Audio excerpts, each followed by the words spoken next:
top of Sharp Shot.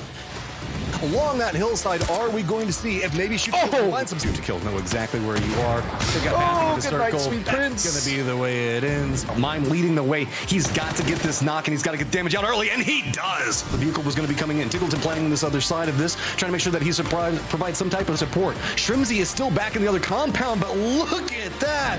Down to 2. LG have to reposition just a little bit to avoid the line of Camberghini, the last one up. He's trying to hold the line. Rello will find the angle, though, and that's 4 kills in the pocket of Luminosity. Now it is near on doom for Fiumba. There is nowhere to go, and LG takes our second game.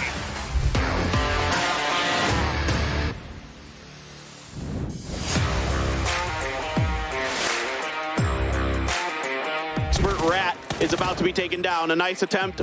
Genji now trying to push the corner, but Snaker's having none of it. He's got Foxy down and out, looking for another. Reloads up and over, gets one. Now they're looking for the last player. Algae does it. Pentagram, so no other option. They push up towards goal. Penta, perfect angle, finds the double. Penta covering an angle out in the open is Seju, and down and out. He should be momentarily. 2 big knocks. Can he find a third? No, just barely. Slip. Does he concede or does he go for the points here? Own effort, and that meant that AXEP could get a little more close enough to try and steal it away. One of these few pieces of real estate that's left in there, but literally at about 1 HP or those grenades, very likely to finish the job. They got the Elo, they're still good enough. Nice throws. Elo just prones down, but the utility is too much. A win, and they will have themselves a championship. The spray comes through. 17 Gaming takes the chicken dinner, and at long last, your PGS1 champions.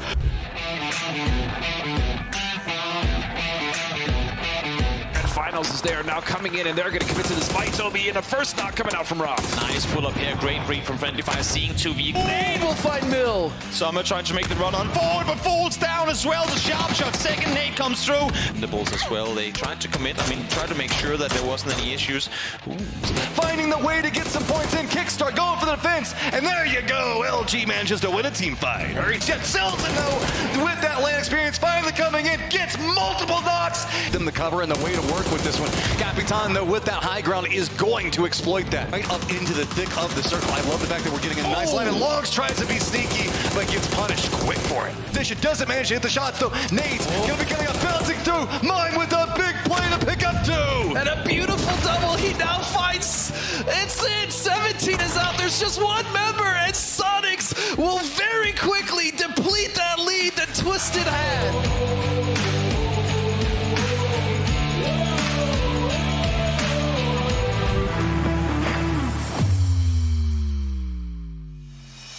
UK players, although the terrain is presenting the UK players with some cover, but hold that thought actually, as Seju just comes right in. Gonna come through if it bounces under the carcass. It's right at his feet, it's beautiful! He's also closing in, they have a hunch. Gonna try and find an angle here, that's Cliff going down. LFP1 is able to find him. He does get cleaned up, and wow, what a headshot! Coming in there on Nikito by Haven. Pinned against the bad side of the circle, and it is going to be done and dusted from LFP1. Suddenly, Australia with 2 members, but Luke able to respond. Luke able to find the third. Crimsy springs to action. Flood down. Only 1 player left for Australia, and it is the superstar Tiggleton. It's Chris trying to see if he can use this moment to get some points, but the grenade is perfect, and it's going to be the USA taking game number 3. That's really nice. Oh, it's so good from Rybox. Out now as he's done. And there you go. Okay, great job here by Argentina. The P90 Soul with a last spray able to deliver a win, and South Korea pulls a 20 bomb in game 2 on Miramar. Final day of PNC 2023.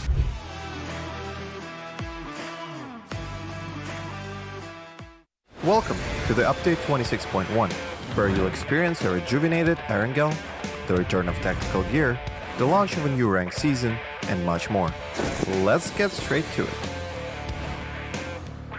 Time to play Tourist again, and re-explore Erangel, enhanced with new features and revamped landscapes. Gain new advantages by discovering secret rooms, refine your tactics for the freshly redesigned ruins, Milta and Stolber areas, and keep an eye out for our KFC collaboration that's finger-licking good. We are also reintroducing tactical gear after a brief hiatus, during which we fine-tuned and rebalanced it based on your crucial insights. Now re-established as a world spawn item, we've adjusted the performance of both the drone and spotter scope to better synchronize with the overall game balance. Check the patch notes for all the juicy details. Additionally, in an effort to elevate strategy and teamwork, each squad is now tagged with a unique number visible on the kill feed. Lastly, we've polished up the match report page to offer more precise, match-specific details. Consider it your personal analytics dashboard. There's plenty more packed into update 26.1, so make sure to dive into the patch notes to learn more. And we'll see you on the battlegrounds.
Good morning, good evening, good afternoon, wherever you're watching around the world. Welcome back. It is time for the second day of the PUBG America series. With 10 games left to play, it's time to find out who's making that big push to PGC.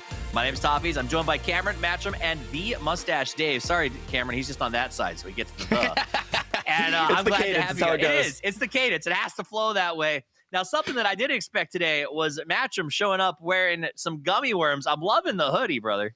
Oh, thank you so much. I was worried that you might be like trolling me a little bit whenever we started off with this one. But yeah, no, it's celebrate the new the troll gummy bears that are coming out, man. They're so good. I guess gummy worms is the good thing to say. Berry is my jam. I don't know what bears are.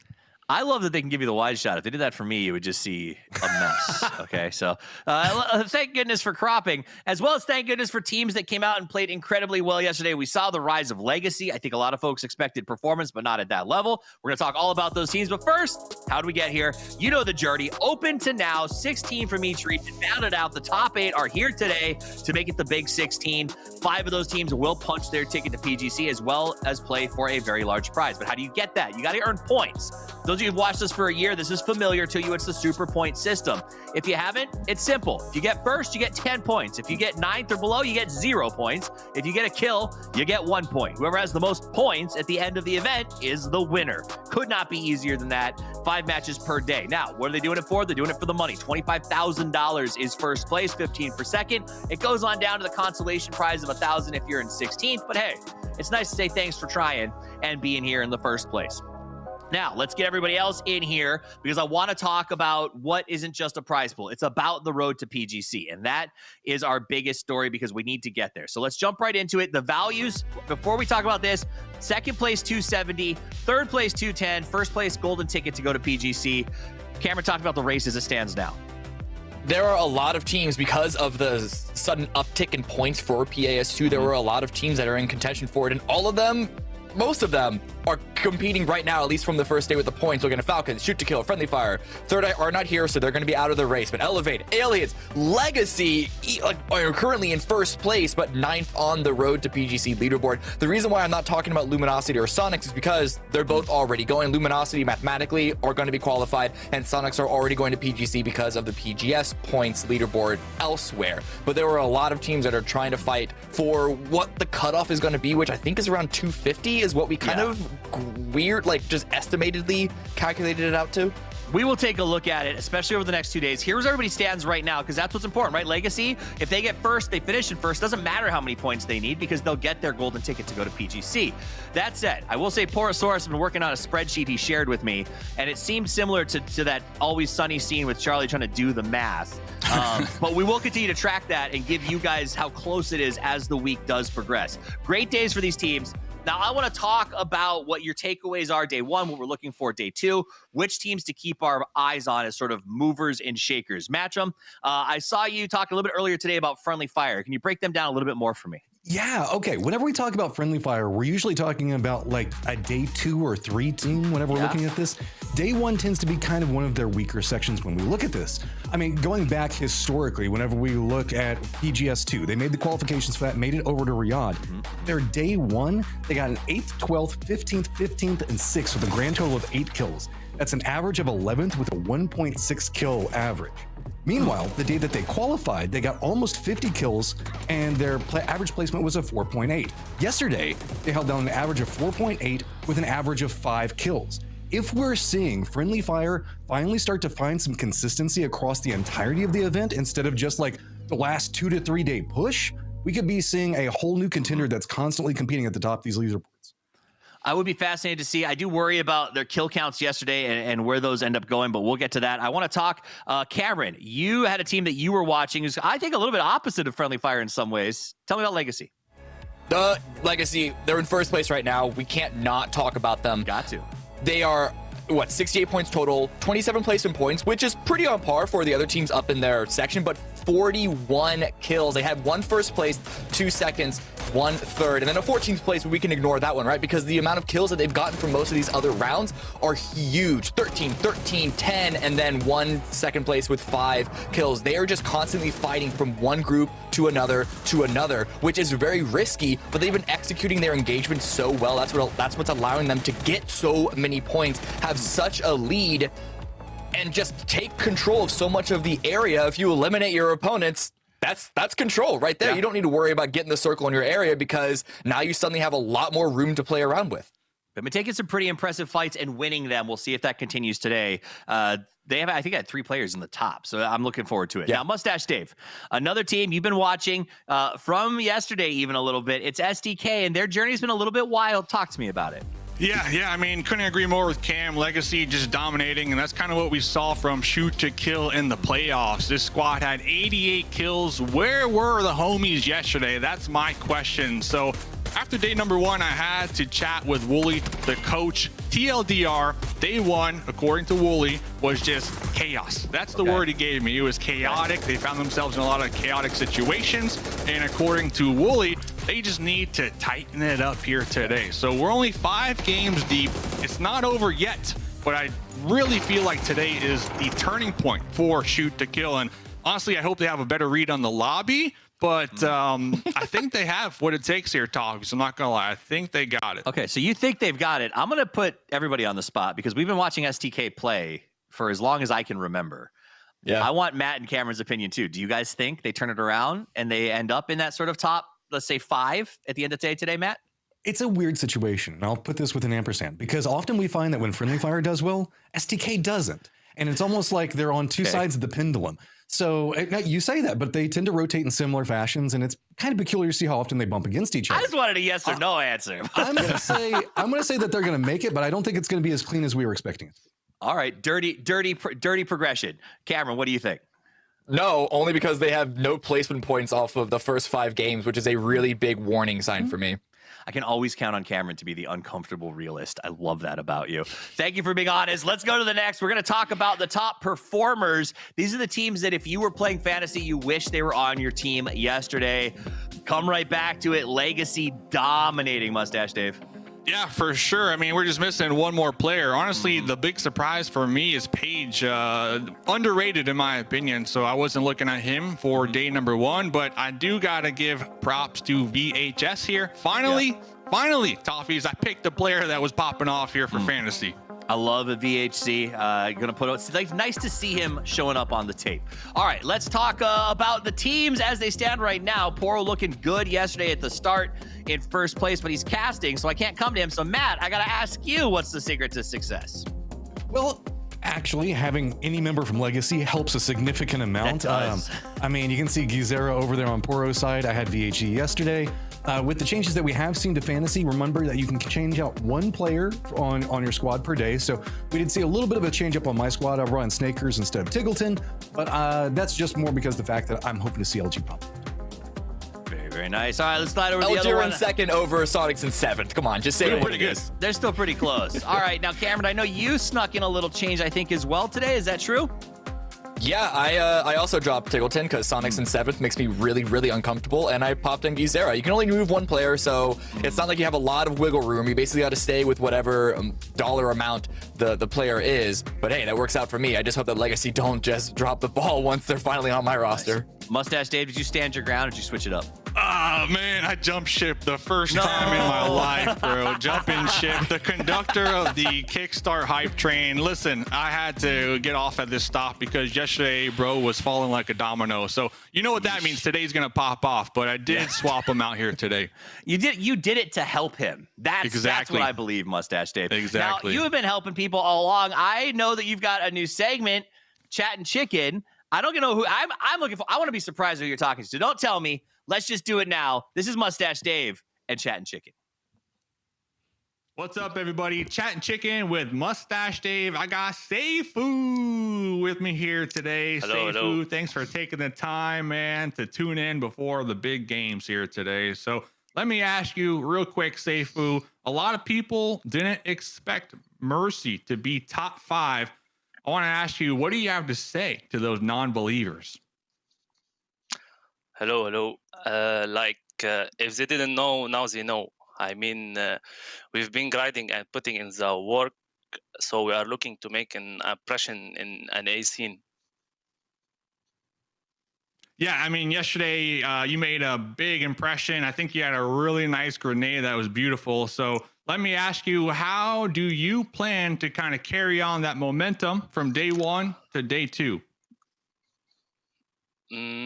Like we are playing slow and edge, you know, like catching rotation and getting as much info as we can. So far, so good. So we are going to keep playing our own PUBG and adjust accordingly. All right, Seju, last question here. What do you want to say to your fans? Thanks for all support us, and thanks for my teammate, all of my teammate, admin from my team, and all who support us on live, and thanks for all. That's what I can say. Heck yeah, Seju in the chat right now. Best of luck today, man. Looking forward to catching you on the battlefield. Thank you, bro. Thank you so much. Seju! Hey, my dude, what a nice guy here at Toffee's. Shout out to him for taking the time. And right after that, Sneak Attack slid into the DMs, and he was telling me, Dave, day 1 was our warm-up. And when he said that, I was like, what? They're in 5th place right now. So dude's calling day 1 the warm-up here at Toffee's. Listen, fair enough, but anyone can get up to the plate and point at left field. It doesn't mean it's going to get hit out of the park, but maybe it will. Either way, he put all of our bedroom curtain game to shame. Those were gorgeous back there. And I hope that they step up and continue moving forward. Mercy has looked pretty good. Real quick, let's look at the match schedule for today, and then we're going to get into a little more of what to expect, because this is a little bit of a challenging one matchup. Again, we're going with these back-to-back quick changes of the maps. We're kind of in like a more viral, like vicious era of PUBG esports. If you look at it, we're getting 3 distinct maps back to back, then finishing it out on Miramar. So there's going to be a lot of quick changes that these teams are going to have to go through to kind of adjust specifically in these first 3 rounds. Oh yeah, and I think yesterday, Cameron, I asked you about that similarly, and you kind of had this position of like no more than they've already dealt with. After watching yesterday, do you feel like there was a little more sort of chaos in transition than we were used to, or did it seem like every team's just comfortable with it already? Oh, no. There was chaos in the transition, but I'm saying you're going to have chaos in the transition with 4 maps anyway. I see what you're saying. Dead are the days of 6 that's long Orangles. God, do you remember? There were days when we would do like 6 of one map and then 6 of the next, and it was a lot. So, well, just think about how much extra weight this puts on like IGLs and stuff like that. We often talk about like secondary drops, things. We've been dealing with a long time, just 2 maps. Just in the past couple of months, IGLs have had to essentially double their map knowledge on drops, locations, rotation preferences. That's why it's a little bit wilder right now, specifically on these new maps. And I think it's kind of fun to watch. I think it's great to watch. If anybody knows about putting on extra weight, it's me, and I understand completely what they're dealing with. Other things that have been going on that we're seeing a lot of is yesterday, that e-pickup on the military game. Everybody rushed to Novo. The first one. Remember, we saw like 3 teams just kind of drop. No, which e-pickup I mean? Just across the board. I see what you're saying, because there's so many of them.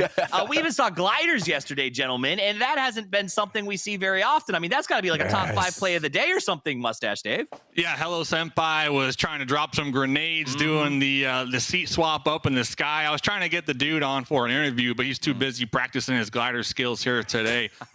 Real quick, though, about Rats, one thing I liked from them yesterday, kind of going back to the topic of the maps and like the new additions, is they really utilized the Sandstorm yesterday in their maps for their rotations. When they had nowhere else to go, they just sent it straight to the storm, and they were able to survive a little longer. So I love that these teams, these IGLs, like you said, are really trying to utilize the new additions here in comp. So you bring up Sens, and with Rats, I think, using those new additions. A team that wasn't necessarily using the additions, Cameron, but was doing these crazy Sens was Legacy yesterday. I kept seeing them find really great spots, but taking risks to get it. Can they keep paying off? Because they are landing in spots that require them to win fast, aggressive fights. And do you think they continue that today? I mean, I don't see why not. Again, it's 4 out of 5 podiums, and the one game that they had 0 kills, 0 placement points was that crazy Erangel that was on Sosnovka Island, which we all know was going to be a crapshoot, right? To get there in the first place, when we saw all the different ferries, all the different gliders, all the different e-pickups. So if that's the one, that's the wash, that's perfectly fine. All other game was such a success that there was no sign that this was a fluke, because they were winning fights. They weren't catching circles. They caught a few for sure, but they were just winning all their fights. All right, so let's pivot to another team that I felt was maybe a little slow in the start of the day and ended really strong, Matt. That was Falcons. They're a team that seems to do well regionally, but didn't do so great when we got to our last international event. Did they live up to what you expected yesterday, and what do you see from them today? I mean, they got moral victories at PGS too, but I know the fact that this is a squad that wants way more than that. And it's a very historic squad. I mean, these players have been around for quite a while and have had success on the regional level in the Americas. But yesterday was a bit more of a mixed bag for them. Yes, they did end up strong, but it did feel like they were kind of lost in the earlier map rotations. And I'm kind of curious because I was asking some of the more experienced players just in general what's been going on. And they have said the fact that, you know, once you've kind of gotten into this like process with these other maps and how you handle it, the other maps do have some variations on that style of play that you do have to adjust around. So if anything, some of the historic players kind of have some hiccups in these first 3 rounds. Well, it's time for us to see if those hiccups are still here or if breathing into a paper bag paid off. It's time for the first map of day 2. This is where the action gets real. Time to get those points. Let's send it to our casters, Porosaurus and Godspeed. Thank you very much, gentlemen. And yeah, we are ready for moving day, essentially, Godspeed. What needs to be done today by so many teams. They've got a lot of squads that have a lot of work in front of them here today. Yep, quite a few squads struggled yesterday, some of which we weren't expecting. But let me just say, you look like a delicious piece of original recipe fried chicken to me right now. You know, casting with you is like extra crispy. Putting on a perfect glove that fits. Does that make sense? It makes sense. Does it make sense? Makes more sense. Yeah, but speaking of Falcons and what Matt was just talking about, yeah, they really had trouble getting things going early. Specifically, when we look at their rotations, that's kind of been their biggest sticking point. We saw, especially in Tego, they lost a couple people early. The same thing happened in Miramar. So yes, they ended strong. We'll see if they can actually continue that going forward today, building off the momentum that they built yesterday at the end. Yeah, man, I think you hit the nail on the head, right? It was just hard for them to avoid those early game fights. I mean, it all started so very wrong in the very first game where they just happened to catch Inko that was trying to do a camp for somebody else, and they end up losing 2 players. So they end up with 13 place points from yesterday, but that was with 10 in the win in the final game of the day. Good enough to get them into 4th. Now let's see if they can hold on to it. Well, we've got a plane coming from the southeast, stretching all the way up to the north. Are we gonna get another military island game here, Godspeed? I'm not sure. That's a very good question. The reason you're asking me that question, it was wild. It was wild and crazy kids, if you will. I don't know if you get that reference, but looking at this, sickest references. I've always said it. Everybody knows it. Yeah, but I mean, even looking at like a team like LG, right? They, you know, sitting in 2nd place, obviously had a good day. I still feel like we can see more from this squad, especially with the addition of Mime. We've been talking about it ad nauseum, you know, coming over from the Sonics, and I feel like he's actually added a positive influence to this team so far, and he maybe adds something that the team needed in the past, which is, you know, that kind of selfless forward player that, you know, Mime is, the playmaker, if you will. The playmaker. I mean, hey, they call him prime time, Mime time for a reason. And that reason has been shout out to D-Gon. He's been doing really well with the LG boys here, and we're going to see where the first circle decides to take us. Are we going to get that military start? And yes, we are. All right. Well, we there are we go. Indeed. Something I also want to talk about actually is going to be 22 Esports, right? That's a team. I mean, this is the Trog boy, and they really did struggle to make it past Circle 4 in most of the games. I was watching some of the games back, and something that we are normally very used to is the fact that these boys are very good at fighting, and they were struggling even to kind of clean up some of their fights from yesterday. So I'm really looking for 22 to kind of bring it up today. Yeah, well, okay. So starting off, we're already going to expect a lot of E-drops, right? Now, yesterday when we had the first military island game, we had LG dropping on the south side of Sosnovka right off the bat with the plane, just because the plane didn't allow them to get to their Milta spot. This one did allow them to get to the Milta spot. So now we've got another. I think we had 5 teams that dropped on Sosnovka yesterday right off the bat. This time only a couple. So we'll see if those bridges get it all hectic here, or if everybody's just going to opt for the E-drops or the E-pickups. But either way, it's you know the e-pickers are going to be a thing. Yeah, and that's actually a really good topic as well, because in the past, Poro, you know, military base was probably one of the most dreaded circles. I mean, even when I was playing and you'd see you'd see a millie base circle and you're just like, God, this is gonna be really frustrating rotation, especially if you're one of the teams that, you know, does rotate in from the north. But with the advent of, you know, the emergency pickups, I mean, even just the ferries, how many times have we seen that ferry go across carrying multiple teams, and sometimes those teams have gone on to win the game. So military base, definitely less daunting of a task to get onto as it was before, but still a problem, especially if you don't have any of those tools, especially if one of the ferries, in fact, is going to be going through the blue in phase 3 or 4, and you don't have the meds to go through that, you may just have to cross the bridge. So bridge camp still very possible, definitely less likely, but the new tools have definitely helped this circle be much less of a pain for the players. Absolutely.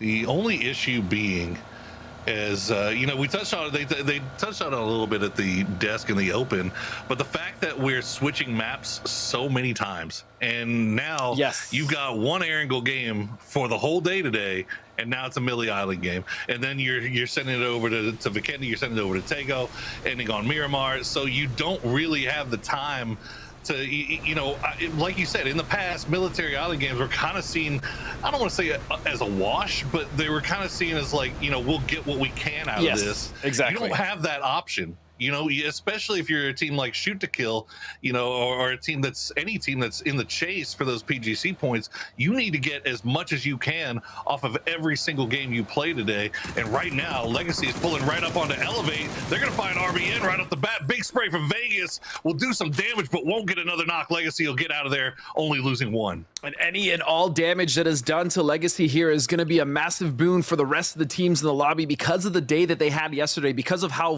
strong they started, averaging 20 points a game almost in the first 3. This is going to be huge for some of those teams on the cusp to start to make that catch up. But that's only one player down for Legacy. We've seen what they're able to do, especially with just 2 or 3 members. So it's not the best start, but still, I would not bet against Legacy, especially this weekend. And then another thing to note, Poro, as you were saying, is there's only 15 games in this qualifier. It's not going to be 18 games, right? And so with that, teams are much less able to have those bad games or just those bad days in general. Yeah, the timeline gets pushed up very, very quickly. And like we said, Legacy, obviously a phenomenal day yesterday, and they've got a fairly secure hold on first place right now, you know, given how the rest of the leaderboard looks all the way down to 8th. But if they drop down to 2nd, 3rd, or 4th, their PGC point situation changes drastically. So right now, it is just, you know, you hope that you don't see them try to play safe and hold on to that lead, because we all know what happens when teams try to play safe and hold on to a lead. It never works out. You don't have to tell me, Poro. That's probably one of the things that I'm most painful about in my past as far as playing. But yeah, and sometimes that will happen though. You know, you're up on the leaderboard, you're in first place, you're feeling fairly confident. You know that your biggest worry is just don't make any mistakes. Hurdle. Yeah, it's like, don't make any mistakes. We're fine. Just play our game. But then you start to play passive. Maybe you don't do a push that you normally would. Maybe communication and comms isn't as clean as it would be because everyone's kind of on edge. And that has absolutely happened to me. I know it's happened to other players, and that's definitely something that will continue to happen, you know, not even in our game. That's just a mental thing that a lot of these players and teams will have to, you know, overcome as far as a hurdle. Well, yesterday we saw Firefly loot up around Novo on that military island base. They got to the radio tower a little late as Luminosity stole it away from them, but this time they get it free and clear, and they are looted to the gills right now, already finding Shinboy out in the middle of no man's land, hiding behind a tree. We'll see if he can get on out of there. It looks like he's going to make a run for it, not even lay the smoke down, just use the terrain, and he should be fine. Yeah, Fireflies have done an amazing job of getting themselves this position. Again, it's so many sight lines. They can see all the teams around them. Rotations off this point isn't really bad at all either. I mean, even if you have to go to the north side, which is pretty much just all rocky crag on the way down, you still have a viable option to get off of this hill. And again, they're going to be able to dictate a lot, especially if teams are going to come close to them. And even, you know, for Elevate will be able to kind of use Firefly to gauge if any teams are coming close, whether it's shots being fired or hearing rotations in vehicles. So they're going to be in a nice position as well. And speaking of ferries, Liana Guerras. Say it, Poro. Say it. You won't.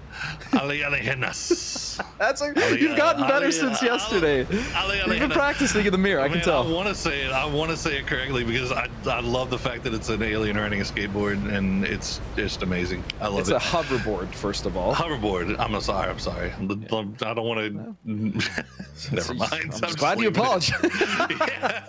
Friendly Fire. Talk to me about thems. Oh man. Talk to me about thems. So far the script has gone about as I would have expected from Friendly Fire. You know, a bunch of games where you feel like they could have probably they went down too early, maybe didn't do as well, and then of course they get the huge win with a whole bunch of points.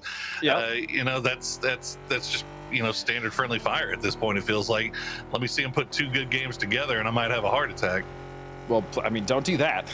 Testing alone would be less than ideal.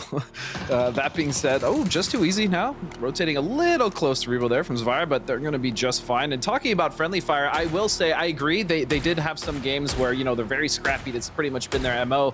But more importantly, they did actually make it and have a good day one, right? They're in third place, which normally we're used to seeing them about like 10th, 12th even. I mean, one of the events where they qualified, I'm pretty sure they were almost in last place, you know, going into the second to last day. So it's been nice seeing the momentum start a little bit earlier for them. And I still look at 22 again, watching yesterday back, they could not make it past Circle 4, man. And the games that they did, the problem is they weren't winning many gunfights. And that is not really, historically, when we look at this team, you know, Trog, that's not really been the case. They've been just fine when it came to, you know, early fights. I mean, that used to be the thing with Trog back in the day, wasn't it? That was one of the first Latin American teams that we saw that was never afraid to push. Like they would push anybody. They were not scared of anybody. They would take any fight you gave them. And I was kind of hoping, you know, now with the addition of Posa, who's just an incredibly talented young player, that it would kind of continue to go in that direction. But unfortunately, it seems to kind of revert it a little bit. We'll see if they can turn things around here today as Friendly Fire make their way across bridge under fire from Legacy. Fortunately, it's only 3 instead of a full 4 guns shooting over in that direction, but either way, Friendly Fire's making it across just fine. Yeah, they are lucky as well that Legacy didn't actually set up for a bridge cam, right? They were just kind of teasing it, dipping their toe in the water, but they still enough to stop them. And look at that shift, very far south, a lot of water still into play. I'm looking at rotations now coming in from STK. Those guys on the west coast, Rats have already secured themselves a nice position towards the center of the circle. They're on the road there that is across the playing field, but this is a very unplayable circle for the most part, Poro. This is very rough. I mean, look, we've still got two more shifts before it shifts away from water on Circle 4, but you gotta imagine at some point it's going to shift up into military. You gotta imagine the military base is going to be a big factor here. Shrimzy is going to get spotted out by Cowboy from Rats as both teams arriving at the same time. Not a good read on where everybody is right off the bat. Hello Senpai will get taken down, but he trades out another Sonic. Kickstart trying to keep things alive here. Singleton knocked but not yet flushed. Sonic's in a very rough spot here. TwitchCon debuff is very real, it seems. This is just going to be Hwin now. That's it. Rats have dispatched of the Sonics, and they will fall very early in this first game, and that's going to give Rats a nice bit of confidence as well. They should be able to recover this member, and they have a good spot in the circle to play. Imagine if the circle does shift back north, they're going to be pretty comfortable. That is rough for the Sonics, who have just, you know that they're going to be okay, right? But of course, it has just been not fun. It hasn't been very fun to watch them. I mean, we've seen signs of their old selves of what we can expect from the new hype. Oh my God, BL. That was kind of gross. That was a little disgusting. I think he might go down here. Yep, but should be able to get rezzed once again as it's down to just Chad. BL should just be able to sit here. It looks like Psycho might actually be pulling back here. Ika's just keep Chad at bay. Such a Chad, though. It's hard to keep a Chad at bay. I will say that. But Inko is doing a very good job as Lemon Squeezy has fallen. He's just on his own, and he's in one of these barn buildings, which is actually not that hard to hold, specifically with that staircase. But against 3 members, it's going to be difficult. Now moving back over to Friendly Fire, and they have a nice split. Again, splits and Friendly Fire very normal on the mounds here as we see Zvire shooting closer, in. though. Yeah, it is much closer, and I like that. I really like that, as those guys will be eliminated. That's one of the things that we've kind of had taken issue with at Friendly Fire in the past is the big wide 2-2 splits that they sometimes get taken advantage of. This one playing a little bit closer, and that might have more to do with the fact that we're on Millie Island than anything, but looks like they're actually going to pull it closer again here as LG. They've got Zvire on the coast. Would love to be able to take these guys out, but keep some utility left. Unfortunately, this utility is just not finding its home. That's real hard grenades to hit on those cliff sides. It is difficult, but what's even more difficult is Zvire's position right now. Being stuck on the coast with really no vehicles, not much to play. Remember, they shoot it in here, and with LG's full attention now pretty much on them, they're going to have to just keep riding this coast. And I worry because with that circle posting north eventually, right, Poro, they're probably going to get it cut out, and they're going to have to make that trek on foot. But look how much water is still in the circle as we're about to go to a shift. And look at these smokes. Oh my And look goodness. at the circle. What is happening? Godspeed. I was thinking it would at least cut up to Millie base So did on circle 3 and give them a little bit more to play with, but no, we are getting the most brutal of circles you can get here on the south side, and as a result, it is leading to a lot of early game fighting. Gizera, rest of Legacy, gonna pick up some more off of just too easy. Their problems continue into day 2 as Legacy just picking up more points, securing that lead a little bit more. Yep. So, I mean, again, even losing a member, look at the adaptations they've had as well. Splitting a 2-1 with that shack there, just the east of the road, a little bit more high ground, and they have this dip with Gizera in the vehicle. Just so heads up, these guys are so ready for this weekend. It's shown in the way that they've played, their prep. I mean, their rotations, their team fights. I could not be more impressed. Again, I said yesterday, I ran out of superlatives for this team. They've just been amazing to watch. Big spray there from Roth. We'll get him with the M16, or the Mini rather. Sharp shot will get the flush. There's still one left alive down in there. I think Friendly Fire knows it. They'd like to be able to clear it out as quickly as they can, but this is a dangerous spot to play around. And Page still down on the low ground. So Friendly Fire, that again, we talk about the split, getting a lot of information, taking up a lot of real estate, but then when it comes to these firefights that happen, they're a little bit spread, so they can't take them maybe as quickly as they would like to. Yeah, but they still, I mean, they've done a good job so far of keeping them at bay. But you're right. I mean, this is kind of the symptom of the downside of splitting often is you're not able to clean up the fights as quickly as you want. Fortunately, it does look like they will be fine, and Sharp will find a knock on to Yappa. So Pixel is here as well, and now Friendly Fire will start putting on the pressure here. Okay, now is the time. Sharp shot finding the long guy. I don't think they spotted Kane though. Okay, yeah, he did. Sharp shot saw something. Will split over. Won't win that one, but Roth will clean it up for him. And in the end, it's Sharp shot and Roth cleaning up all of Fireflies. Now the rest of the team should be arriving, but you can see again, this took a long time. It gave time for aliens to make their way up here and start third partying. And this is what they need to do, right? Coming off this position, they're playing edge. They do have Fakeston all the way down to the south as an anchor point, but this is the fight they should take. If they can get rid of Friendly Fire, it would open up so much space on the north, and you still see Page for Friendly Fire as another anchor point for their team, just trying to make sure that they're not pushed from Mercy or the west. But it does look like the recovery will come from Friendly Fire, and they're going to take low ground and be safe. All right, you can see the teams that have managed to make it out of military base. Mercy still just kind of holding the line inside there, not trying to over push. I think they know that Legacy has got that road pretty locked down as Friendly Fire starting to make their way in. Ooh, Roth getting knocked there. Should be able to get rezzed, but you can see the angle Legacy has. Good shots from Sharp Shot. Actually might have just saved his fallen teammate. Yep.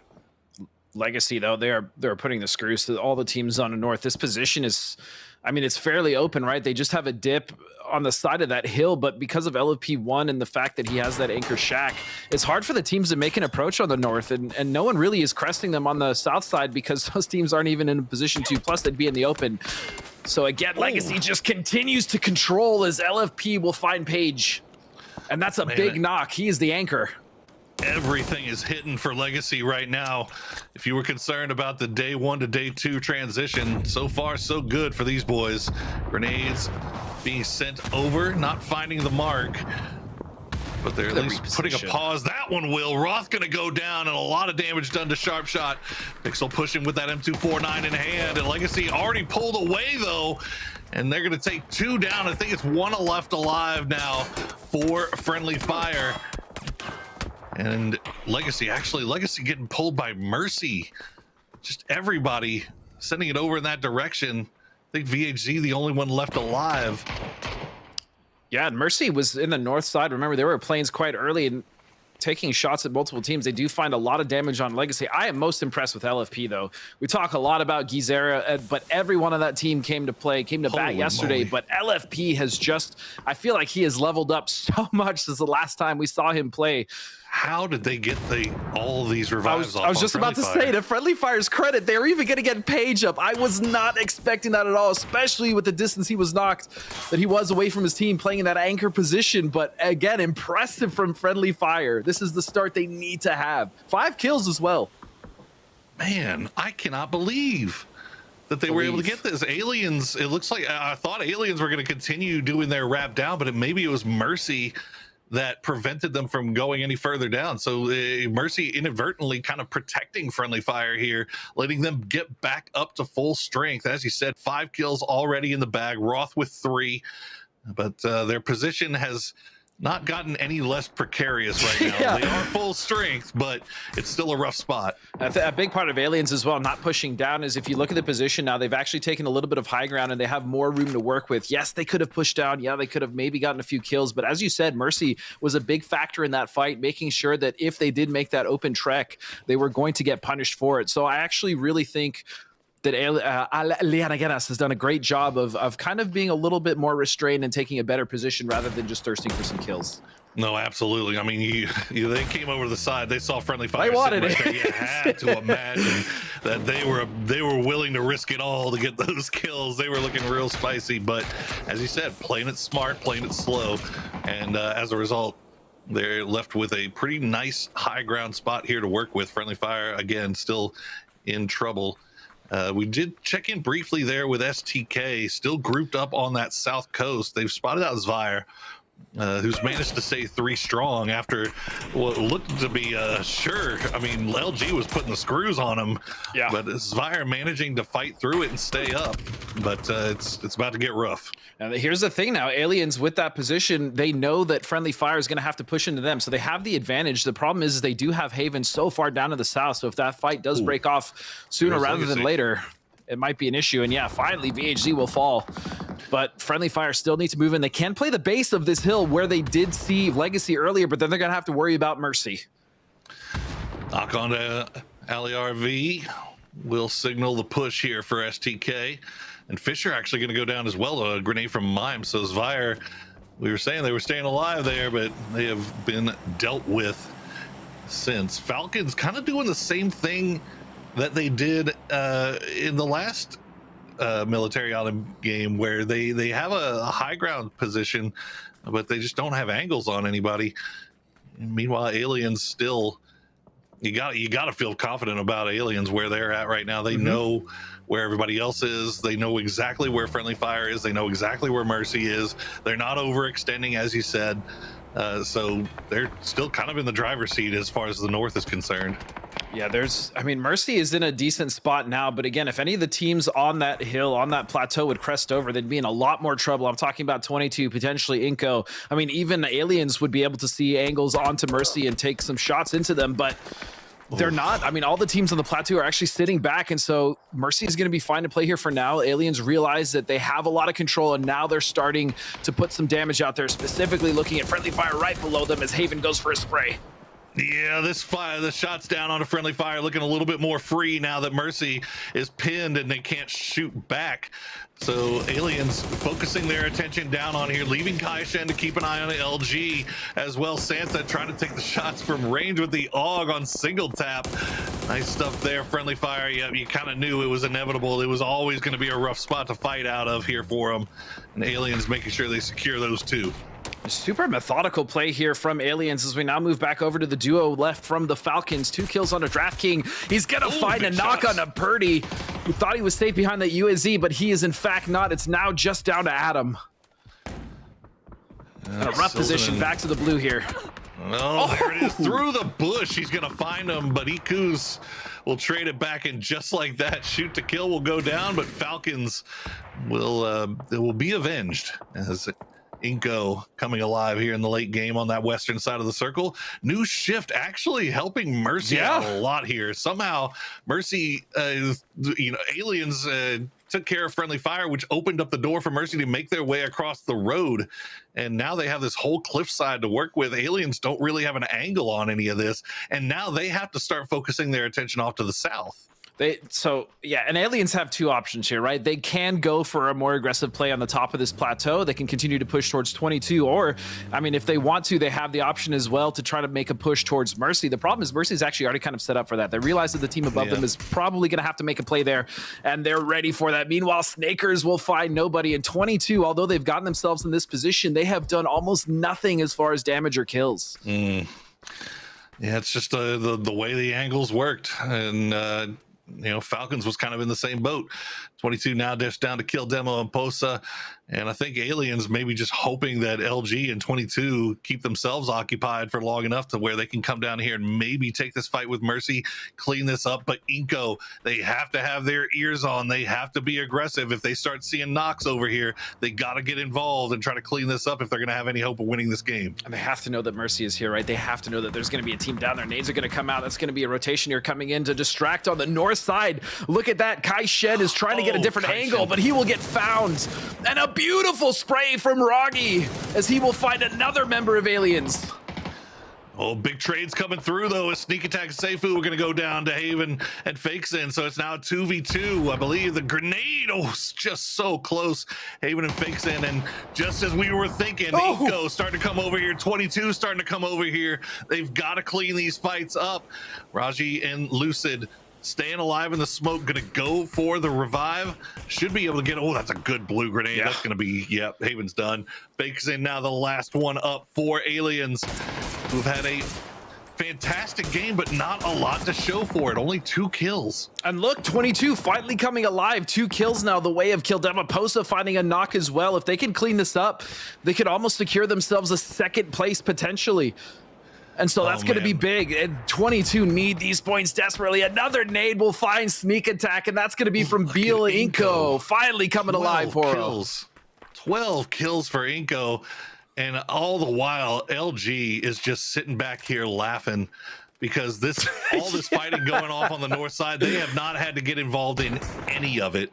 Now they're set up really, really nicely for the win here, but they've got to come over here and get some points, and that's what they're looking for. Raji, nice spray again. Won't get it, but Flood will take down Kill Demo, and that's going to be it for 22. LG now coming in. They want to get involved. They've got 7 kills already, and they want some more. Absolutely, and I'm trying to find an angle here. I'm so impressed with Inko. Like I said, they finally came alive in that last fight, but they've been active so long for this game. As you said, 12 kills. Very impressive so far. And LG just desperately trying to find the angle. They want to clean up these kills. They know that they have the position to potentially farm the rest of this lobby. But Mercy is not giving it to him. Finally, Flood will find Seju. Big shots from Flood there, as Seju might be on his 20th knock right now, as fast as he's bleeding out. The grenade coming out for Flood is going to be a little bit late as Mercy was able to reposition. And you can see the rest of the Inko boys. They've got a good spot here. They're not trying to go for any more than what they have. They're not over peaking. LG being definitely the more aggressive of the two here, but Mercy, they're dug in like an Alabama tick, man. It's going to be real hard to get these guys killed without overexposing yourself to the other team. That's just a symptom of the circle as well. It's so awkward, right? Because it's pushing a lot of these teams towards that downhill slope, but there's still a lot to play on the plateau. We see Waiku's actually trying to take control of that right now as Snakers and the rest of LG just trying to find these kills. Mercy is really not giving much up in the way of any damage at all. They're hunkered down, but it's only a matter of time, especially with Inko on the other side of this one, Poro. I like this from LG, putting down a smoke wall to block off the angle from Inko so they can try to peek this from the side where they think they might be able to get an angle on Raji. There you go. Rello will get one sneak attack, pulls back down after getting shot in the dome. We'll try to wrap around a little bit more and see if he can distract him. No, Rello gonna pick it up again. And Inko now is set for a 3v4 against Luminosity for this game 1 win. And center circle is pretty much anyone's, right? At this point, we see both teams kind of set up. Plateau in the center is going to be the point of interest here, but both teams still kind of hanging out. The one advantage I would maybe give Inco, even though they're a man down, is the fact they have Waikus kind of watching that top slope. But I mean, even still, look at how much room Luminosity has to work with. I also wonder how much Inco knows about the kill feed here. It almost feels like they think they're going up against a 3 and a solo, because Ikus is just still looking down towards the south as if somebody might sneak up behind him. So obviously we have that eye in the sky. We've got way more information. But as a result of that positioning, he's turning this, LG is turning this 4v3 into a 4v2 right off the bat. Flashbangs everywhere. They know exactly where Psycho and BL are. The flashbangs continue to come over. Mime's going to find the first one, but he's going to go down. Psycho will get traded.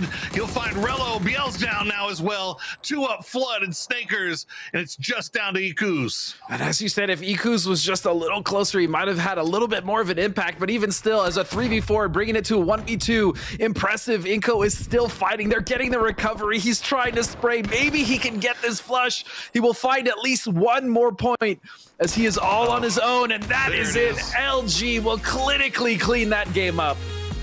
And every fantasy owner of Rello in the world just screamed at their computer screen there. 12 kill win for Luminosity. But Rello gets taken out right before the end, so you don't get the points for the win, man. Look at 14 kills from Inco.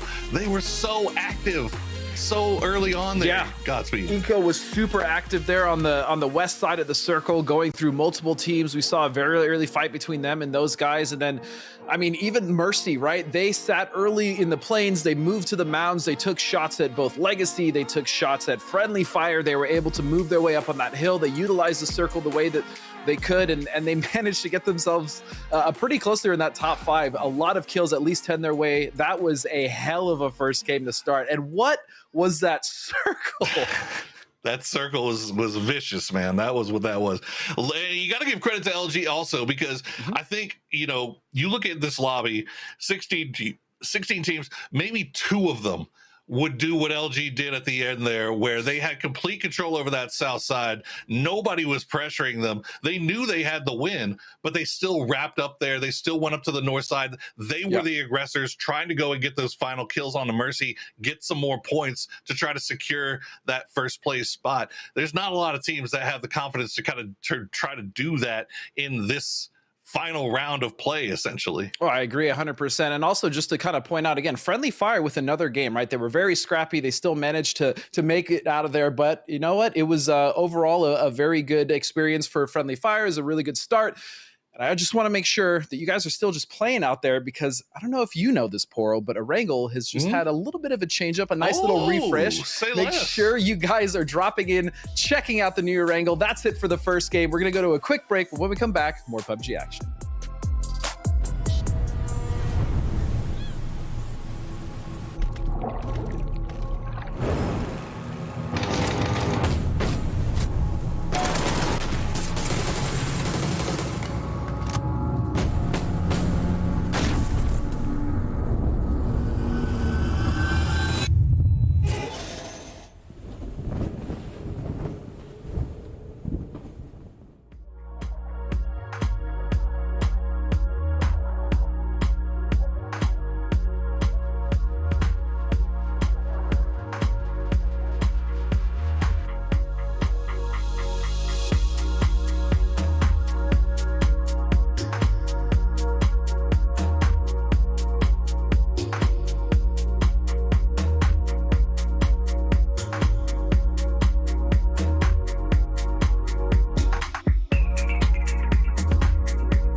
push, though.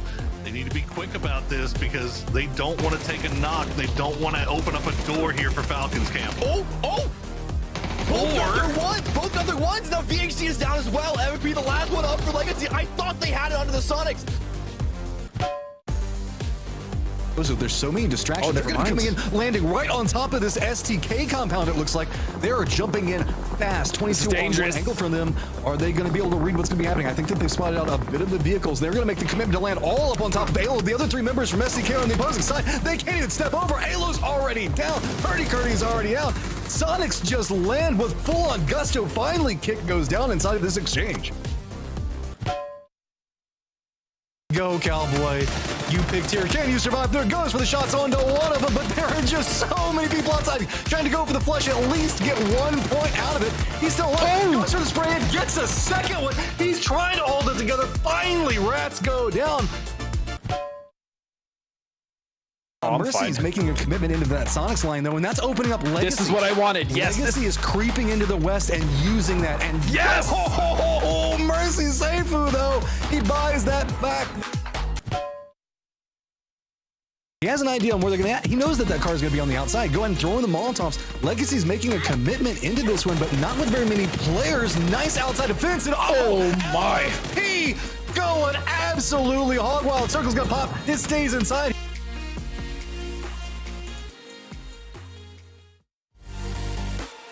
1v2. Impressive. Inko is still fighting. They're getting the recovery. He's trying to spray. Maybe he can get this flush. He will find at least one more point as he is all on his own, and that is it. LG will clinically clean that game up. It's the PAS Grand Finals. We've played 6 games, and 3 of them have been chicken dinners for Luminosity. Congratulations as they come out with another victory. My name's Thompson, joined by Cameron, Matchroom, and Mustache Dave to break down the after-action report. Action's in. Luminosity dominates, apparently, when it goes to Millie. Let's take a look back at the highlights from that match. Gentlemen, break down this amazing place. Highlights. Wait till I say it. Ready? No? Here we go. Highlights! Highlights, yeah, there it is. I don't know how you break this down. This one's even worse than... It was bad. Yeah, like, not only is it Millie, it's South Millie, and oh man, we didn't have like 7 teams try and go for Novo at the same time. I think the traffic has been dispersed just a little bit more this round, but getting to the south side, you can see what Friendly Fire have had to fight through this entire time was not easy. I can't believe they reset after that. That was just absolutely absurd. They went up, had to stack up against Legacy on that angle, and this is after 2 50-50 water shifts. So this is a near on no man's land. This ridgeline was the core component for everything. And while you see what's going on in the mini-map, all the fighting, and big shout out to Mercy as well for racking up a very hefty amount of kills inside this, becoming a much more active team. It's all about this last-minute LG switch down. It was just such a power punch. Yeah, they saw the opportunity and they collapsed on it. They haven't been getting any high kill rounds, but they've been cleaning up the rounds that they need to. You win the games that you have to win. 12 kills, that's the most that they've gotten so far. But good job for Inko as well. 14 kill points for these guys coming into this event, or coming into this day 8th place in this event. Not particularly on my radar. Very like standard rudimentary play. They usually don't go for big plays, at least early on, but I guess, you know, military games completely flip the script. They're wild, and we'll break into them because I want to talk about them because it's interesting you say they're not on your radar. They're still not on my radar. I'll see what happens today, but we'll get into that. Luminosity 22. Mercy comes out strong. They needed to have a good game, so 15, and Friendly Fire continues to play their numbers game. 5 to 8 points per match. Never seems like that's always just a guarantee with that team, and I kind of like it. Here's where the standing is right now. Luminosity takes the lead from Legacy and pushes in to first place. I think that's our first lead change of the event. Yeah. Is that? Yeah, it is. Okay, nice. And Legacy slides. Legacy has been sliding. Friendly Fire continues to hold. Mercy Gaming on the come up. I love seeing it. When you talked to Seju today, Dave, it seemed like they really did have that confidence. Yeah. I mean, Mercy Gaming, like we were saying, they were looking at day 1 as the warm-up, and Sneak Attack actually said day 1 was a bad day for them. So coming into day 2, they were laser focused. I think they had like 2K damage done that game. So if there was ever a start to the day you want to have, I think they just got it. You know, they just got that momentum rolling for Mercy gaming here at Toffees. All right, let's talk about what's been rolling. There are only 7 Erangel games being played at this grand final. 2 of them already, Matchroom, have been military circles. To me, that is insane how many military circles we're seeing on the screen right now. Oh man, and just how like cruel, because we have been seeing like more of a southern and an eastern shift inside of this, which is not necessarily always the easiest area to play whenever we look at specifically the foot pushing. The further south you go on this section of the map, it just kind of turns into a no man's land. Yeah. So good job on the squads for reading it. And most notably, we did see LG get down there very, very early. I think it's Circle 2, they were already at the most southern part of the island waiting for the shifts to come that direction. I have a contest to your math, Toffees, because it's not 7 Erangels, it's 5 Erangels. So the fact that almost half of the Erangels being played, holy cow, this weekend is merely, and as Matt said, not the most standard parts. Actually, when you go to military, usually it's north or maybe west of the military base. Yeah. Like, we'll see what the 2 Erangels tomorrow have to show us. But we saw that circle go to last ditch. It was not where people were already sort of planning to be. I think LG was ecstatic because they were in a weird spot initially. But I think the million on airs thing that our producer put up, I think is actually even funnier than it looks, because the teams that depend on these non-milli circles on Erangel, like say STK, are not coming away with a lot of points from these matches. But teams that have figured out how to transition quickly are getting very rich off of how strange these circles have been. It's a much more visceral game right now. I was kind of talking about that earlier. It just feels like you have to be so much more on your toes, and it's less formulaic, I feel, right now. Well, I know who's on their toes after a very wild game 1. We're getting ready to change maps, get back into the action. It's game number 2. Let's head over to Porosaurus and Godspeed. Hello, Mr. Godspeed. We are back once again. Thank you so much to Toffees and the boys for wrapping up that first game for us, man. I gotta tell you, as soon as the game was over, I ran over to my little Excel document with my little PGC point calculations and all that stuff in there, and automatically I gotta stop looking at it, man, because now all of a sudden Falcons has dropped out of first. Their PGC points has gone down. Inco has rather jumped up into 5th, so they're now in the conversation. Dude, it's gonna change so much all day long today, just based off of these how the big games go. Yeah, and especially because of the fact that the winner of this just gets a free ride, right? It's hard to determine who's actually gonna go. And I also want to say, you're so cute when you try to do math. I just love it. I know, dude. It's really not. It's you can see the smoke it's a coming struggle. out of my ears. The It's sweat like, beads down your forehead. But there's like, you can see the sweat on my mustache. I'm just like trying to pulling off my shoes so I can count my toes, all 12 of them. Anyway, so here we go. What? We are on what? There you go. And we are ready for another beautiful sunny day. I love this map. I absolutely love this map.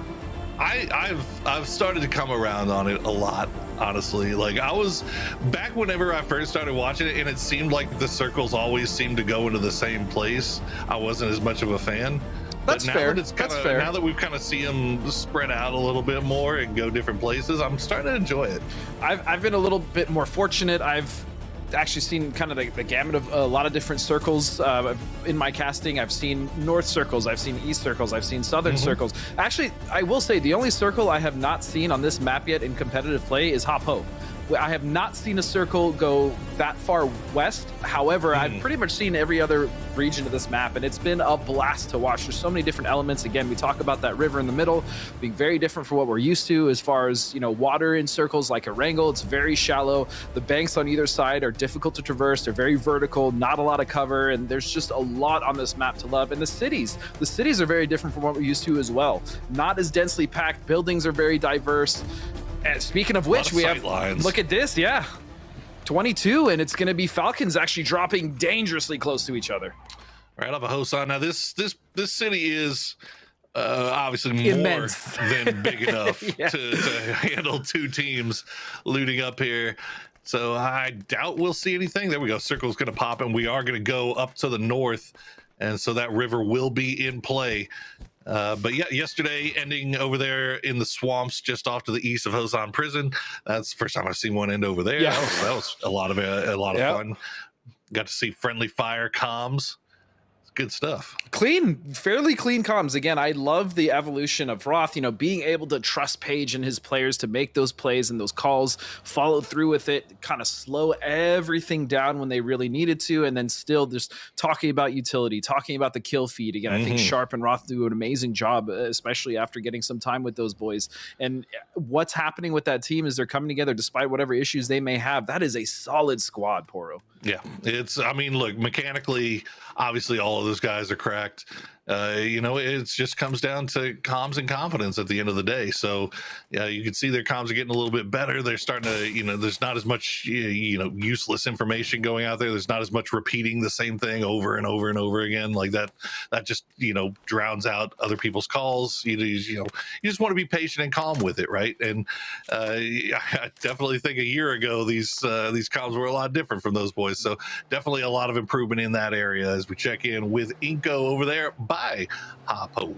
Yep, and I agree 100%. The comms are a lot bigger, and yeah, Inko super impressive in that last game, able to kind of just cut a swath on that west side and pretty much devastate any teams that were in their path. As we kind of look at this circle as well, I mean, Inko very far on the west side. They're actually at Hapo, the region which I said I have yet to see a circle go, and they're going to have multiple options of rotation. They can either stay on the main island here on the south side, they can go north and maybe try to anchor towards the top of Shipyard. But this circle is awkward because there's, again, quite enough of it to where if it shifts to the north, teams may actually have to go in that direction. It may not center up on the island that it's currently on. We see Sonic's dead center right now at airport as well, and so a lot of decisions to be made, I think, just based off of the first circle shift alone. Yeah, it just feels like that little sliver of that North Island that's inside the circle it almost feels like bait. You never know. It feels like bait, though. It feels like there's so much up there that you can kind of talk yourself into staying up there.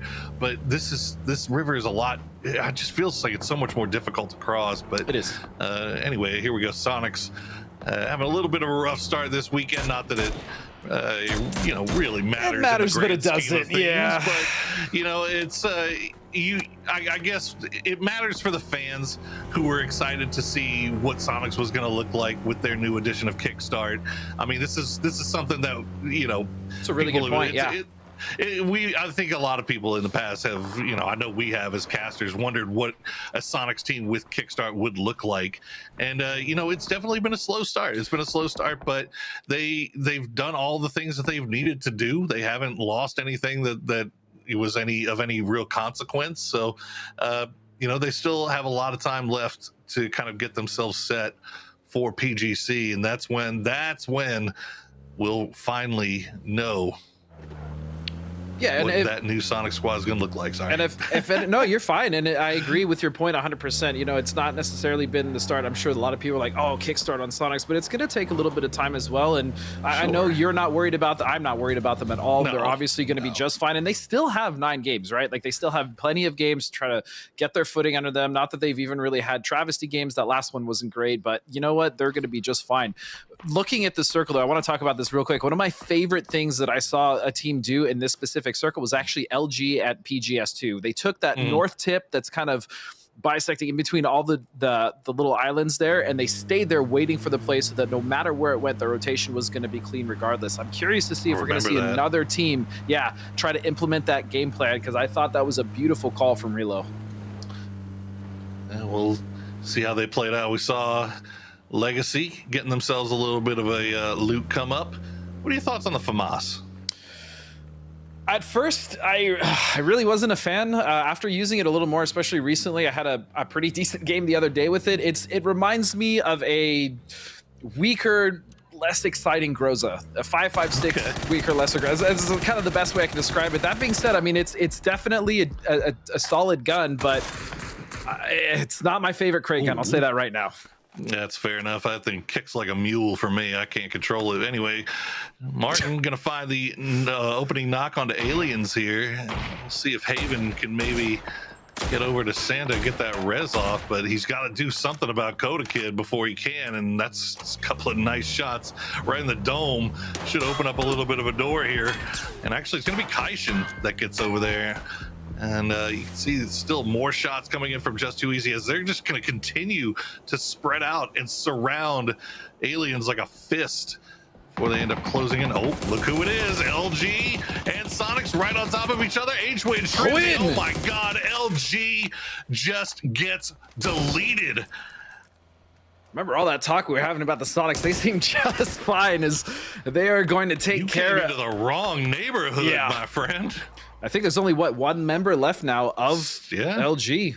So, wow, mine was the first to fall, and then the other two found Snakers in a lot of trouble. Now they know where he is, and moving back to Aliens, this is a good reposition here. They realized that they were getting surrounded, but look at this. Just Too Easy actually shadowing them, making sure that they're actually contained on the coast. This is a very aggressive play, but if they can pull it off, should be 4 points, and especially if they can keep 4 alive. I like this aggression. They're going to pull off. They realize a little too early, and at this point, Aliens are just going to go a little too far from the position they were in, and Yongshan, they actually have a good rotational position as well. So I like the idea. I like the idea from Just Too Easy. Yeah, I think maybe Martin was just kind of keeping track of Aliens, making sure that they kept going and that they weren't anywhere near the Just Too Easy bridge that they're currently holding. Fortunately for Aliens, they got Fakes in already on the east coast of that, or east side of that bridge rather, so he can feed that information over to the boys, let them know that they got free passage, as we see those guys getting a little gift from the heavens of their own here. Yep, nice multi-crate drop here. Let's see if there's a FAMAS in there, or preferably, I mean, a Groza, or, you know, an MG3, or P90. My personal favorite, the P90s. I don't mention it because it's too strong. That gun is disgusting. But my favorite crate gun still is going to be the MK14. Before it was the M249, but they took it out. That's fair. That's fair. Remember when VSS was a crate gun? Remember when you could get a Tommy gun in the crate gun? Tommy guns, In fact, that was the only way to get a Tommy gun. Sometimes you get a K9. Actually, Steve and I were talking about this the other day as we see Legacy just pounding those guys for trying to get this crate. You remember when you would get like a K9 in a crate? The good thing about that, at least, is there was always an 8X with a sniper rifle. Not so much the case these days. Well, remember when you could only get 3 year from a crate? When you could get what? Sorry, I didn't hear. You could only get 3 year. That's true. 3 year from a crate. You can only get a vest. Yeah, I mean, helmet still is that way, but yeah, the 3 vests. I mean, you can find that pretty much anywhere if you're lucky. Yeah, we're membering, chat. Anybody else membering? Anyone member? I love membering. Any member berries? Member berries are delicious. Sometimes depressing, but delicious. As we see Firefly now rotating out the south side, they're actually wrapping kind of close to Falcons as well as Elevate, Poro. Yeah, and you add into the fact that the aliens have now made their way over, and then you can see Inko kind of slow rolling through the blue as well. So that south side's about to get real congested real quick. Falcons, I think, just kind of hanging out in a compound right now. Should just do a little shooting from the top. Oh, kill demo.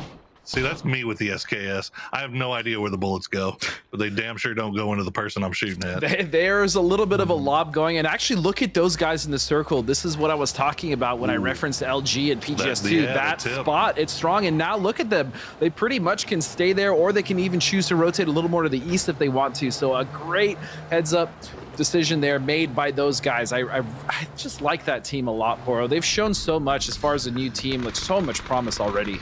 Oh yeah, like they have a feeling. I don't know if it's Doc Geo or who, but they just have such a good feel for how to get to the late game and how to avoid any unnecessary early fighting, even on these maps that we haven't really gotten a whole lot of reps on to develop a strong meta for, like we have for Miramar and Ergo. But even still, those guys trying to send it towards a more centralized position here, but they've had time to scout that out. They're getting a little bit close to friendly fire. Looks like friendly fire just going to reposition slightly here as Mercy Raji in position to do a little road camping here. He's separated from the rest of his squad though, and he has got a lot of friends around him. This is a little dangerous, as it's going to be Draft King flying through, gets the seat swap there. He will find the knock on Noroji. And something else I'm actually really curious about, when we were kind of looking at SDK and Elevate there, I think I saw an emergency pickup that might have gone up from SDK, but they ended up not taking it. I'm not sure. Maybe that was a bait. Maybe they missed it because they thought they were getting crashed. I don't know what happened there. Yeah, I'm not sure either, but either way, STK still holding strong inside of compound. They've got Elevate off to their south, and Mercy, just a four-way fight going on the south side here. Firefly looks like they're going to be able to pull out of this four-way fight, so now just a three-way between Mercy, Aliens, and Falcons, and unfortunately, Aliens, they're only 3 strong. Fakeson's still way behind the rest of the boys on the west side. Looks like he was just making sure nobody backfilled him, so Aliens might pull. I don't think we'll see them be the aggressors inside this one, even with that knock. Actually, no, not second knock. Yeah, that's coming in. That's free kills. You got to try to go for those, don't you? Yeah, I think Falcons is actually just pulling off this. Capitan and Silzen are already way far away out there. They have no intention of getting these reses, and even though that it kind of sucks, I think it's the right decision there. There's no way that they're going to be able to stop that push, especially with the position here we see of Kaishin, the Overwatch, and so that's going to be, again, another early departure for 2 members, now possibly 3. For the Falcons, they just can't catch a break in this early game. Yeah, all down to Silzen. Unfortunately, Silzen will manage to avoid most everybody, it looks like. But again, heads up play from Aliens, just reading that situation, and actually, reading it better than I did. I thought they were only 3 strong. I didn't think they would want to take a fight, but they just knew that both of those knocks were there, free, theirs for the taking. And they played the aggressor, so well done on their part. More points in their bag, currently sitting in 7th place overall, but they are well within reach of the top rungs of this leaderboard ladder. Absolutely, and if they continue to just kind of find the consistency here in these games, right, either getting some decent placement points, which they did in the last game, or getting some kills, they're gonna make that push for the top spots here. And something else I've actually noticed about this circle that is kind of strange is, doesn't really matter now. I was going to say the East is so open, because of the plane path, you'd think maybe some of those teams would opt for it, but no, that River also coming to play with the shift, and now those guys, Friendly Fire, just too easy, and then you now have Legacy, who's pulled in on the East side, will find themselves very comfortable in this circle. Yeah, absolutely. Well, that southwestern side, the South, just all the South, really, the South is about to be just disgusting. Yeah, the South. As Sonic's just repositioning inside terminal. That's their drop spot, so they've been kind of hanging out there for a while. Already picked off 3 from LG. Snaker's the only one left alive, and he's eating some blue right now to try to reposition. As Elevate going to find a little bit of an angle here on the Sonics. Few shots come into Shrimsy. No knocks just yet. Vegas looks like he might have been considering going for the push, but it's going to get called back by the rest of the team. Let them get together, try to see how they want to play this out. Even just looking out, 22 rotating on the east side is LG, or it's not LG, excuse me, SDK on the south side of this. They're gonna maybe have to contend with Inko and possibly even Rats here, who have a little split there. You see Cowboy just to their north, kind of trying to hold, and then the Zvire split is what I worry about the most here, especially with what happens between the Sonics and Elevate. Yeah, that's a very aggressive split. We'll see if it pays off for him here in the end, as we see Sonics still trying to feed over information about where the Elevate boys are. Elevate just kind of deathballing through each building here. Sonics just holding the line. As you can see just off in the distance, Mercy kind of passing through. I don't think it doesn't look like they're going to want to be a third party onto this, as this is just going to be plenty of time for Elevate and Sonics to feel each other out here. They've got time. Have time for now, but once that circle closes, I mean, especially as Vire kind of consolidates that split, right? It may be difficult for either of those teams, especially, if I'm talking about potential casualties that they might take. Hwin is just so good as an IGL, as a player mechanically. I mean, he is just a linchpin of this squad, and he's going for more, but the nade and the spray will find him. Huge, instant aggression coming out of the knock, which is what you want to see. Shimboy got the grenade ready to drop on top of him. Gonna peek a little bit too far on the edge. Shrimsy ready and waiting. Kickstart has the Panzerfaust in hand. We'll go for the res on to H-Win, get him back up. 3 kills already for H-Win. as he continues to add to his total. Tingleton finds an angle, will flush out Shimboy and will force the rest of the Elevate boys to move. They're coming back around as H-Win will hide out in the smokes. Won't get a chance to heal just yet. Gats, though, protected. Tingleton gonna protect the boys as they get the res back on, and once again Vegas all by himself, and a well-placed grenade from Tig, clean as you like there from Sonics. You think Kick was a little irritated he didn't get to shoot off that Panzerfaust? He was looking so hard for it, but so really bad. it was Win, but it was Shrimzy holding the line for those reses, making sure that Sonics was secure and getting those players up and just cleaning up that fight beautifully. As you said, clean as you like, and now they do have to contend with this circle shift. They will have to move in. Mercy to the north. We're now back to the Aliens, who have now find themselves so far out of the circle here on the northeast side, and they are contesting with Firefly shots going back and forth. No trades yet. All this going on outside of Circle 2, so they got to be quick about how they do this. Fakes in, just looking for that long-range shot. I don't see, I don't think they know that the near guy is there. Kaishin getting knocked a little bit low. Haven't gone for the res onto Santa just yet. Haven just keeping track of the guys at the rock while they get that res. And Aliens back up to full strength. Might be looking at maybe doing a little bit of repositioning here, or you know what? We feel like we got an advantage. Let's see if we can stick this out. But now Just Too Easy is going to pinch him. And still fighting back, though. Yeah, Fireflies are not done. Andrew will find a flush there on the fakes, and he'll get the point, even though the knock was not his. And this fight has slowed down considerably as we see even Rebo now going with Zvire. Tingleton on the others picture-in-picture here, trying to make the push in. There is action everywhere.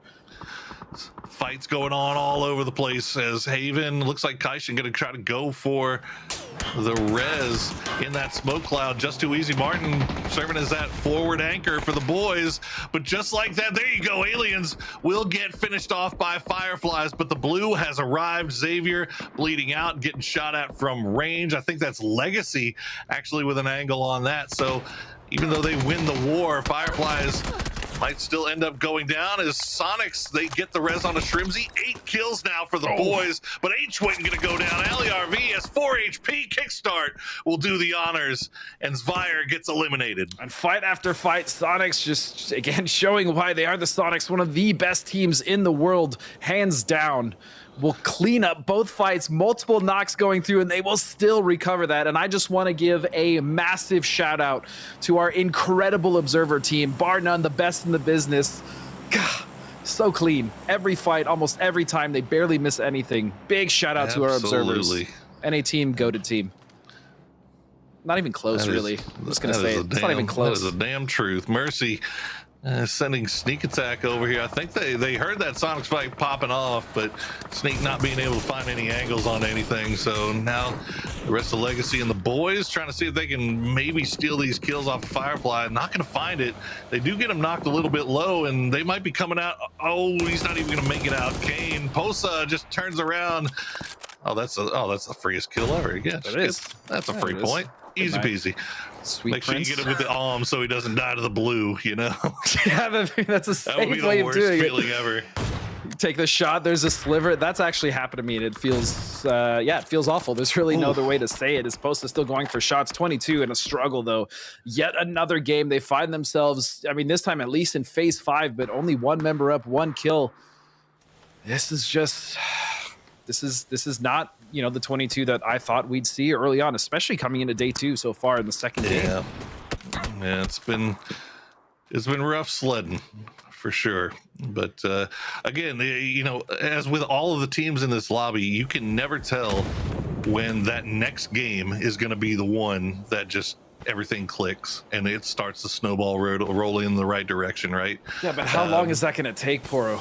That's the thing. That's the other thing is we don't have a whole hell of a lot of time for y'all to figure this thing out. Like, you got to get in there and start getting your points now while you can. Shrimzy get the reposition. I think that might have been Friendly Fire actually taking one off of Sonics there. Looks like they will be able to get that res onto Tig. So 3 strong still, and we can see Mercy. Again, this is a team that we've talked about. They know when they have the advantage, that when they're in a good position to push a fight, and they're starting to creep up on Sonics here a little bit. Not sure if they've spotted out Friendly Fire or not just yet. That's another team I've been impressed with, right? I did criticize them a bit yesterday in that first game for not being as proactive as I would have liked, but they kind of adjusted in the second game, third game, fourth game. They really started to find their footing. And even the first game of today, right? Over 10 kills on that military base circle. They have really started to push the pace, find their footing, and again, get aggressive when they need to. And they've also realized when they need to back off. So Mercy, in that great interview from Seju, they have really started to show us that, you know what, maybe yesterday wasn't their peak. And so I'd like to see more of this proactivity from that squad for sure. Right here. Firefly, Andrew will find Hello Senpai from Rats. That's going to be one of those boys going down. They've also got another knock, as it looks like those guys actually taking the fight to him. The Spoon's already down, so Cowboy and Finna having to hold the line here against the hard push from those guys. Doc Geo going to get spotted out by Finna. Nice spray from him. The smoke slowing things down just enough, and Cowboy will find Chad. Those guys maybe biting off a little bit more than they could chew, as Andrew will get spotted out by Psycho as Inko continues their good run from last game. I really feel like those guys gave up too much space. That was a mistake. That was a big mistake. They gave up way too much space. They gave Rats the ability to start getting the util out when they had the advantage there. Yeah, and they got shot in the back by Legacy, and they turned around. You got to commit though at that point. I think yeah, you got to commit. You had to go push through the smoke wall. Exactly. Yep. They put themselves between two teams, and so they will fall. And Rats, even though they did take those kills, I mean, they really did not come out of that one on top either, as they are pretty crippled here as Legacy is pushing forward. And this team, when they smell blood in the water, it's all but over. And speaking of the FAMAS, here's one right for you, Poro. There it is. Gizero will find a quick knock on Finna. Cowboy might be not long after. There you go. Another point for Gizero with 1 HP left in the tank. And you see only 3 Legacy boys over here right now. RBN still on the north side, was holding off just too easy, but they don't know about Posa, who's sneaky snaking right in the middle of their split. Adam, meanwhile, the last player up for STK. They were getting shot at by just about everybody. I think Inko was the one that did the lion's share of the damage here. Again, just the level of control as well from Legacy. They push forward, they clean up that fight with Rats and those guys, and then they're immediately on to STK, knocking multiple members of that team. They are just so good at multitasking and knowing exactly when, again, to third party. That's been their biggest strength this event so far. And Inko, though, with 3 members up, they're still trying to clean this one up as well. Adam will find one, and he'll actually slow down the push. No. 2 members knocked. Oh, LFP, they had an angle on it. They had an angle, and Adam gets saved, but will go down eventually, it looks like, to the blue grenade. Legacy knows. Yeah, Legacy. Oh, look at Legacy. They are crashing this hard. Dude, they RBN got knocked, and Legacy, instead of going to res him, they saw these free points, and they were like, you know what, RBN, you're just gonna have I wouldn't even dead. be mad if I was RBN. Yeah, it's just more and more points. Yeah, you would like to be res, but I mean, again, they're just relentless. 8 kills so far. Still 3 members alive, though. That's the important thing. I think if they were 3 men, they turn around, they may go for RBN. 3 men, 8 kills, they're still pushing. The aggression is just fine. This team has been so much damn fun to watch. They will take the fight with just about anybody. I want to see this internationally. I want to see this level of play for them internationally. I would love to see that. Absolutely. They have no one that they need to be scared of, as VHZ will finish off Ikus, get another point in the bag, and now they are just on the hunt for Psycho. They know. I'm scared. A pretty good idea where I mean, look at. I'm not even playing it. Sharks in the water, dude. Like, yeah, that's terrifying. Look how methodically they're just pushing up here, as he will re-up on Util. And VHZ actually gonna take the ridge line here. They don't. I think they have a good idea that Just Too Easy is off to their north, because that's who I think ended up taking out RBN. Yeah. Definitely have that fortunately, information. Ragnar and Faravero aren't really doing anything, so they're just kind of content to hold on. Faravero. I actually love his face. I had to interrupt you. Faravero. Looking at Just Too Easy, though, they didn't really have the opportunity to third party. You may fault them for that, but they didn't have the angles. They would have had to overcommit. Plus, I'm pretty sure one of the members was already looking their way, so can't fault them too much for that. Meanwhile, on the north side of this Poro, we see Friendly Fire starting to position here towards the circle. They're still very aware of the Sonics, though, as we see Sneak Attack try to get a cheeky little Panzer over in that direction. He will not find a knock or any damage, though. Yeah, it's friendly fire once again. Late game on Tego. This map working pretty well for them right now. This sneak attack. Oh, yeah, he's got a good idea that Psycho's there. If Psycho's just not peeking, though, he's got no reason to. He's just going to stay there until he absolutely has to move, or he might just go down to the blue. Free. Looks like Tiggleton will get knocked. That should be Rezable, I believe. Yep, he's back on his feet once again. The smoke wall has been laid down. They're just going to try to send it. Strimzy, big shots from Roth will get him down low, but won't get the knock as he gets to the rock, and that's all that matters. But the explosion will do the rest. Sonics have been in a tough spot this whole game. We've seen them fight edge to edge, multiple teams. It all started with that LG kind of decimation there at Terminal, and they fought multiple teams in between, but now it looks like all that wear and tear is starting to actually take effect as there's only a couple members of Sonics left. That being said, they find themselves a little spot in the circle for now, and Mercy will fall. 2 members to the blue. Hard to move up with Legacy just staring at you. Yeah, Seju will be able to get the heal off, but as you said, I mean, you've got all of Legacy just kind of staring down on you. Blue at your back, LFP will get it, and that's going to be the 10th kill now for Legacy as Sonics actually start creeping down on this south side. They want to take this fight. Kickstart actually going to get spotted out by Pixel, though, and now it's all the Tiggleton show once again. We'll find one, Gizera. He knows he's there. He's waiting for Gizera to peek. The grenade's going to come. It's going to go too far. Flashbang will slow things down for Gizera. Here's Tig. Wants to make this hard push. He spots him. Shots come through. Won't find him, though. This is difficult, though. Tig doing as best as he can with what he's been given. This movement is really, really intelligent. Pixel will help them, and he will go for the sprays. Tig will find them, and he has a little bit of a rock move. Oh my goodness. So I am sweating watching that play, but amazing from Tig. Meanwhile, Friendly Fire will clean it up, and very unceremoniously 4 kills. They will also take that game. I mean, okay, 4 kills, sure. Look, it seems like that game kind of fell apart before Friendly Fire could really farm it. That's it. I feel, did we have, what was that, circle 7? Yeah, I feel like there was still like 2 more circles left to go, and Friendly Fire is like, all right, we know where these guys are. We can kind of spread ourselves out here. We're gonna set ourselves up for late game. All of a sudden, Sonics goes down there, starts the fight. Everybody's dead, and all the points that they thought they were gonna get in the late game are just gone. So they'll take the 10. It happens. You know, I've been in those situations. You have this plan. You're like, all right, we're gonna sweep this north side. We're gonna clean up those teams. We're gonna do this, and then all the teams kind of die around you, and then you're like, oh, we got the last, okay, we won 14 points. But you know what? Hey, a win's a win, right? Anybody. I'm pretty sure Tig just I'm pretty sure Tig just ran out into the blue once he saw he had second. So Friendly Fire's just sitting there, they hear all these gunshots. Let's go get them. Oh, we won. Okay, cool. We're done. Yep. Sometimes I can take a win, though. Yeah, sometimes it's just the way the cookie crumbles, but I'll tell you what else crumbles really, really well. Oh, what crumbles? That's going to be the Colonel's extra crispy original recipe. Yes, that's right, everyone.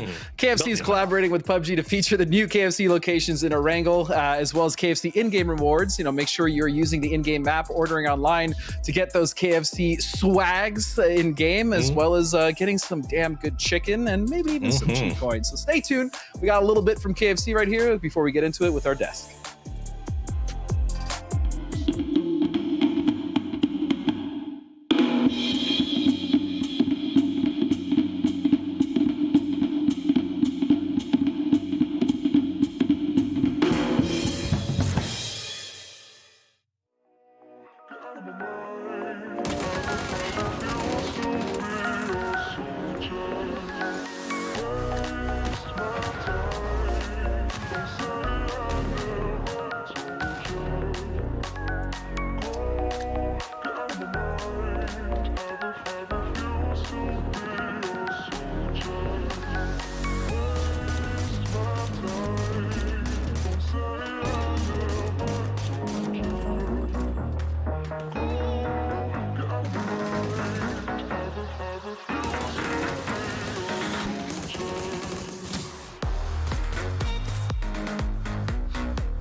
intelligent. Pixel will help them, and he will go for the sprays. Tig will find them, and he has a little bit of a rock roof. Oh my goodness. I'm sweating watching that play, but amazing from Tig. Meanwhile, Friendly Fire will clean it up. It's all about chickens on repeat as Friendly Fire manages to come out and get themselves a chicken dinner with only 4 kills, but win by an inch or a mile. Winning is winning. My name's Toffees, and joined by Cameron, Matchroom, and Mustache Dave to break down the after action. The next game getting ready to load up, but until it's ready, I say we take a look back at the last game. Mustache Dave, do you know what time it is? Highlights. Highlights. There it is. There it is. I love highlights. Yeah. I mean, what a wild match this was. There was something in the very beginning that we all saw. Wild is the choice you're going for. Wild. Just this, like, it was one big giant mound that the game was ending on. And so just all these open fights. And I mean, eventually Legacy really started to pop off. I'll say it got a little clustery there for a while, and everybody was trying to figure out exactly what to go through. This was a specific point of advantage, though, for Friendly Fire. Having this high ground, they had so much vision over what was going on. You can see what was happening with Sonics. And from here on out, they were just kind of asserting dominance and everything. I feel so bad. We all thought, oh my God, Tig, just get into the blue zone. He crawls in and then goes, oh, it's a 1v4, and then just turns around and goes back out into the blue zone. So all that work for nothing. Yeah. Smart. I mean, that's definitely the play there. Friendly Fire. We didn't even spot it because when they recognized that Legacy and Sonics were fighting on the south side, they just said, let's just go. Just too easy. They're right there under our noses. Let's just take care of them first. I got wild about it because I have just died to thinking that I was laying just over the blue line so many times that I had flashbacks to the sadness. Can confirm. Cameron sees me die a lot. Cameron's just gonna do him like that. Listen, if I give out prizes to everyone on the desk, Cameron would get the res support because he picks me up in more games than I can count. Okay. All right, let's talk match leaderboard. Sonic 17 match points, Legacy gets 15, and our chicken dinner winners all the way in third, Mustache Dave, as they get that 14. Yeah, listen though, Friendly Fire, they've been really consistent here so far in the last 2 days so far. Air quotes right there. Hopefully they continue that momentum. But talking about momentum here, Toffee's Legacy finally getting the wind in their sails once again with the 11 kills. Game 1 wasn't too hot for them. Game 2, they're coming back, baby. Guys, I think I found the kryptonite for Legacy. It's just military circles on Erangel. Like every other map, every other position, they're gonna frag out. So back in first place already. Back in first. The lead change has begun. I love watching when it goes back and forth. Oh yeah. But this is a very important lead change because, reminder for everyone at home, Legacy came into this event 9th in PGC points with only 105, okay? Yeah. Luminosity is going, no matter where they finish, with 435 points guaranteed. So this race here between the two of them has significantly bigger meaning, I think, Cameron, than we maybe just sort of than casual lead changes.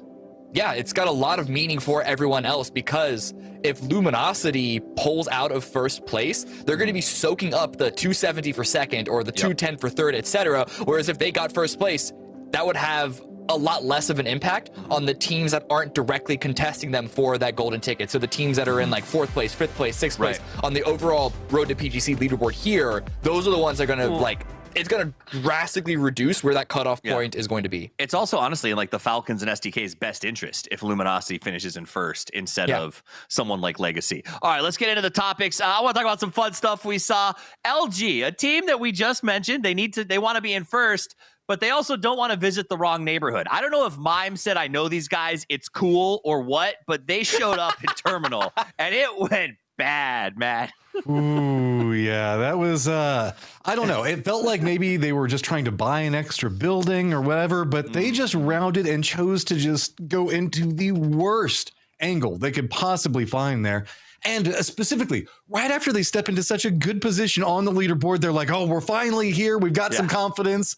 Insta wipe, just like that. Well, okay. That is, the Snake has lasted a little bit. I don't know if he made it to 10 minutes because my fantasy team wants him to, but I think he did. All right. So that also, though, started the next thing, which I want to talk about, and that is winning. Because Sonics back underfoot. I think they had a slow first game, and I've heard, I know that Taggleton was doing promotionals at TwitchCon for a sponsor until Like literally, I heard rumors that Matt might have started the game because he was having trouble getting back to the place. Like he's playing at Shrimzy's house on Shrimzy's backup rig. So I get it. You get a game to get your head straight. Then they show up and they play really well, Cameron. Yeah, exactly. And it's also H-Man showing up too, right? Yesterday, he might have had a lot of damage, but he only had 1 kill, which, but you said that he was like 8th in damage overall. Yeah, which that's the crazy thing about I don't know how that math works out, but he was getting a lot of kills this time around. He was getting the majority of that spray down onto Luminosity to start these things. And then it was Zephyr next, and then Elevate or whatever order it was in. And then just like constantly bounding from fight to fight to fight. And the way that we see Legacy perform so well going from fight to fight to fight. So starting today in 7th place made me worried, but if this is the Sonics that we're going to get for the rest of the day and then even tomorrow, you know, they're getting back into things. All right, Mustache Dave, I want to talk about aliens. I'm not going to try to say the name the proper way like Godspeed likes people to. I just support you. But I'm hearing that Kai Shen, due to internet issues, is going to have to drop for the next game. They're trying to fix it, but they're going as a 3-man squad. What's the play if you're a team who's sitting here? I mean, after game 6, they were sitting in 7th place with a real bid to possibly go to PGC. Is there a way? Do you just play defensive? Is there an option when you're down to this situation? Yeah, it's going to be a tough one for sure. I mean, just being a man down, you're already going to be at that disadvantage, especially when the pressure's on, when we're talking bigger picture, PGC points. We see other teams doing a little better than they are, so they are losing that lead ever so slowly every single match that we progress here. So hopefully, though, we get that 4th player back on the team next game. But to answer your question, if I was in game, 3 players, I'm definitely avoiding everything at all costs. You know, I'm going to try to survive as long as possible. Maybe if I can third party get a free kill, possibly. But at the end of the day, just try to make it to the late game and get some points there. IGLs are too good, man. You just become so exploitable with just missing that 1 member early, right? Yeah. Oh, you know what? We're not missing our guys. We've got 2. It's the 3rd match of the day. Let's head over to our casters. It's Godosaurus Rex. Oh, really? Godosaurus Rex, you say? Well, I gotta say, I'm excited for this next game here on Vikendi. I like the frozen tundras, the wastelands, the storms we're coming to terms with, but for the most part, I've been having a lot of fun casting this. But I gotta tell you though, Godspeed, there's a team that we've obviously been talking about a while for good reason, STK. They're running out of time, man. They are running out of time, and they need to have something start going their way right now, or they are going to see themselves missing PUBG Global Championship, which would be surprising to say the least. The freaking problem with that the problem with SDK is that they're not in bad positions, right? They're not like making these really egregious mistakes where, you know, the rotations are bad. I mean, to be fair, that's never really been an issue that STK has had. They're just not putting it together when it comes to team fights, right? Whether it's in a compound, I think specifically to the game that Zephyr crashed them in the center of circle on this very map in Vikendi, and they lost that fight. Like, straight these are just 4v4. Yeah, these are just things. I think that was even a 3v3 or a 4v3. I don't even remember, but it's not what we are used to when we see this team. And I love those boys to death, but I'm not going to sugarcoat it. They're not playing to their ability right now. They're not playing well. They're struggling to do what we expect them to do, which is just win their team fights, play really good, strong edge. Again, I hate the stupid curse thing, but look how well they played in the group stages in NA, right? And then now we come to this combined lobby, and it's struggle town, man. Yeah. And on the flip side of that, Legacy, obviously, doing everything they need to do. Friendly Fire, doing everything they need to do. Hell, Mercy had such an outside chance, and they're sitting in 4th right now.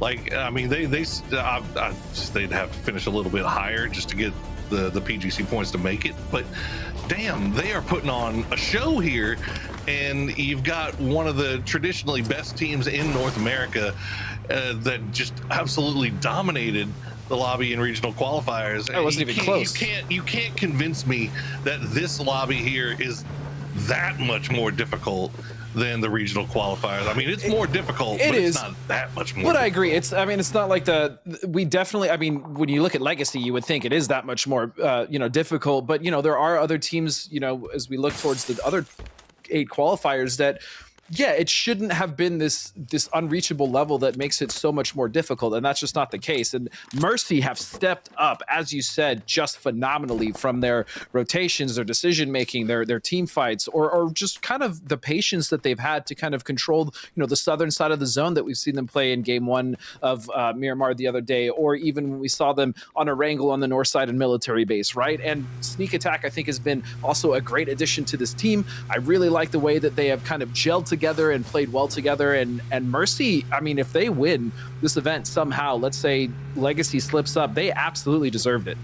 No, 100%. And they've just been a joy to watch. And Falcons slipped a little bit here today, but it's still not out of reach. Again, we got to remember they had a very slow day 1. It wasn't until the final game of the day that they really got most of their points in the win in game 5.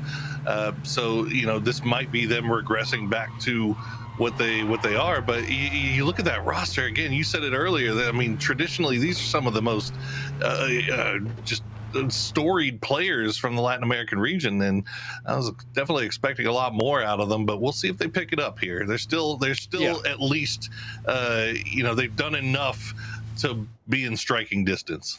And look, maybe it is because we are switching maps so often, right? We don't have like a set two Erangel, 2 Miramar, and that absolutely could have a part into it. I mean, even when I was playing, we would just switch from Erangel to Miramar. Sometimes that was just a really good mindset reset. Sometimes we wanted to just play that map one more time. We didn't get that opportunity. Now you're talking about, 2 more maps just being thrown into the pool.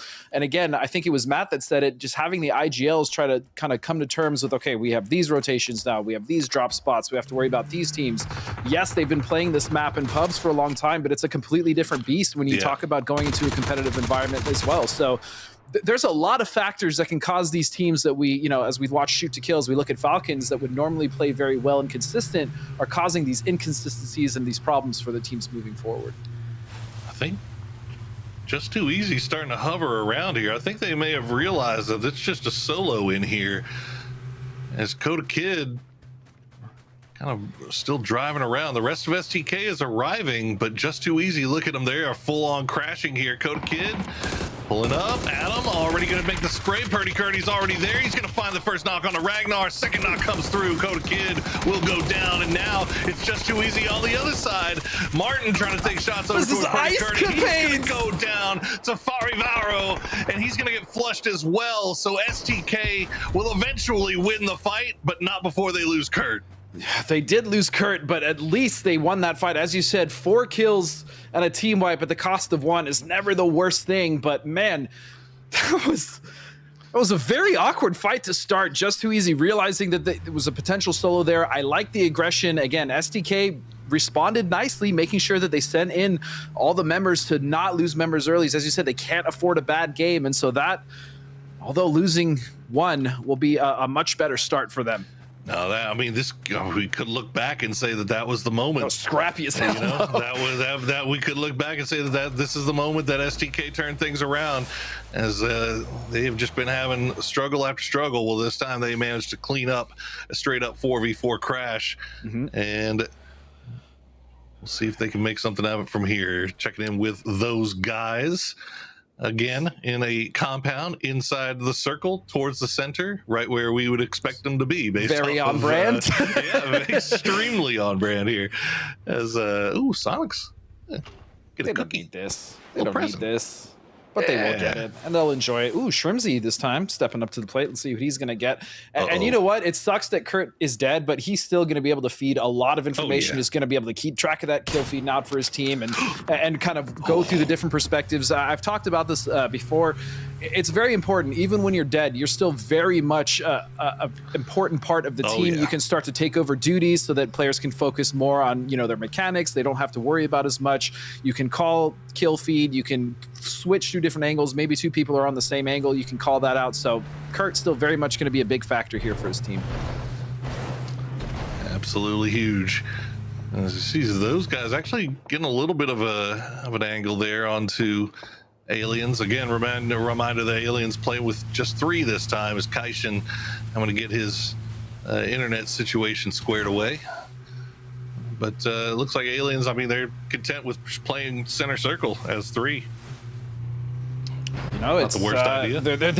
There have been worse ways to spend your time as 3, fighting on the edge, struggling. But yeah, they're going to find themselves center circle. And then we haven't even really talked about the map itself, right? Yeah.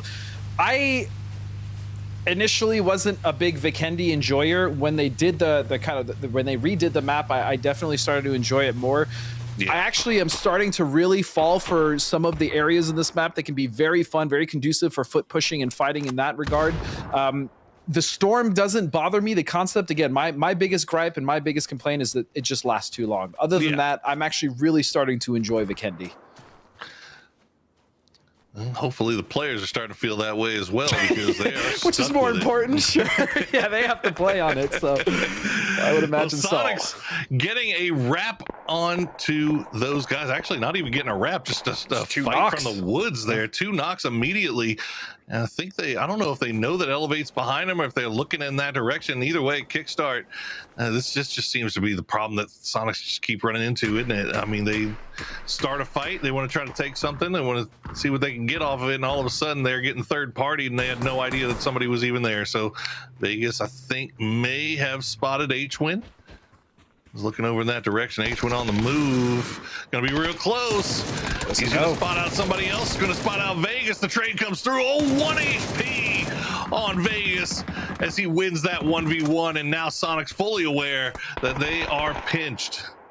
And Elevate are well to end this fight and finish the Sonics. They need these points. They're currently sitting in 12th place, 23 points, and they have not really had the best of days here. Yesterday was not the greatest start. Today has not followed through with that as well. Is they're gonna find a knock here. Still Sonic's putting the screws to those guys, just harassing them. That's gonna be a knock and a flush as well. Shots are gonna come. Shrimsy though will not find the knock. He will be okay, has a little bit of ridge to work with Poro. Yeah, he's gonna survive, get to that wall, and now Sonic's in the better position here. I doubt Elevate really wants to make the long push across that open field, as Flax the last one up for those guys.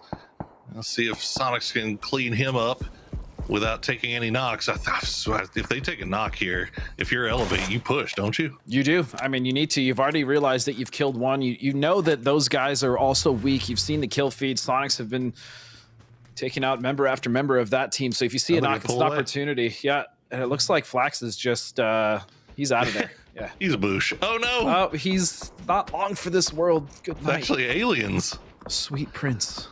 Aliens finding the Angs, and Flax is going to go down to Haven. So that's going to do it for those guys.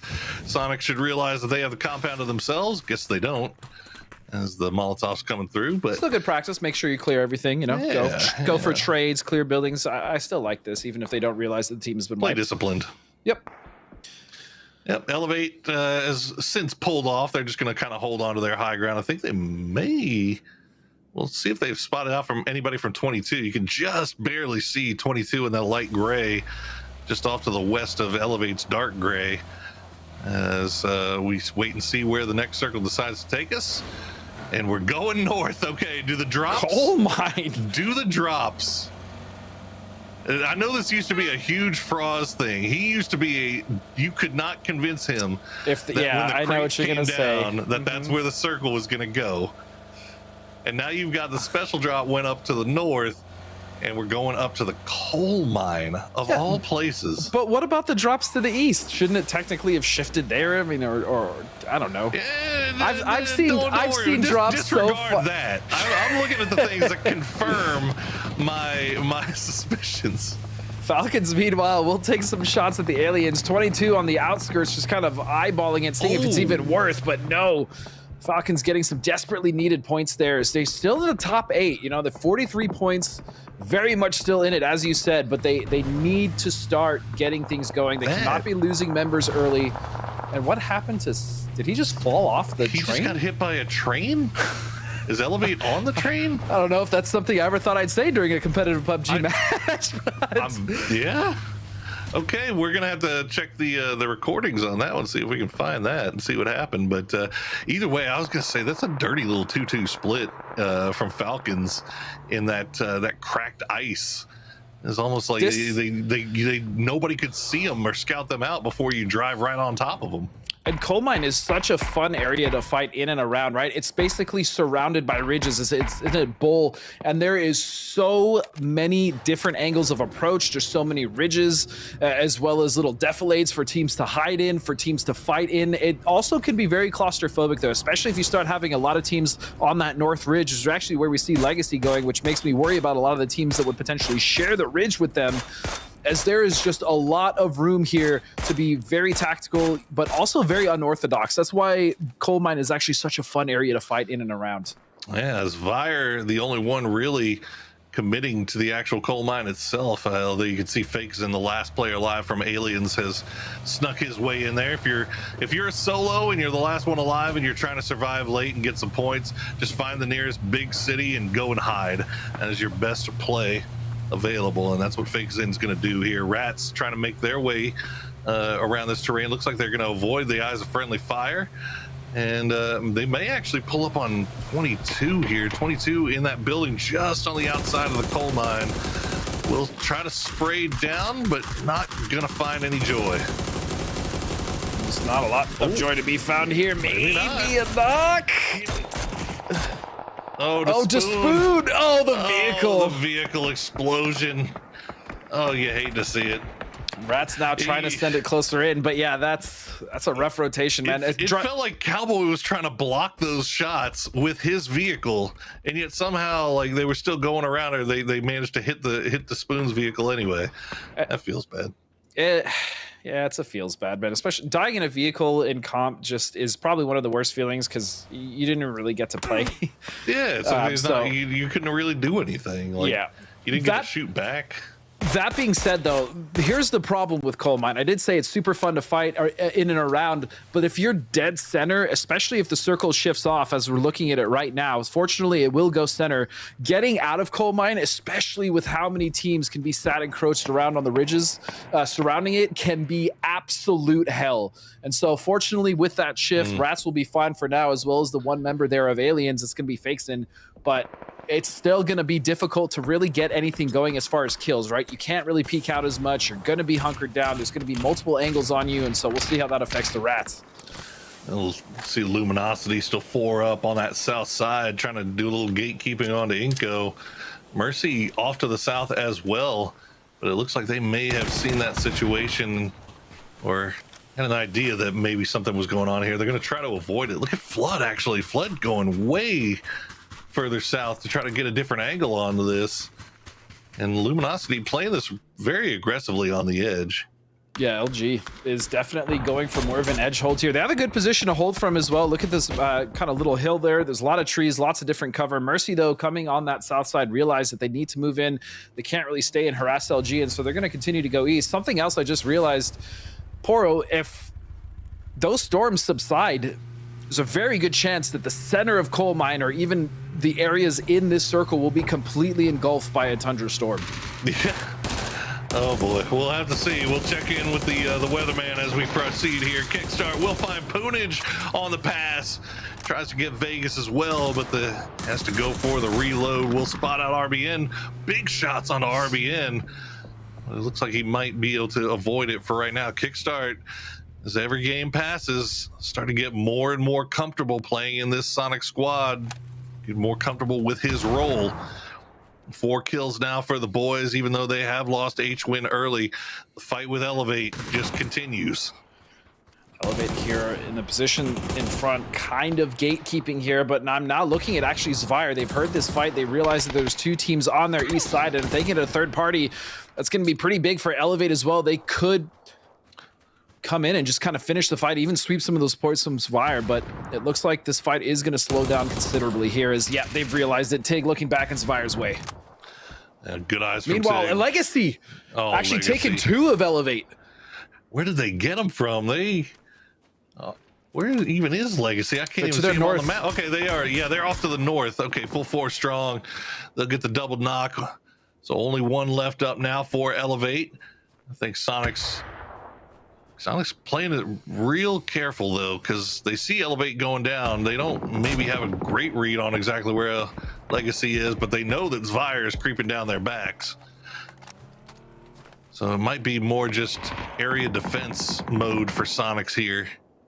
They're gonna find Elevate as well. They'll get Gats, they'll get Shinboy as well. That is it. Elevate will fall. Another disappointing game from Elevate. That Storm, though, if we look here on the Southwest, is actually giving Inco the ability to rotate. We also see Sneak Attack trying to make a way, but the circle has shifted. It has gone east, and it has given a lot more room to play for teams like Sonics as well as Falcons that find themselves on that edge.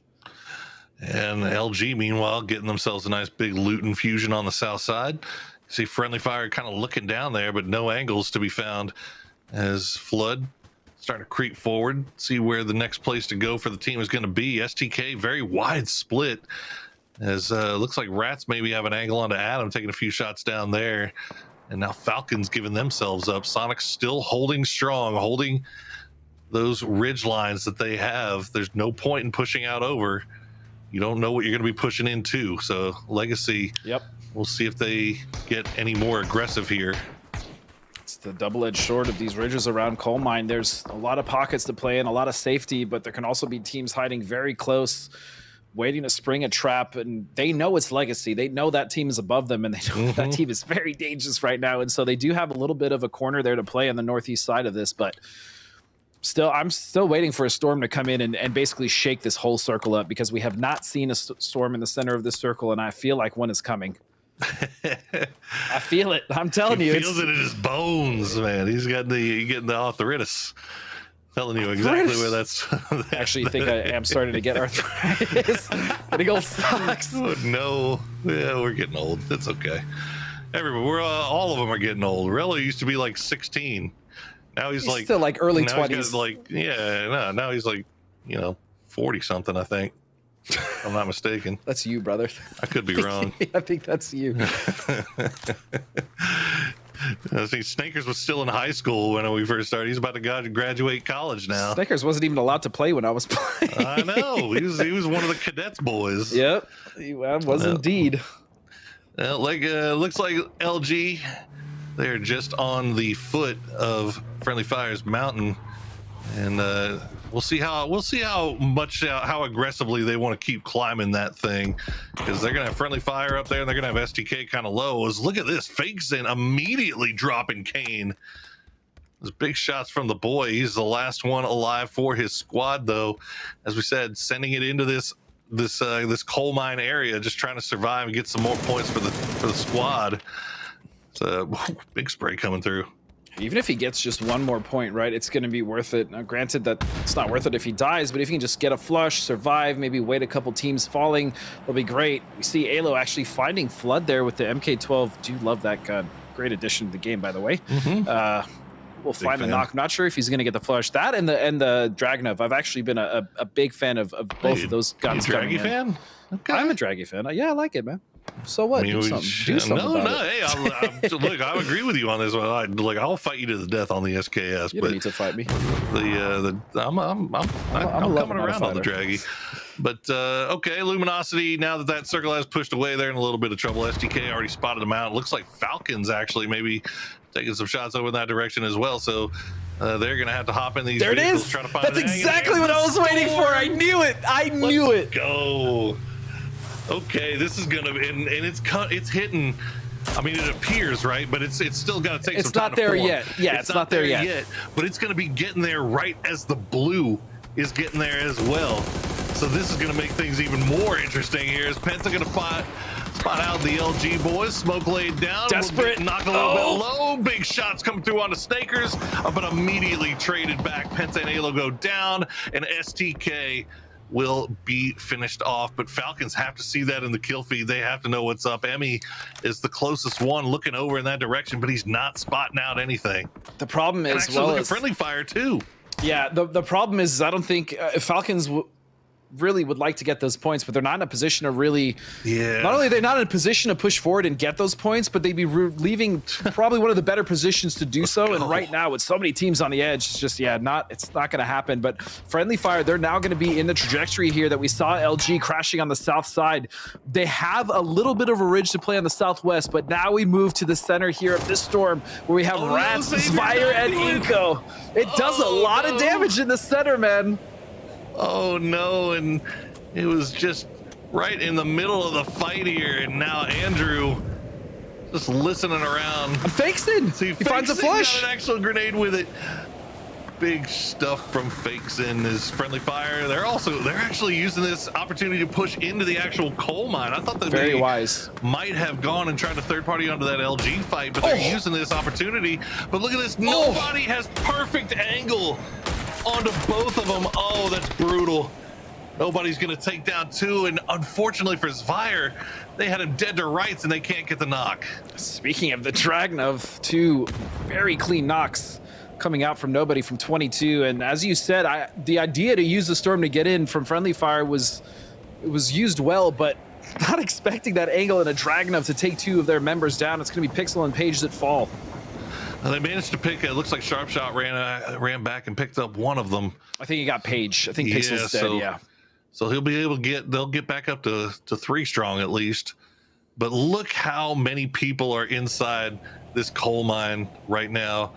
And meanwhile, you got LG and Falcons on the south side, and they are laughing.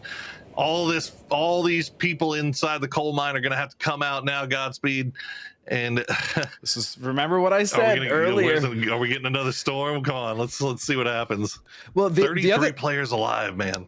33 players in this circle is disgusting. I mean, there's really not a lot of room for these teams to work with. We still have the Sonics, who've been fairly quiet at this point of the game on the north side, and as long as they can make it to that hill, make it a little bit south, and take the fight to Zvire, they're actually going to have a strong position to play from. But that's a lot of ifs.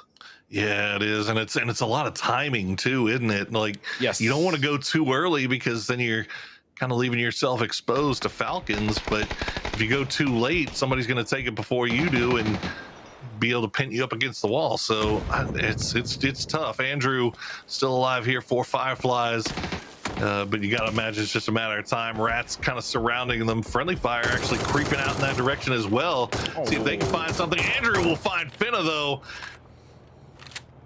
Got one underneath him. Does he hear the footsteps? I think he does, yeah. He does. He doesn't spot him out just yet, though. Cowboy was ready and waiting, but Roth was ready and waiting for him. And friendly fire will pick up another point for themselves here. And more importantly, they still have 3 alive. Remember, we saw them get knocked. 2 of them. Page went down. Pixel was flushed. But as you said, Sharp was able to recover that. Now Fakeston, still alive somehow, will go down to the last member of Rats. Hello Senpai will find that point. Meanwhile, Sharp will find another knock, and that's going to be on a member of 22 here. And this is just chaos. It's so hard to make it out of here, especially when the circle isn't even favored. Smoke walls laid down thick inside in between the buildings as grenades are flying. Utility is everywhere. LGC, they're in trouble. VHC gonna go down to the Molotov, and his compatriot LFP just outside of the flame, but he's taking blue damage and everybody is looking for him to cross the street. He might be in a lot of trouble here. Ali gonna provide some support for Rybo, but looks like Rybo might be dead here. I don't know if they can get down there in time to go for that res. LFP trying to go for the street cross as Ollie. Oh, he just turns away at the wrong time.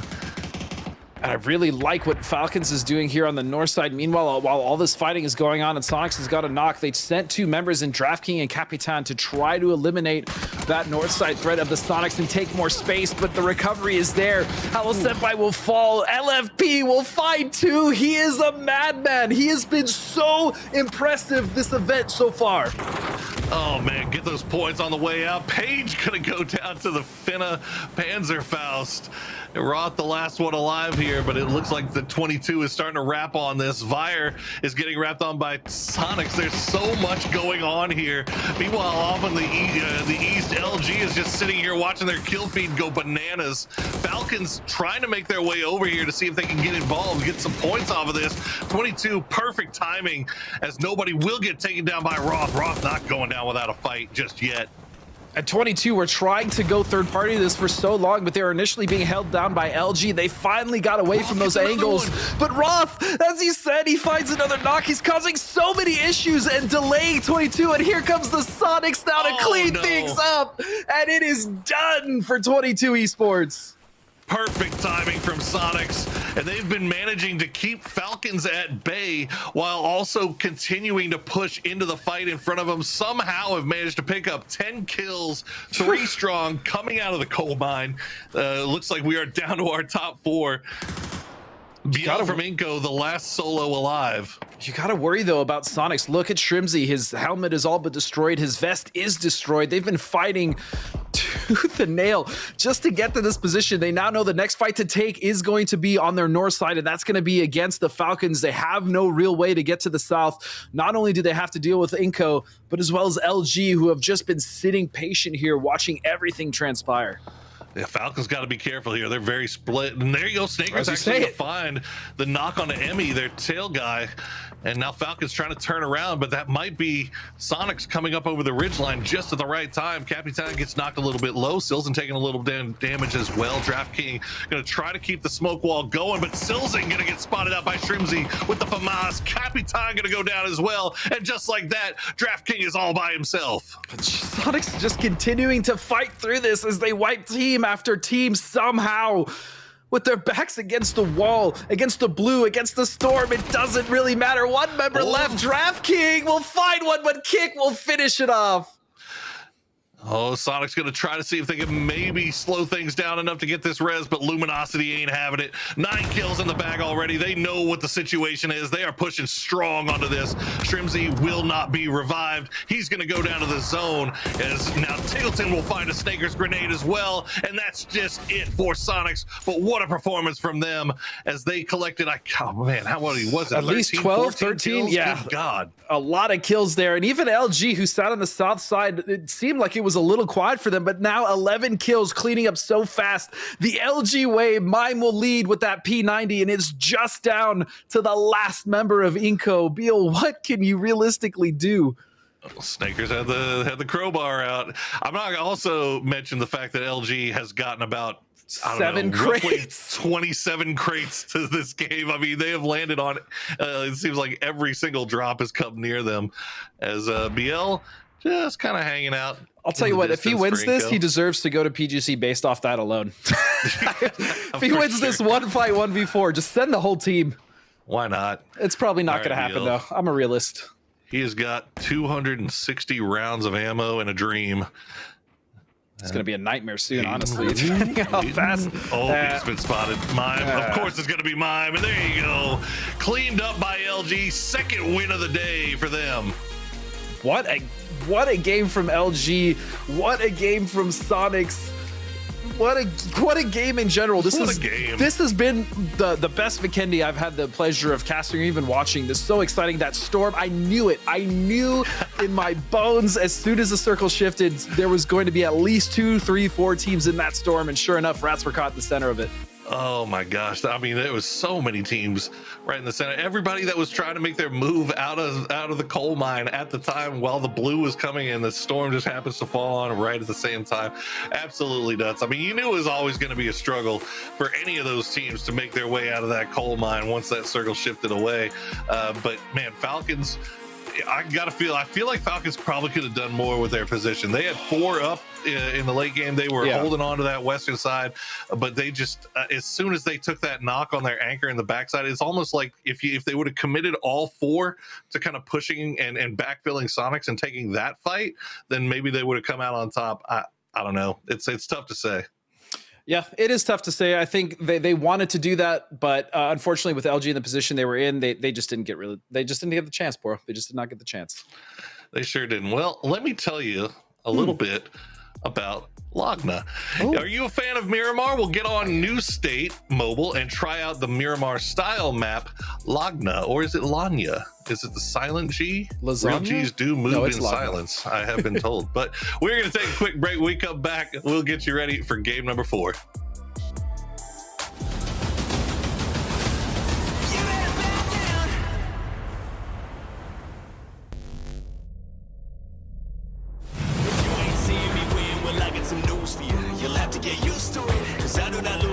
What I do, and I am not new to it.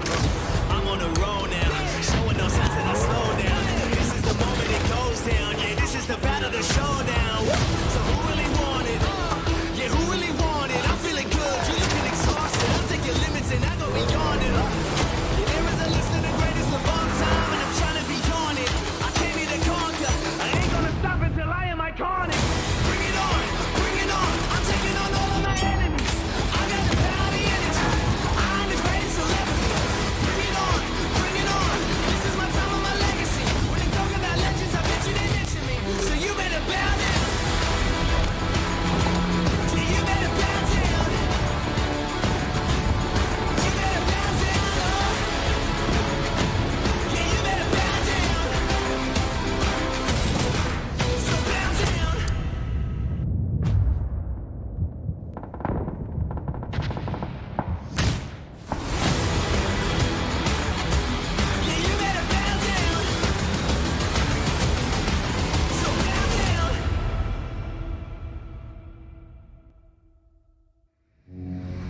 though. I'm a realist. He has got 260 rounds of ammo and a dream. It's going to be a nightmare soon, honestly. How fast. He's been spotted. Mime. Of course it's going to be Mime. And there you go. Cleaned up by LG. Second win of the day. Welcome back. Luminosity continues their raffle stomp as they get yet another win. That's 2 on the day, 4 overall, and they like to do it every other. So everyone, I guess, can be happy. This game will go to some other team, and then our final match is going to probably be Luminosity. My name is Safi, joined by Cameron, Matchroom, and Mustache Dave to break down the action. And as Are you Cameron said, or am I Cameron? I think you're Cameron. I think I'm Mustache Dave. Matchroom? What up, Dave? How's it going? Looking good, man. Looking good. There it is. There There he it is. is. It's Toffee's Gotosaurus Rex and I like Mustache that. Dave. I like that. Welcome back. Gotosaurus Rex, that was a Vikendi game, gentlemen. I'm glad was to have fun. you here on the desk now, because that was, I think Godspeed said, the most fun I've had watching Vikendi in ages. Yeah, it generally was the most fun I've had. The Storm, again, it caused a lot of chaos, specifically for Friendly Fire. They potentially could have had more out of that one, but it also gave the opportunity to Rats to actually stay alive a little bit longer, and it was interesting to say the least. All right, well, let's take a look back at it. Let's remember the chaos of the Storm, the coal mine, and everything in between. It's highlights time. Highlights. What? Highlights. He Like He-Man, okay. remember? He likes the highlights. He does, and I do like seeing this. Shoot to kill, winning it straight up 4v4. It's a little wild. It's unfortunate that Kurt dies here, but I mean, there's so much going on. How's he going to know that they got crashed right there? And Farivero made sure that he finished his plate, but good stuff from STK to start things off there. And we saw Elevate here in Vegas, with a good start. We thought this might have snowballed into something a little more for Elevate, and unfortunately it did not. Hey, I'm just, let me channel my inner Toffees, okay? Sometimes. I loved it. And the thing is he really is like that outside of cast too. I think he said that the other day, and Poro realized. This isn't a bid, is it? Well, somebody else is Luminosity. I mean, look, man, you give them 4 up in the late game and this much space to work around, like they're always going to come out on top, right? And Mime starts things off, feeds over the information. Snakers gets the kill, 12 kills and a win, as you said, second win on the day, and look at that, 22 more points for the boys. But Sonics, okay, I see you with your 18, baby. Yeah. Playing. I mean, when you got a hurricane as your logo, you got to perform when the storm shows up. Luminosity 22, they did good. Friendly Fire, still grinding that consistency. This is what they do. I like it regionally. It terrifies me if they go to PGC and try to just grind. We'll see how it goes. Other big ones, we saw Falcons come up with some good points. They sort of needed to get that done as well. But it was a chaotic game, gentlemen. Let's take a look at the overall leaderboard. I think, we're due for another lead change. 99 points for Luminosity as they jump above Legacy again in this back and forth. That really is, I think, Legacy sort of looking at their PGC run and saying, we really just want to finish first and take all questions off the board. I think, without a doubt, couldn't disagree more or agree more. My bad, because listen, we're talking Legacy, we're talking Mercy. These two teams are definitely on the hunt for that golden ticket. Obviously, Legacy further in the lead right there. So I think with LG already going practically to PGC and continue to get so many chickens, Legacy are starting to shake here a little bit, getting a little nervous here, Toffees. All right, let's talk about that map a little bit. Storming the coal mine. There literally was this coal mine circle. It just kept collapsing on it, and then the storm lands on it, and it seemed like a bunch of teams, predominantly Friendly Fire, Godspeed, went, oh, there's our chance. And just we ended up with a copious amount of people in a storm, in an area not a lot of people play regularly, and a bloodbath. Yeah, the storm potentially cost Friendly Fire those 2 members. They could have got more points, but because of the cover, it allowed for the other teams around them. Specifically, I'm talking about Rats. They actually, had to deal with a little bit of that. And then for the storm, it even gave Rats a little bit of a reprieve, even though they were down a member, that they were able to get deeper into the coal mine. And I also want to kind of echo Dave here. Legacy has not actually had the greatest last couple games. They're starting to not necessarily slip, but they're letting the other teams catch them. In fact, LG has actually overtaken them in first place, and they really would love to just take that first place spot and just auto qual. That's absolutely true. And I think that brings me to my, sort of a question about, Legacy, and maybe Dave, you have the insight. I'm starting to worry that this game was, in a way, a canary in the coal mine for them. The fact that LG gets another big win, that they walk away with huge points, there's an indicator there, though. Like Legacy needs, do they stop saying we're going for the golden ticket when you start planning on that second or third maintenance? because the win's becoming harder.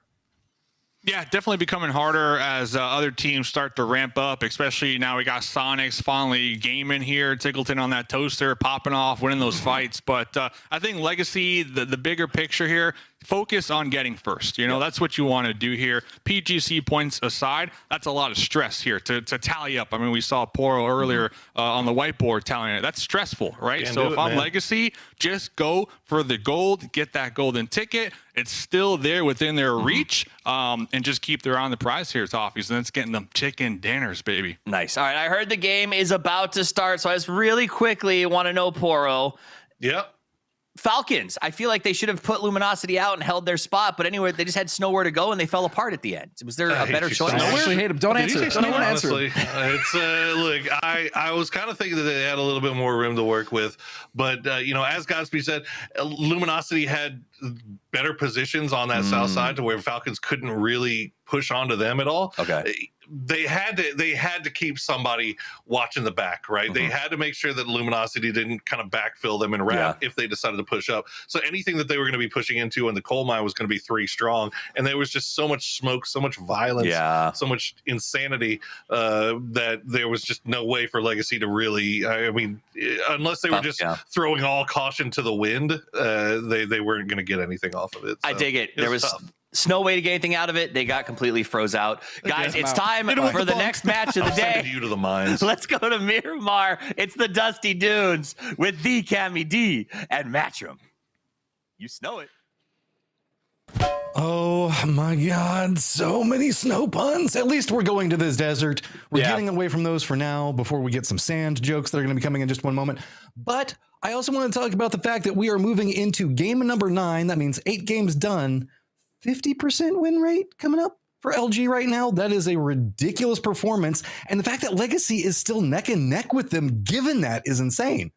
Yeah, and again, that's just coast off of the fact that Legacy have had more kills in their wins. They've had a bunch of double-digit kill second, third places, right? Whereas Luminosity, not quite as dramatic, but they are getting the job done when it counts. They're not going hard in the paint right off the bat like Legacy are.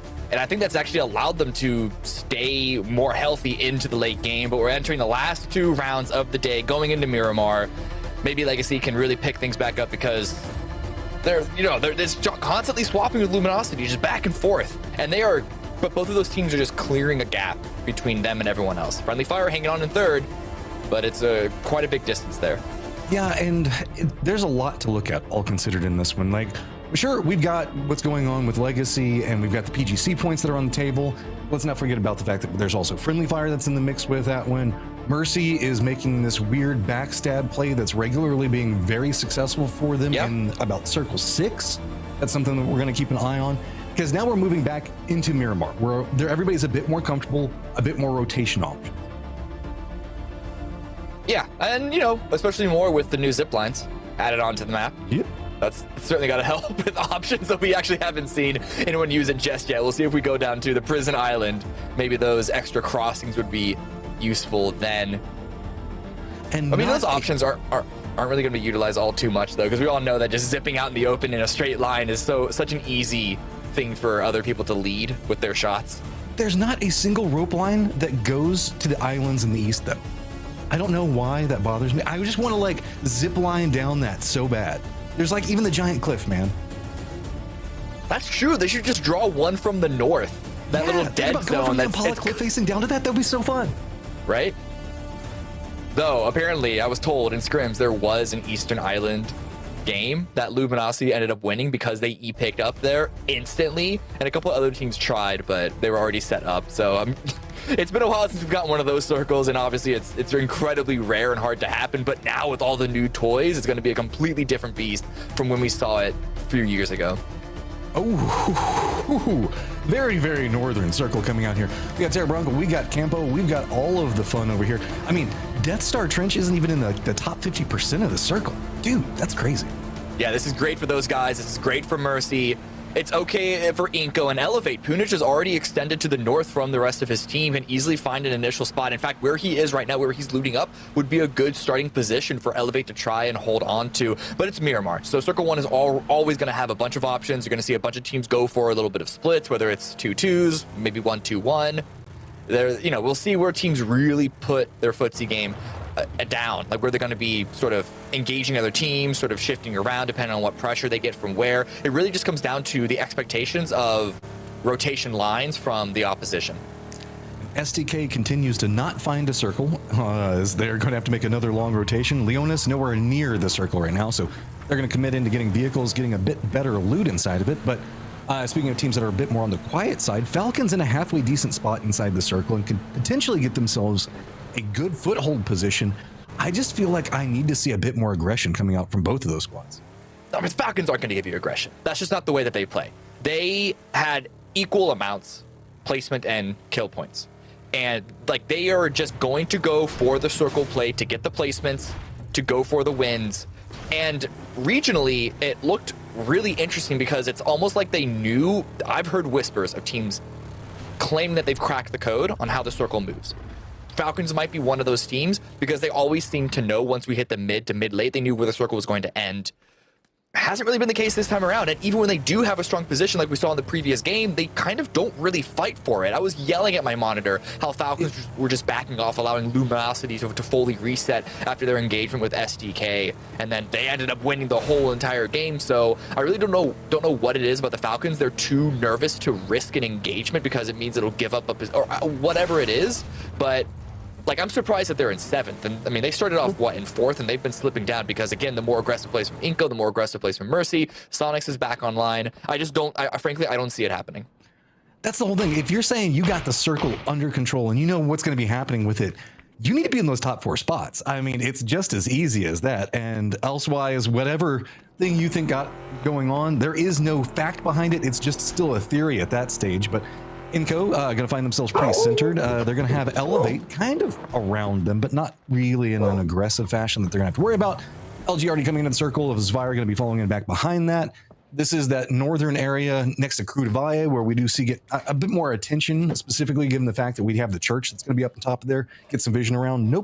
Actually, I think that those guys might have the church on lock already. They might. Cruz Divide is a very interesting position to try and control because of the high-low and the, and all that stuff. But they're not committed. They shouldn't be committed at this point. Elevate right now, they've actually moved even further north from where I expected them to, and I think that's a smart move considering so many other teams are going to be coming in from the south side. They're basically dead center at this point. They're not really extended out. And for a team that's in 12th place, that makes a lot of sense. Their fighting has been a bit hit and miss. They've struggled to really figure out how they're going to engage a couple of these different teams. And so I think for them, just trying to play a little more straightforward and fundamental, not try and go for these more risky, though, sometimes more rewarding splits is the way for them to try and get back into this and actually shoot for a top position and qualify to PGC, because they're definitely in the conversation. At least they were before now. I've got my eyes set on this is a pretty easy circle to rotate into, right? You can hit the hard eastern position, or you can just rotate over into the north. That's kind of what we see. Perfect parking job. Perfect. Look at the top tier. I like they even shoot out the tires just in case somebody gets over to this compound and gets this vehicle. There aren't any tires on it. But speaking of transportation, back to the topic I was going to go on. Easy rotation circle means the fact that emergency pickups are still going to be in pretty hefty supply moving into these later circles. Yeah, actually, teams might have one or two just in the trunks of their vehicles, in the trunks of their UAZs, just ready to go in case we see, say, a Campo Militar shift to the north side, or maybe even a hard shift over towards the east. Sonics now. A couple of shots at the passing Luminosity. H1's going to be extending out to go for a little bit of a split over the field. This is quite far from center, but actually Luminosity, similar to the Tego game, driving into a position that is already held, but Falcons, they're not all in one position. They're pretty spread out. Good shot for Capitan to try and back away from this one and just give that space up. Good timing on that too, because we also have Friendly Fire that's encroaching on the other Falcons duo, so not a lot of support that could have been supplied at the time.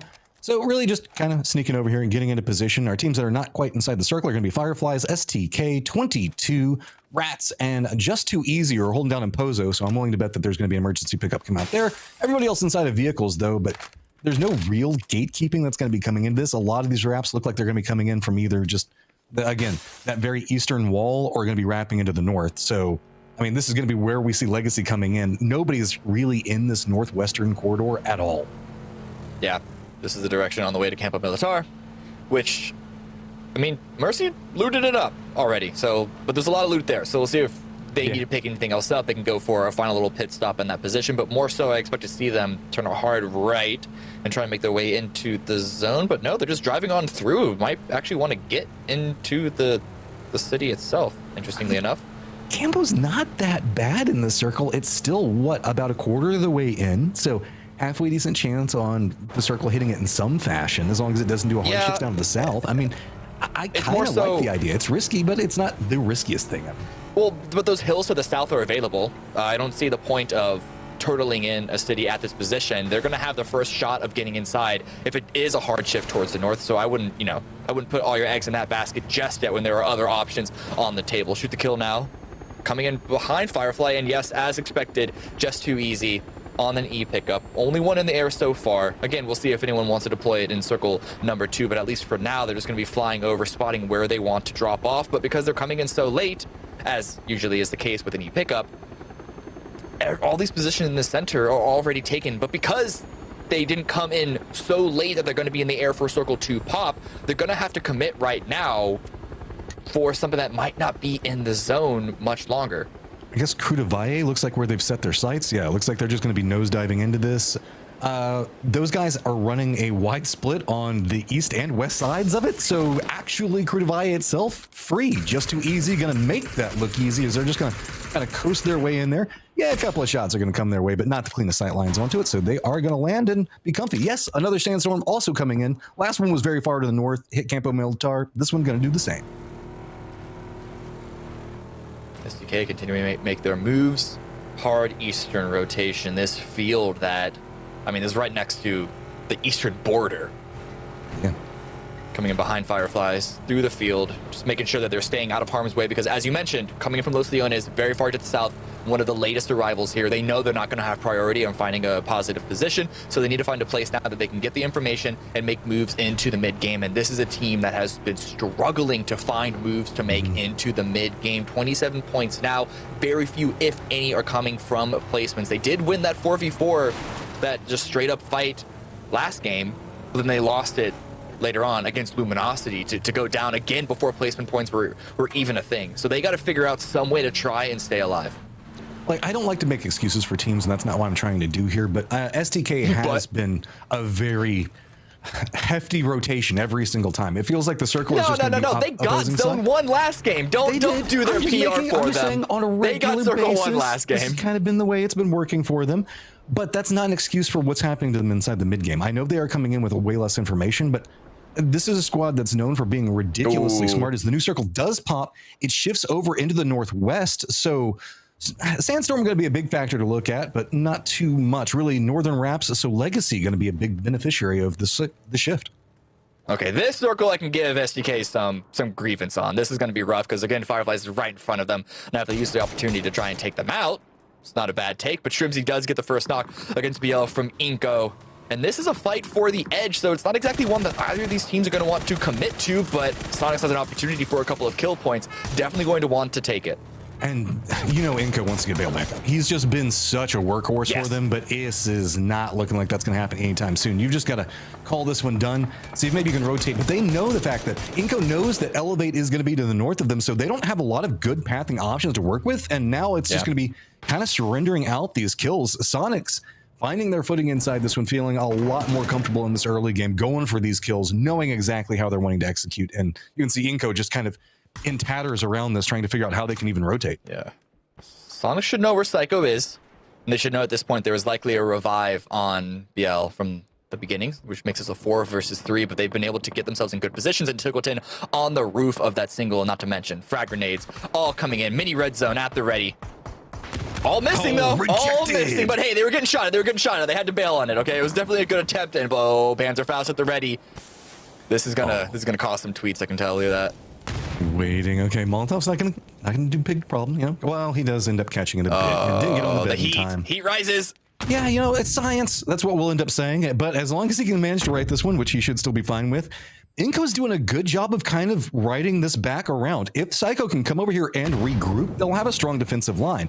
The problem with it is they're playing against somebody that's got house money in Sonics, and Sonics can kind of choose to do this however they want to. Look at the amount of smokes coming down. They're going to be pushing right into that Panzerfaust, though. That's a shotgun on Iku's as well. I hope they're ready for this. They have the bodies to throw at the problem, but this is going to be a really hard push. BL's going to swing out with the Panzer, but doesn't get a chance to fire. Great angle held by H-Win. Just denied on it. Reads the play coming out. Bale's going to go down. Now it's going to be Waiku's Psycho in some trouble. Shotgun going to need to come up big. Doesn't really tap the way he wants it to. He's going to go down. Now it's just Psycho starting to find some kills on this one, though. Psycho's got to reposition into this one very, very quickly. See if maybe he can go for an outside flank onto this one, get the read in, but it's already right on the opposing side for the Sonics. They're already pushing into this one. Nothing to be done. And so with this, Inco is going to be out. Sonics should be able to right their ship. Yeah, Psycho had a really good attempt to try and win that 1 versus 3, the flash, and then the pop out of the opposite window to try and find an opposing angle swinging around the side.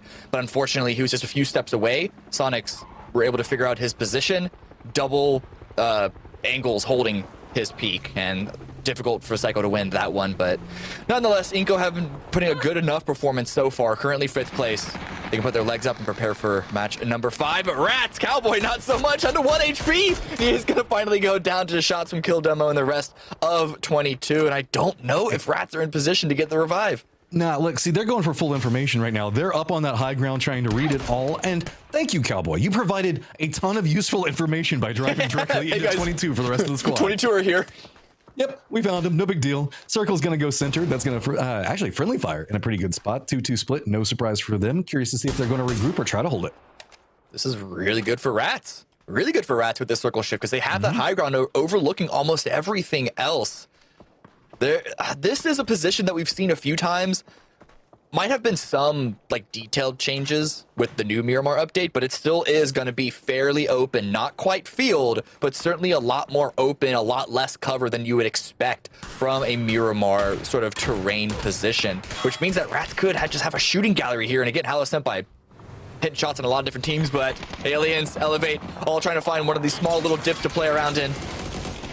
And there's just no options. They have to stop here. They're already getting harassed on the backside of them, so now they have to make the foot push in. It's going to be Aliens trying to crest this hillside, but man, you can see it's just every single angle has somebody shooting, and most of it's going to be Vegas. Elevate do manage to survive, but don't forget those guys at range friendly fire, still trying to pick them apart. Vegas on near on no life. This is just terrifying as the sandstorm does come in, and that might provide enough for Elevate to at least get some of these reds. Yeah, Rats aren't going to be there to confirm all those kills, but we'll see if Luminosity have a good timing onto this. They seem prepared for it, so the shot's already coming in through, and that's going to be it.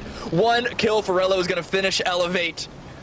Elevate got the kills on the Aliens, but they didn't last too much longer than that, and this is a bunch of gear for Luminosity to pick on up. But are they aware of Rats' angle overlooking this spot once the sandstorm concludes? But there's so many teams inside the sandstorm right now. There's like near on no vision. This firefight that we can see going on right now, a shoots a kill, just too easy, entirely clogged up. Trying to make sure that they're waiting this one out. You can see Pinta and Adam do know where Alo's at. Alo's going to crawl on over, but does get spotted. Coda Kid reads it, going to get the knock onto him. Adam now in some trouble with this one. Mind the other side of it, 2 members are still up for just too easy, so Adam's going to have to make sure that he at least gets one of these knocks quite early, establish something out of it. But nope, there comes the res back, and numbers are just slipping outside of his favor. Penta gets finished off. Oh, Coda almost had an angle. Adam, though, doesn't get the finish there, doesn't get the knock there, and has to fall away. Just trying to run around, make sure that Just Too Easy cannot triangulate his position, but this does give the option for more and more revives for the team. And here comes the Sonics. They've heard this fight, and they're just pushing up through because, again, they are just looking, feasting, salivating for kills where they can get them. Adam's just thinking the fact that Sonics are the best thing ever right now and just providing some type of distraction so that way he can sneak through. Problem is, he's getting pretty close to their line and might not be too friendly, as I think that Trimsy might have heard that door. It looks like they're kind of moving in, or are they just nope, they're just aggressively moving into this one.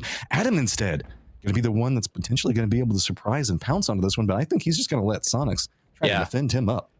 Yeah, if he has an opportunity to let Sonics push through and he can follow up behind in their footsteps, he's going to take that. That's the right move to do right now.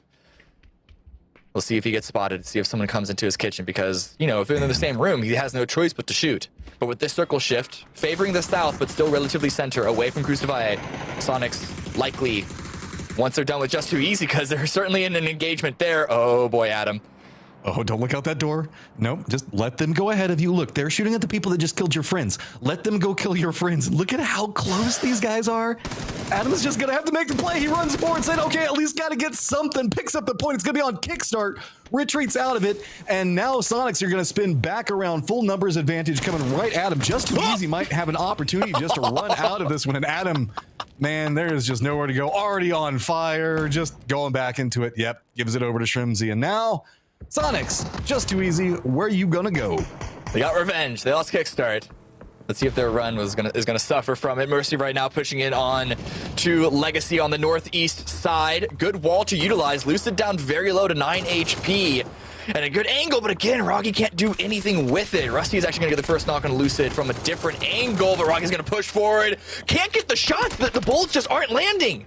Oh, that was just Gizero weathering the bullets, spins back around into it. Sneak attack, got himself the sawed off. Seeing maybe he can get something with it, but denied. Legacy holds the line up.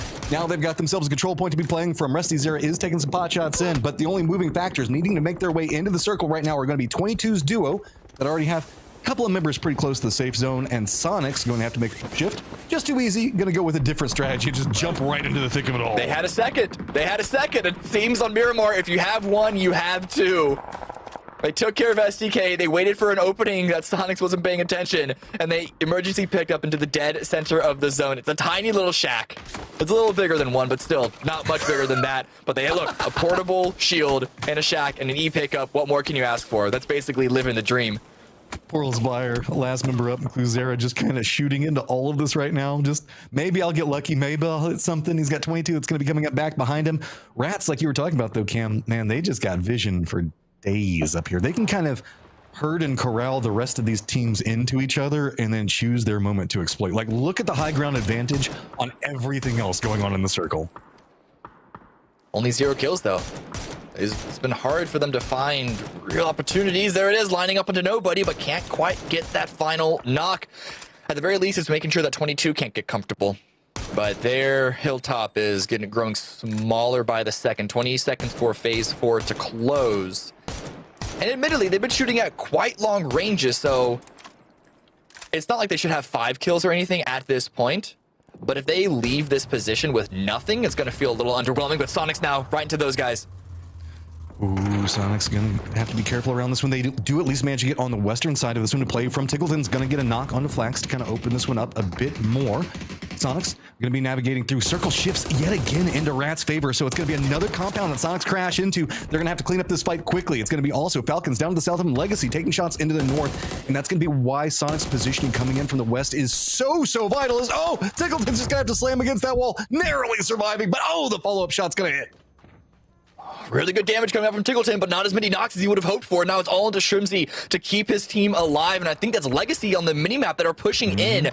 Not quite going for this position because it's not in the zone, but that's just more teams, more players, more pressure to amount for. And no, is this a mortar strike? We haven't seen many of them yet. Where is this one going? Where is it? Oh, hey, did hit on that car though. Not really going to connect too scarily just quite yet. Tig's still going to be alive. We do have Legacy did separate up in the north. They're going to be going after Just Too Easy's position.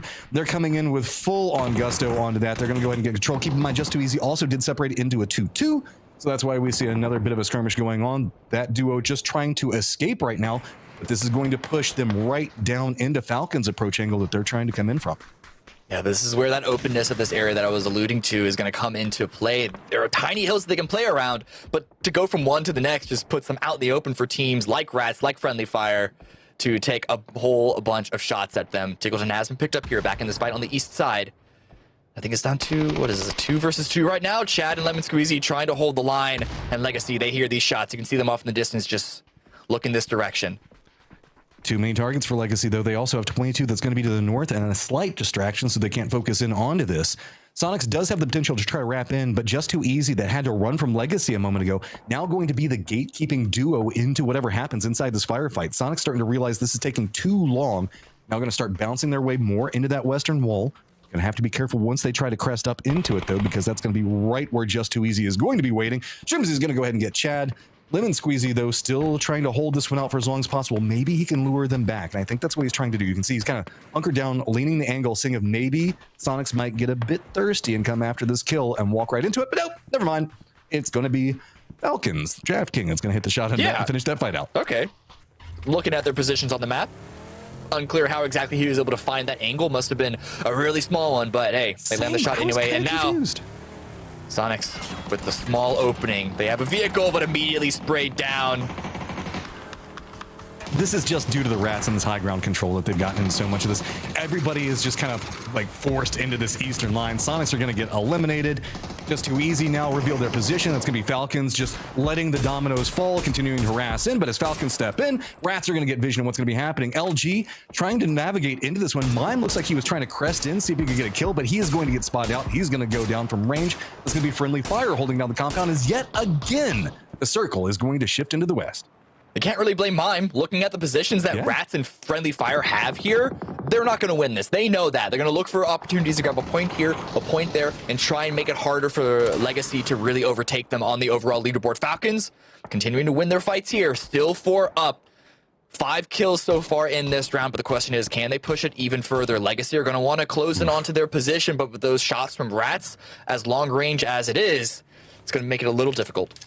Falcons need to pick up some kills, and it's going to have to be against Legacy. So let's do a quick listen in on their comms and how they're going to navigate this circle. Vai pegar carro aqui na minha frente. Eu tô safe, tá, guys? A gente tem 2 carros, Sai mano. pra esquerda aqui. Noquei. Dá tomando de Finaliza. Boa. Vocês conseguem voltar aqui pra mim? Como é que é? Mano, consegue. E tem jogo esquerda aí? Como é que é? Cover de quem? De quem? Aqui tem carro também pra nós, tá suave. Tem carro aqui no buraco pra nós. Tem cara nessa smoke da esquerda pra sair dele. Sim, eu também acho que tem, Mano, olha só, guys, tá saindo, a gente tem que vir aqui pra jogar. Tem mais um carro comigo, eu preciso de vocês. Vou lá pegar. Busca lá. A gente consegue fazer tempo aqui ainda, eu acho. Mano, eu vou ver se dá. Mas depois não tem carro, mano. Tem carro aqui, mano. Tem carro aqui no buraco. Busca o carro aí, busca esse mirado aí, Vegazy. Shoot away by Legacy and Vegazy, busca o running right mirado up lá. next to Rello, and it's not going the best for them. Acabou no meu ping. Acabou? Então vamos jogar lá embaixo, É os dois times assim, ó, vamos jogar lá embaixo. Eu dou cover pra vocês, eu dou cover pra vocês. Pega nós aqui, Robin, pega nós aqui. Eu tenho carro pra buscar. Tá? Tem carro aqui, Busca ele. Vou buscar. Mano, eu vou pegar a bala no loot, rapidão. Vem aí, tu vem. Fica vivo ali. Tem que buscar ele? Mano, escuta. Se não tiver acabado, tá indo um só em pé. Daí ele. Aonde? No meu ping. Naquela guarita. Tá, beleza. Tá. Tô indo com o Robin. Mano, para aqui comigo. Vou parar com você. Você não tem carro, não? O cara de cima tá picando, Robin. Tá picando em cima. Vou bangar ele. Só faz tempo, velho. O campado não tem visão daqui, tá? Tenta bangar se tiver mais uma. Vou bangar. Vai abrir, velho. Banguei. Mano, vamos ganhar esse carro. Eu vou bangar uma ali, Pode ir. Rats have had control for so long now, but it's going to be Legacy that creeps in right down below them. Pixel on the opposing side of this one, so close to where Legacy made landfall, but Rats, I don't know how much ammo and utility they still have. They've been up here for so long. These other squads, they've been racking up refills as they've been moving. Friendly Fire, not so much, because they've been chilling out as well. They're not quite as dominant in the control because, Rats is high ground. But my big question for Legacy is, do they know that Pixel actually beat them to this position? They've had to pit themselves below Rats to find anywhere to play, but if the rest of Friendly Fire on the northeast side just distracts them, Pixel could be there as the final nail. Where's the silver going to go? It's going to be mostly center, and Pixel, yeah, here he is, waiting for the opportunity to pounce. Yeah, this was just Circle 6 going into 7, so we still have some time on this one, and that's one of the reasons why Friendly Fire was playing so far back. They are going to have to move in. Legacy, given their position, strong off of it. Pixel almost going to go down there, going to retreat away from it, and hope the fact that his teammates can give him some covering fire, shift to a new rock. The smartest move that he can do there is no surprise. Now it's going to be on him, though, to try to find some type of that his teammates can approach from. Hopefully, Rats not moving their way down the hillside into Legacy will be that distraction. Legacy's gonna have to fight for the high ground here. Despin with the first knock against RBN. VHC trying to follow back up and get some sort of save here, but Rats just streaming down from the hillside. Friendly Fire at least they're choosing not to, or maybe they can't, they don't have an angle. They're letting Rats do this. Rats just flooding over Legacy seemingly for free. Just shooting straight down into it. Don't have to make too much out of it, but every single bullet counting for him. The Spoon, hello Senpai, finding the angles. Gizera is going to go down, but look at what they're working with right now. And Friendly Fire, they're using this opportunity. Roth has come over here right next to where Pixel's going to be at. The other duo all the way across. They're taking harassing shots into Rats as they're trying to look down on what's going on with Legacy. And Legacy's just been kind of demolished. Luckily, LFP is going to spot out Pixel, take him down, and that opens up some movement for him. It opens up some defense. I don't know where he can move to. His position is actually what Rats are going to be trying to go for, but Roth here trying to hold the line. His teammate's been taken down, but he just took 2. Look at this, Roth popping up big, using that information that was provided just a moment ago. Here come the other members from Friendly Fire as well. They know that they've got control into it, and it looks like the Toffee's prophecy is going to be continuing, is trying to figure out how we're going to keep seeing these switch-ups in rounds. Now, Friendly Fire, they do have one of their members down in. Roth does get flushed, so that means that Rat still has control up at the top and can res the Spoon. So this is getting a lot more dicey. It is going to end up probably being a 2v2v1 here in just 1 second. Friendly Fire technically center of this circle, but they're center where there's nothing to play behind. Again, Finna, just that one rock is all that Paige has left to use. But how long can Rat stay on this high ground, and what is LFP going to be doing in the meantime? And where does the next circle continuing go? to be deployed. That's such a big question. We still have to wait and see how this is going to pop, and this has kind of become its own independent standoff until this happens. It is going to shrink back down. That means that Rats are going to have to move down the hillside, and they're going to have to walk into an open sight line on top of that. I mean, it's open for both sides, though. It's all about trades, all about landing your shots. Down to PUBG fundamentals. Doesn't matter how you can rotate if you're mechanics. If you can't control that fire, if you cannot click heads, you're not going to be very successful. And it's down for Rats to finish what they started. 6 kills, at least 3rd place. Trying to go for more. Just going to be going right into LFP's position. He hears it, throws the nade up. He's going to be trying to move aggressively into this. Spots out one, does get the knock, going to fit him with near on 5 life. He's going to get taken down by Sharp Shot in the back. And now it is just Despoon with near on nothing in the tank to work with, looking down into 2 members of Friendly Fire and waiting. He has managed to at least get in the circle, so the pace on the game can slow down. But hey, you know, aim works. Friendly Fire going to pick that one up. 7 kills and a victory. Yeah, missing that first shot to try and even things up. You could see Despoon just holding the angle at the end, hoping that he would be ego peaked to give him an opportunity to even the standoff. With Finna going down, though, it basically, the win, the possibility just flew away, dropped away from Rats, but still 2nd place. But Friendly Fire with another win on the board. They have, I don't know if their day 2 has been even better, but they've been maintaining the line, staying consistent. They want to go to PGC. And this is what I was talking about at the very beginning of the show. Friendly Fire finally finding a consistent basis for their games is terrifying for everybody else. This is a squad that's very good about reacting to very chaotic situations and has kind of exploited that at different times to try to find success. Now they're finding consistency through circle and behaviors through that. That is going to be so hard to deal with. Yeah, they've done some crazy things in the past historically. And it seemed that they've really been able to find that balancing act between a dynamic move to save the game, but not a dynamic move that's so dynamic that it throws the whole thing away from them and maybe trying to go for too much. You know, there's, what do they say? There's a fine line between like creativity and insanity or something. I don't, whatever, you know what I mean. Yeah, and I mean, you have to make sure you're always kind of evolving into that new thing and what's going on specifically in this new meta. And don't forget about the fact that if you like new things, well, we've got a returning thing that's also kind of new for you, and that's going to be your favorite New State mobile map back with an update. Check out the new updated Akinta map live now, as we're going to be coming back in just 1 moment for game number 5.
back, and now it is just the Spoon with near on nothing in the tank to work with, looking down into 2 members of Friendly Fire and waiting. He has managed to at least get in the circle, so the pace on the game can slow down, but hey, you know, aim works. Friendly Fire gonna pick that one up. Welcome back. Friendly Fire steps up and gets the win because Luminosity is only allowed to win every other game. So Friendly Fire decided to fill that opposite slot. My name is Toppies. I got Gosby, I got Porosaurus, I got Mustache Dave here on the desk.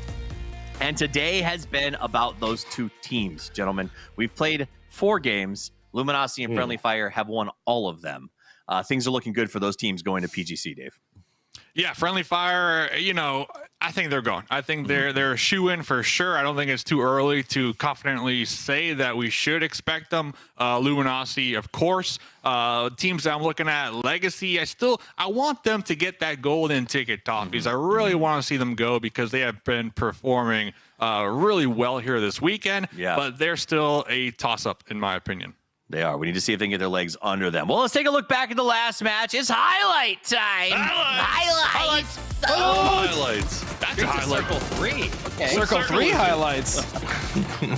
This was a These are some mess good of a highlights, fight, fellas. man. These This was are an some absolute mess. high-class What circle is it? Versus Alienagas. Ooh, can I read it off every time? Do it, please. STK getting some points. What Fine, I was know. that? Well, they were what down he to 1 said. already.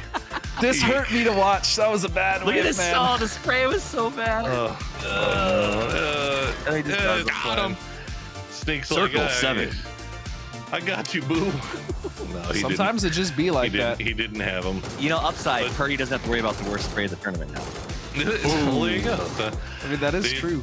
We got to listen in on Legacy comms, and other than they have very high-pitched voices, it's like very a lot of stuff going on in those comms, man. A lot of words. I don't know them, but there's a lot of information being passed down in those Legacy comms, and look, they've been stepping up again, Dave. I think you might be okay. Yeah. Some would say it was getting wild in those comms, you know, bringing it back. But here's the leaderboards here, fellas, looking pretty spicy. Looks good. I love the comms because Dave was lightly translating, but I think leaving out the curse words. So he would just say things like, he said they're over there. Over there. I'm getting shot.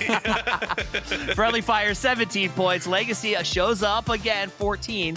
Rats makes a little bit of something happen with their 12, and Falcons, who needs to kind of turn things back up, does manage to get 10 points. We talked about them at the end of the last game. They feel like they've been floundering a little bit, but maybe this is the moment where they can cry out caw in one voice and make that big move. So we'll see what they do. Team focus. Talk to me, Poro. Lumi versus Friendly. I mean, look, you talk about two teams that are operating probably at the best of their ability right now. Really, Luminosity, just it's not circle luck. It's not anything like that. Like, they've had a little bit of that, but they've also fought for those wins as well. Like, they are just looking really, really strong. And you know, you hate that it's always going to keep coming down to Luminosity and Sonics and the Mime and Kickstart trade. Like, that's just going to be the story. It's going to be what it is. Right now, Luminosity is performing very, very well with Mime. Sonic's starting to look like they've got an idea of what's going on, which is nice. But still, no wins for them. They started in 7th. Give them time. I assume they'll always see at least Sonic's 2 chickens in this event. So I expect 2, maybe soon. Friendly Fire looking good at 93, Legacy at 102. But honestly, I think it's funny to me, Dave, because I feel like everyone's cheering against Legacy in the game, right? Because everyone else who's in the hunt for PGC wants Legacy not to get that golden ticket. They want Luminosity to get it instead, right? Yeah, because then it goes down one, right? And it kind of opens up the gates a little more here. And honestly, good for Legacy, though. They got a lot of eyes on them, a lot of people rooting against them, and I feel like they can use that as fuel to kind of move forward. I know talking to VHZ earlier on today, I was like, dude, where's my damage? I got you on fantasy. He's like, Dave, I got you. So hopefully we see him pick that up here a little bit today. But Toffee is one thing I'm getting really concerned with here. Not going to say STK. I know that's where you thought I was going. Elevate. Elevate, another team looking for that PGC spot. Where have they been? I know they had one really good fight this last game, but we're getting to the wire here. One more game to go tonight. I don't know, man. They need to pull something out the hat. No, it's less elevate and more descend. So we'll see what they pull off here. Another team that I want to also talk about, maybe even look at for just a second, Godspeed, is Just Too Easy. I mean, I don't know if it's just too passive. I don't know if it's just too bad in decision making. Just too bottom of the leaderboard. Just yeah. 2 points. Talk to me about this. Just 2 points per game. Just 2 points. And this Consistent. Look, the unfortunate thing about Just Too Easy is every time we see them come in from the regionals and, we mix our lobbies, they're just usually always on the bottom of the leaderboard. And the biggest symptom of that is the fact that they're just not winning their team fights. They just aren't. We saw one of the sprays there. It's just not been a very good round for them. Another team that I could talk about that I actually really like, you see them taking damage right now, Farivero, is those guys. We've talked about how well their macro is and how good their positioning is, and it has been, but the inexperience in these team fights, especially against teams like Sonics in that last game, I mean, it's night and day, and Just Too Easy is on the same page. They have never really been able to come in and just, have a good kill count performance, and, that's really hurting them. You said the word kill. Mustache Dave brought it up earlier. Shoot to kill. This is a team that needs to perform. A reminder for everyone at home before I turn over to you, Poro. SDK came in at 210 PGC points in 4th. They have a good progression potential. They started today in 11th place with only 19 points. And as of now, I think they're no higher than 8th, 10th, or 9th. Like, what is going on? Can I expect this to improve? You hope so. I mean, there's still 6 games left to play. I mean, they have a very... When you break it all down, when you take all the math away, they have a very, very simple goal, and that is they have to finish higher in the leaderboard than Falcons. That's it. That is the goal. If they can finish higher in the leaderboard than Falcons, then they have they most likely will get to go to PGC. Now, I don't know what it has been today. They just cannot seem to avoid these early game fights, and when they do get them, they're not the ones taking them. Remember last week, it looked like they were pushing everybody. They were taking the fight to teams. They were catching teams unawares, and they were in the advantageous position. It's not like that this week, and I don't know what changed. It's almost like the highs got too high. And so, like you said, just the week, maybe they got themselves a little too gassed up because it feels like a totally different team when I watch them play this time around. All right, the next game is coming up. It's going to be a good one. Here's my question, though. LG, since the beginning of this event, has won every other game. So historically, LG wins this because it is game 10, the final match of the day. Let's do it, y'all. It's time for game 10 of PAS with Match'em. And I forgot who his partner is. Who was it? The something? Cameron! Oh, that was too loud. I think I actually peeked. Hit him with the pan. I just heard the pan shot happen inside the back of this one. All right, going into our last game of the day, a lot's going to be on the line for this one. Remember, this is also our second to last Miramar as well, Cam. Yeah. Wow. Yeah. We open up with a Miramar, and then this. So yeah, if you, it's with 4 maps in play. I suppose you can be a map specialist, but because we play so few of each of them, you really don't want to be a map specialist. But if you are a Miramar specialist, this is your time to shine. This is their second to last chance saloon. We're close to the end here. And do we get a prison island circle? That's the question. Boy, we went the complete opposite direction where you asked last time, so maybe you should be asking for a Campo Militar. Do we get a Campo Militar circle? Do we get an Oasis circle? I wouldn't even mad about an Oasis circle. I love Oasis circles. Do you? You've literally never said that fact before. I know. Hey, look, I haven't brought up This is the first I'm hearing of it. Rip Trailer Heart, you still live on in my heart. Trailer Park got gentrified into Alcantar. It really did, man. I feel so bad. I love that place. All right, plane paths coming in from the south. It's pretty north, just direct all the way up. I mean, there is a slight degree that's going to go over to the east, but I mean, this is just pretty much a 50-50 plane path. So pretty much everything on the table, and pretty much everything on the table for the circle can go too. Yeah, unlikely to see a hard eastern shift, which means probably not going to get an island finish. But again, it's rare enough as it is. So the fact that it's even on my mind is a bit of an issue. I only just now realized that that was signed for pets and for a veterinarian. That puppy looks so sad, man. Let's not look at that again. I think it's because I have my in-game settings so low. It's just a blur. No, I'm a dog. Look at this. Look at how sad that dog is. Like, the cat's just chilling, being a cat, but look at that dog. What did this veterinarian do to this dog? You know what the vet did. Oh, yeah? Yeah. It's a hard part in every dog, male or female's life. Just a part of you is missing and it'll never come back. Yeah, it's an important part of you too. Now, looking out, we've got nothing too crazy happening in hot drops. Everybody's getting pretty separated. Those guys still going to be making tail end jump for it.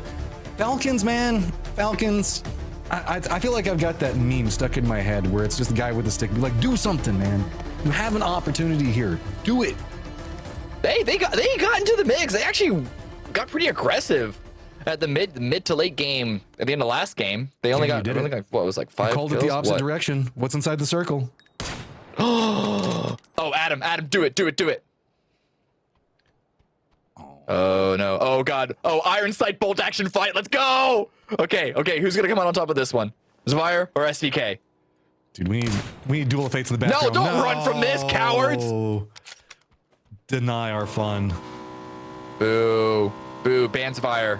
Yes, so Circle, a hard shift southwest. Once again, great for Elevate. They weren't able to capitalize too much last game. Let's see if they can't have a better job this time. And I do think that the high ground opportunities here, I guess that's a way to stop a bike. Anyway, Elevate.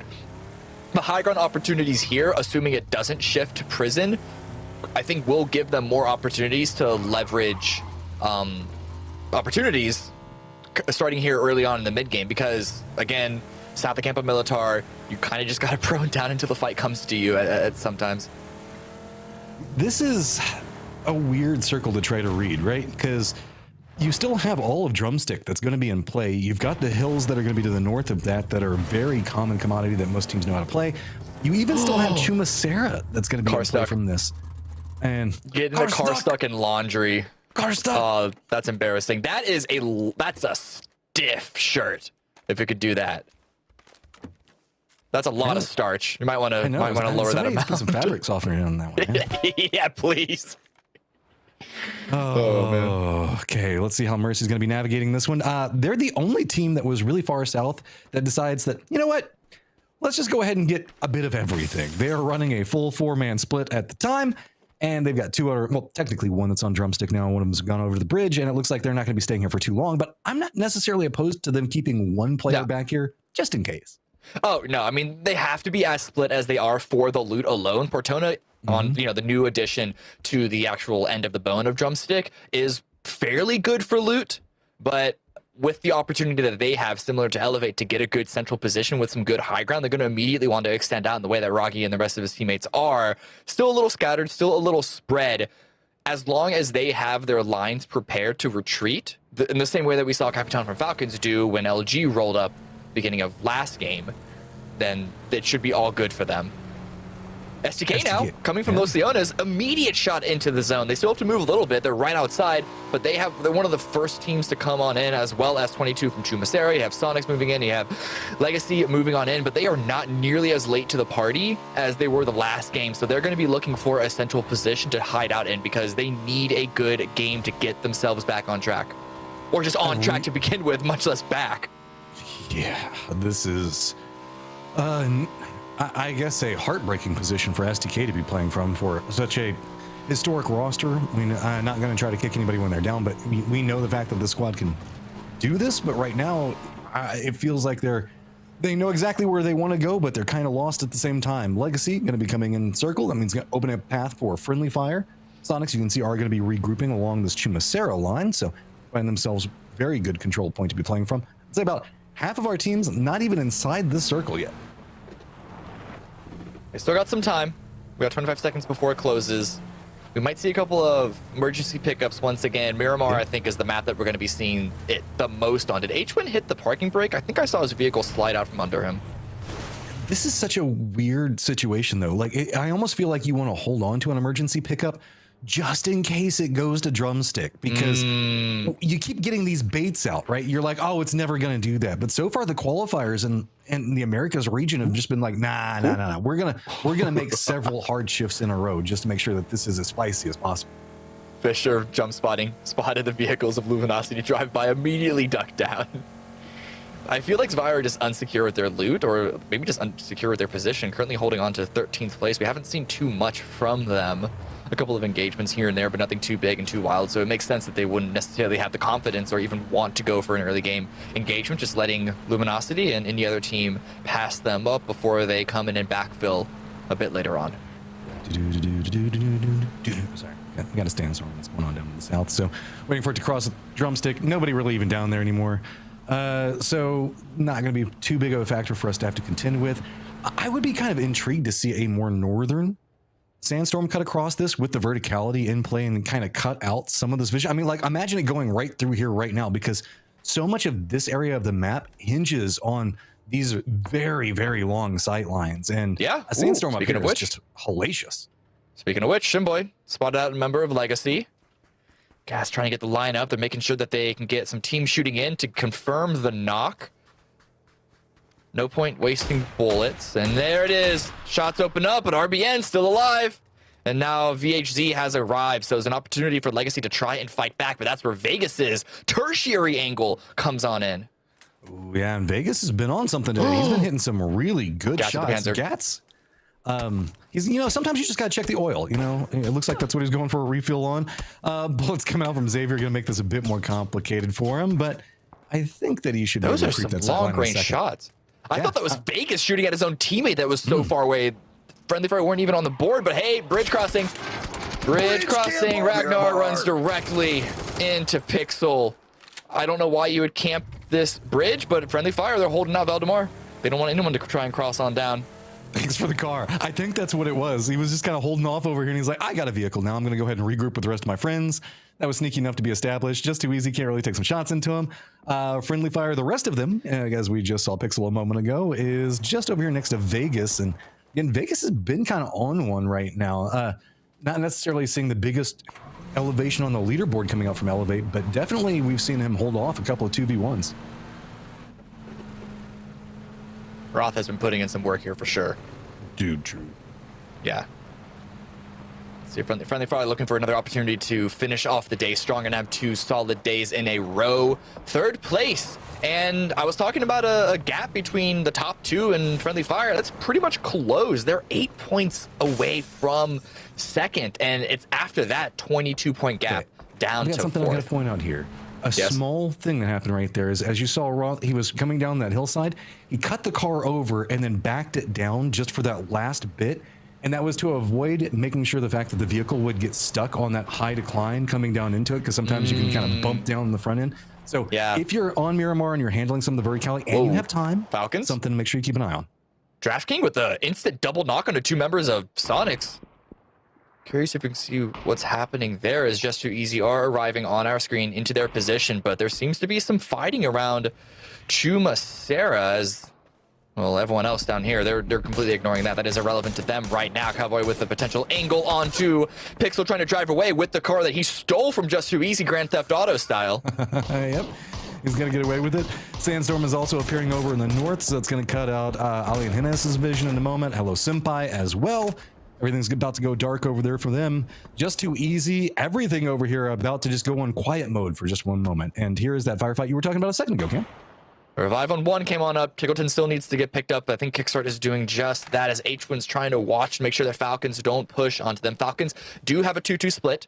2 in Shuma, 2 towards the east outside of it. And that's actually where Luminosity, you can see they're off in the distance, as well as 22. Could be watching for any sort of maneuvers, but Aliens and Just Too Easy, you mentioned them, sort of got all getting a little close to each other. Sandsword has passed on through, so now fighting is open season once again, as teams can spot each other. Everybody's centered up right now. 3 seconds before the new circle pops. What type of chaos are we going to get? We're just going to go centered up, so not much chaos at all. Very few teams having to move. Finally, a friendly circle is, look, it's those guys. They're finally entering the zone. Well, not the circle, but they're about to hit the safe zone at least. Yeah, they dropped super north on Miramar, so they had an early position on game number 1, but this time around they had to drive really, really far, so they're coming in, I imagine, as looted as they can be. STK pushing on in a little bit further from the east. That's Mercy Gaming that's going to be lying in wait for them, and Inko not too far either. And Elevate has condensed to the very center of this zone with a compound on a hill. STK, they're going to be running right into Inko. Inko's probably not going to want this, but it is Beal. Beal has been kind of on one right now, not wanting to overextend in, though. It's just going to kind of push these two teams a bit further apart, but is going to catch the tail end potentially of Mercy.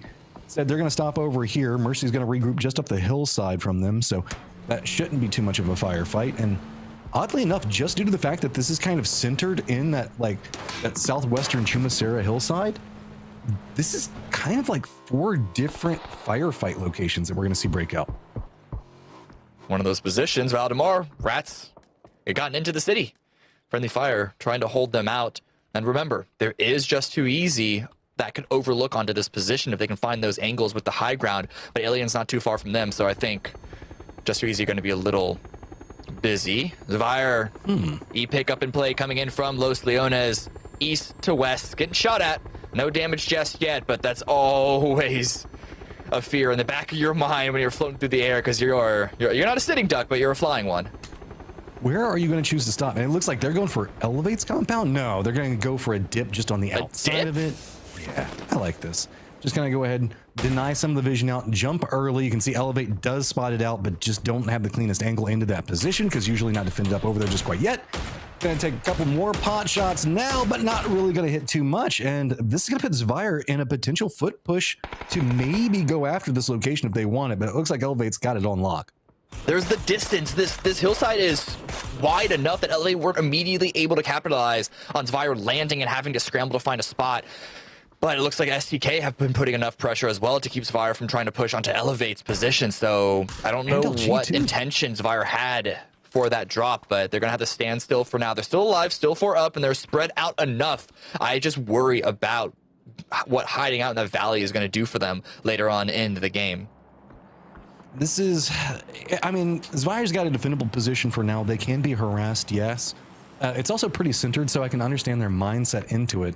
They just have to be very, very cautious of if Elevate doesn't have anybody that comes after them and they get, I don't want to say bored, but decide to get a bit more aggressive into this one, as that could spell a big problem from them looking down that hillside. As Rats firmly entrenched inside the city, and we all know once Rats get inside of a city, they're so hard to get out. Friendly Fire is going to be on the suburbs of the city, just kind of the east, and those guys to the north. Listen, I live in one of the largest metropolitan areas in the world, and I can tell you, pests, once they're inside, really hard to remove. Can confirm. It's going to eat up all your utility. No first aid's going to be found anywhere. The Spoon does get spotted out. Got the jukes, though. Looks like he is going to be able to make it to the wall, and that is going to be Paige that does hit a nice shot right as he's trying to get around it. Yeah.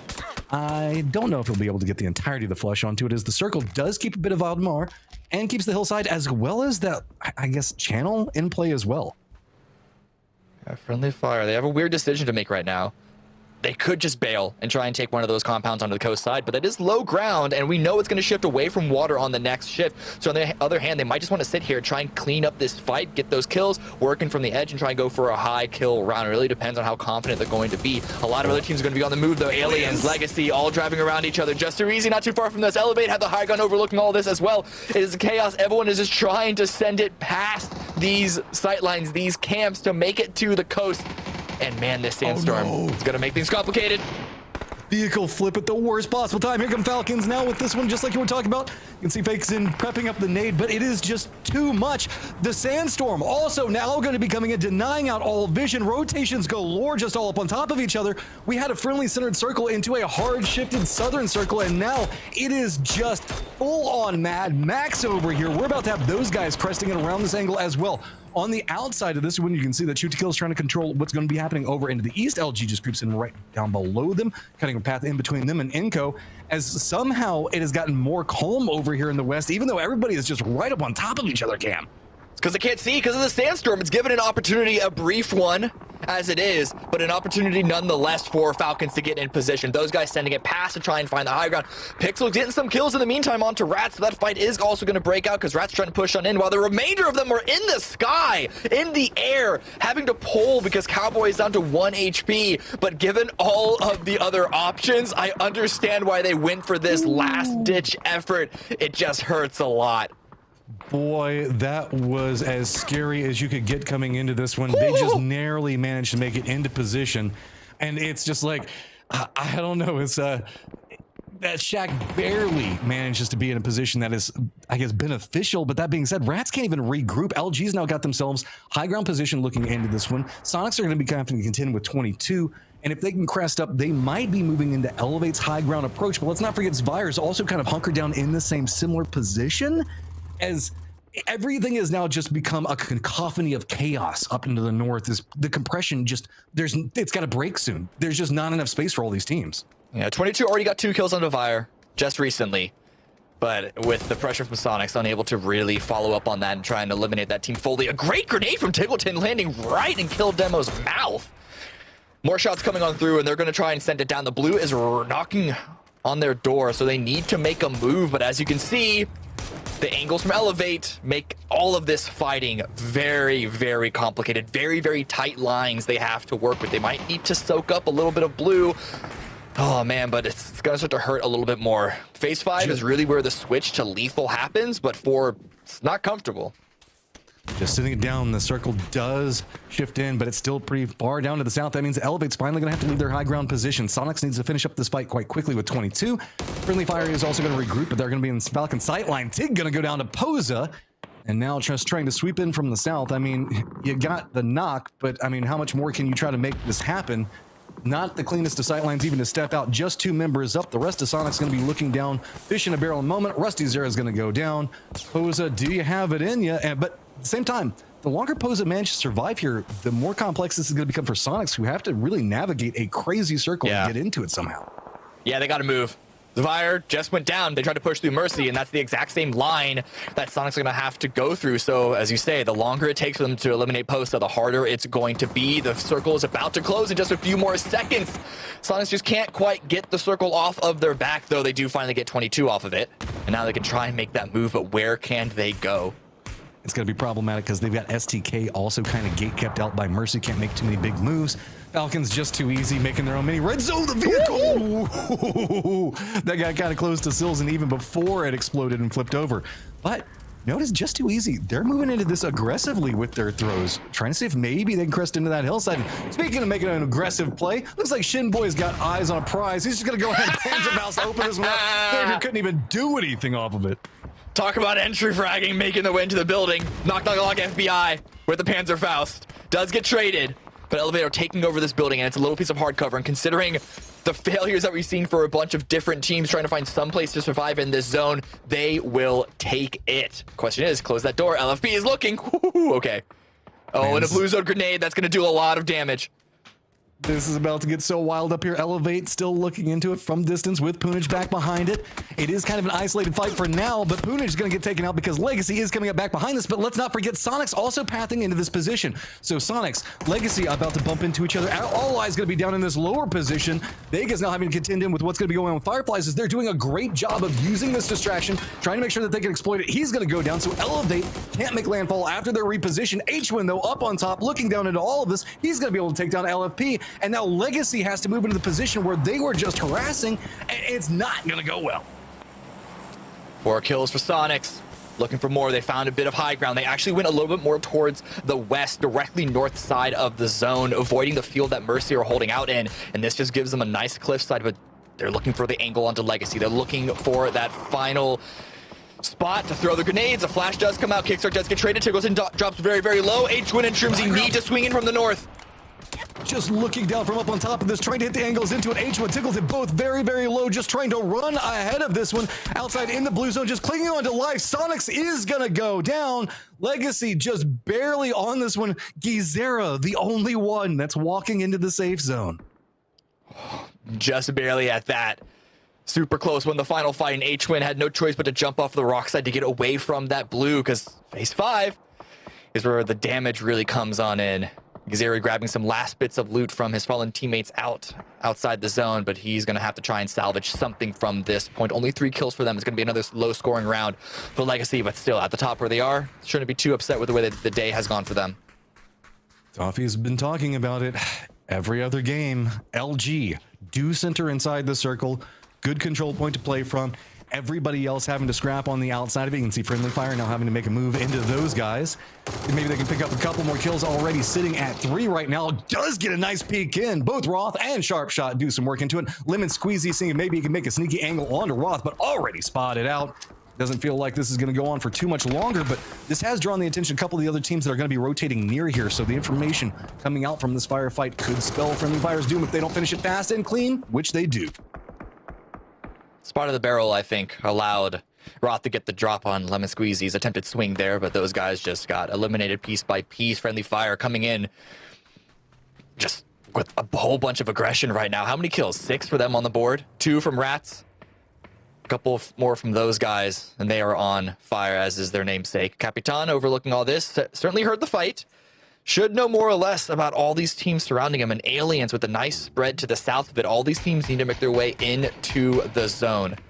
It's not comfortable for anybody. Falcon's already kind of split over here. Capitan nowhere near the rest of his squad. Aliens kind of bisecting between, and Capitan hoping for a miracle nade. He's going to throw it a bit wide out. So he maybe connects in, gets a shot onto one, going for more. 2, 3! Capitan going crazy over here. Finally going to go down. Friendly Fire is going to get eliminated, but my lord, that was a massive play coming up from Capitan to buy some space for his other Falcon members already inside the circle. It wasn't going to be easy for Friendly Fire, but what a way to go down. What an annoying way to go down as well, but great shots from Capitan. Only 2 members of Falcons remaining, but they have a couple of kills already to work with to try and stay alive. Gizera, the last one up for Legacy, coming up against Fireflies. And they seem to know that he is there hiding out in the smoke, but he has to avoid the blue, has to avoid frag grenades, rushing out forward with the spray coming out, is able to get one. Can't quite swing for the second, but Andrew doesn't have time to get the revive.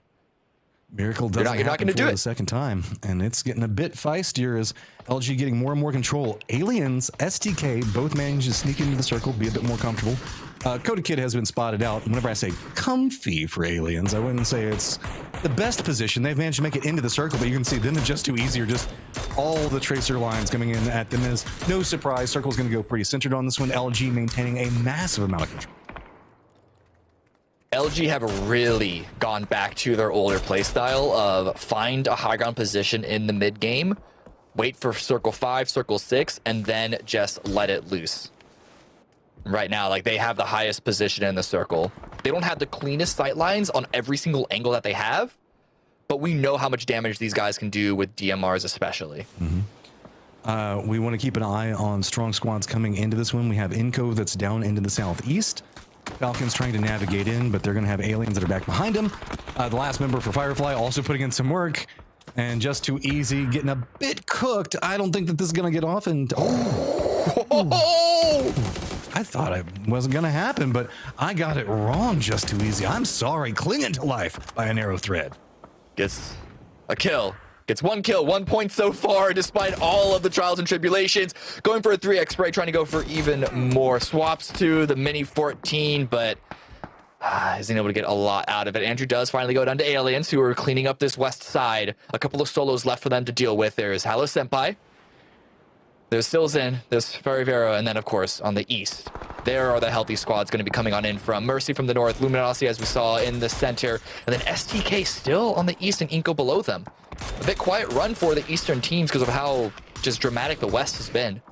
I mean, it's just such a recess down this hillside, and it's like shooting fish in a barrel. You can see this is just so harsh. If you're Aliens, you have to cross over this while you're watching Mercy shoot at you, while LG can take shots if they want. Inco could potentially get some vision on as well. And so this has kind of led to all of our teams that are in this kind of northeastern area to be able to be a bit more survival. Falcon's going to go down as Alien Santa does spot him out. Inco is going to finally spot out Rello, take him down as well. Penta's going to find himself receiving the shots from Rogi, as finally the firefight up into the north has to break down just due to the proximity of how these teams are. Mercy Gaming they're sharing this high ground position. Actually, they took this high ground position from Luminosity, having to bail down with their parachutes. And now they're to be pitted below, and it's hard for Mercy to clear them, but there's no more control that Luminosity can try and push on the rest of the lobby. STK kind of benefiting from that and navigating, but they don't have the cleanest way to move due to Inco's positioning. So this is all kind of being held out in different angles. Aliens are going to be eliminated, moving us into our top 5. Keep in mind, one of those in top 5 is just going to be our Shack man out over there. The last surviving member, while he had his feet cooked a moment ago, is Sneak Attack, about to make a sneak attack as he is now spotting out the LG members, trying to hide inside the crevices. They're going to get spotted, and LG not feeling like they're going to get that 5th one right now, as Mercy feels like they're going to be able to get the positioning off of it, dancing around through the smokes. Hasn't spotted out yet, but can somehow Mime make something happen here. No, he gets dropped, gets finished. It's all down to Snakers. Very low HP, sprayed down, spotted by the edge of the smoke by sneak attacks. So Luminosity do go out earlier than expected. Only 3 kills for them, so a very low scoring round. But STK now challenging Mercy on the top side, but Mercy seemed to be prepared for it. Penta lets it loose, doesn't find the knock. Inco also creeping right up into that Mercy category, just 3 points back behind them as we're going to be moving in to the close of our last game for the day.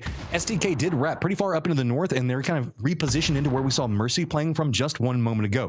Just too easy solo, trying to navigate this slowly up that ridge line. You can see him just the right side of your screen. All of this is now clustered up into the north. The strong squad's going to be rallying up against each other, with the exception of Inco, who's got control over 50% of the circle down to the south. Yeah, they're not going to be contesting for this high ground. They're going to wait to see what happens between Mercy and STK and then take care of the rest. Kurt gets a nice knock onto Roggy.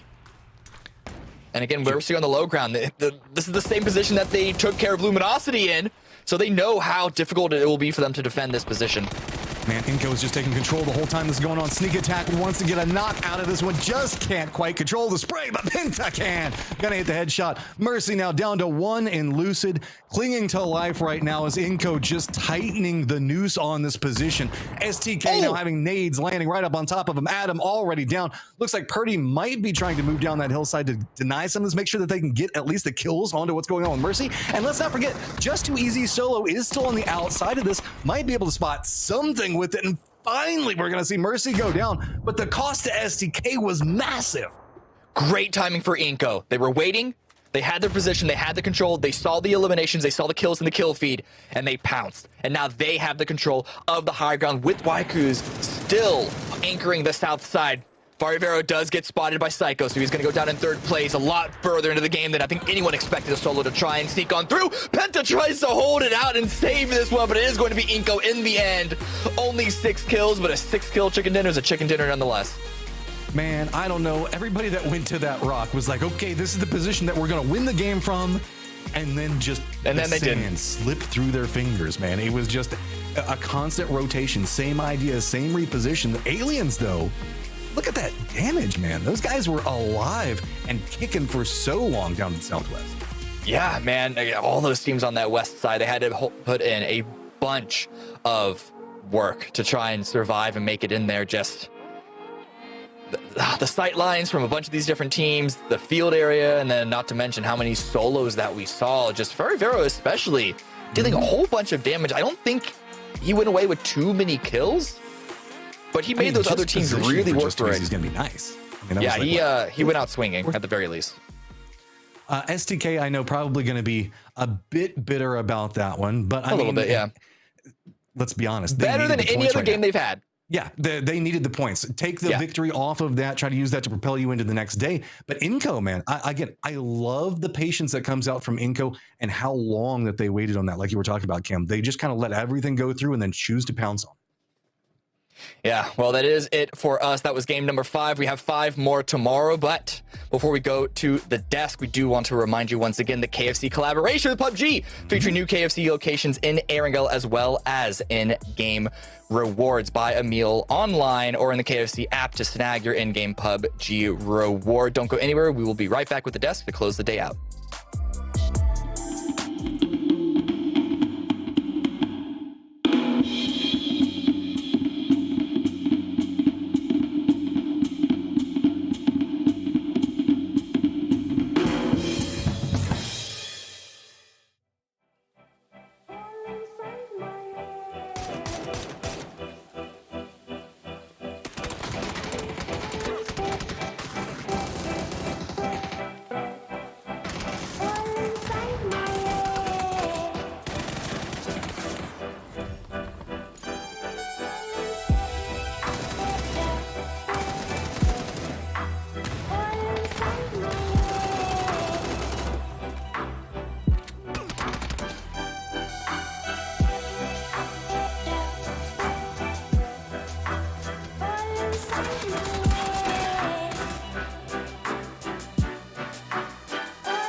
control of the high ground with Waiku's still anchoring the south side.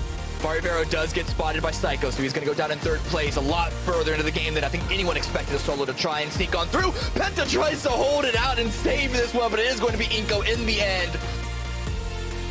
Welcome back. The first even-numbered game of the event that has not gone the way of Luminosity, but we should have seen this incoming because they have been having some good games, finding those kills. It worked out. My name is Toffees. I'm joined by Godspeed, Porosaurus, and Mustache Dave here for the action.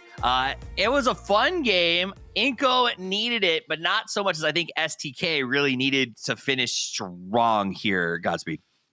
Yeah, we saw that fight against Mercy. They needed to clean it up a little bit quicker. I was saying in the green room, I was worried about the fact that Inko was behind them. They probably were going to push, especially when the knocks came out, and sure enough, they did. But STK, I mean, they're trying to get the momentum going, right? They're trying to get those endgame fights. They're getting a little more kills, but they really need to step on the gas because they're running out of time. All right, I want you guys to step on the gas. You're about to run out of time. Open up the game. Get ready to put the code in. It's G-Coin time. 523-FW639-TJFR. 523-FW639-TJFR. Go, go, go. 523-FW639-TJFR, for those of you who are a little slower. I hope you get that in. By now, I guarantee the code's gone. It's got to be gone by now. But get in there. G-Coin, we'll be doing it again tomorrow. You know what else we're going to be doing later? Or even now? Watching highlights. Highlights. I love baby. highlights. My favorite magazine as a kid. I loved it. Why is he here? Hello. What were those two kids? Why is he here? To drop Why is off he the car, going man. there? To drop off the car. Circle 3. Dust storms make fighting hard. And that was the highlight. That was. Yes. That is indeed a very highlight. As we see Sharp Shot going for a nice spray here, and Friendly Fire again continuing to find some consistency. This is the most consistent I think I've seen Friendly Fire in a bit. Well, they consistently got shot at by Capitan. He consistently popped those heads. But look, man, you were exactly right. You can see SGK making the run over here right now. Really well played by Mercy right there. 7 kills again for them. Another nice performance. But man, there was just dude. Look at the spray. Sorry, look at this. This spray. This transfer was clean, ridiculous. Well, not even fairly seasoned. Boom. Skadoosh. That's that barrel, dog. Still a little bit spicy. Oh yeah, still a little spicy. But there you go, Inko with the Chicky Dini. Yeah. They come out with a big one. They're far more gallant than they were goofists when it comes to this game. Get themselves some good points. Shoot to kill. Again, big show. I needed to make it. That was a highlights reference. Deep cut for those of you who needed it. Nice. Aliens, just too easy. Friendly Fire all showing up here in the last match. Let's go to the leaderboard because I think that's kind of what we need to focus on here as the day comes to an end. There's only 5 matches left to play tomorrow, so where you stand now is a very big deal. Luminosity does gas up a little bit. They get a little bit of a lead there on Legacy at 106. Friendly Fire looking good at 100. Sauce continues their climb. But now Inko, Mercy, Falcons, and Aliens all very, very tight together. And Dave, these are teams with the exception of, I guess, Inko really that are very much in the hunt for PGC.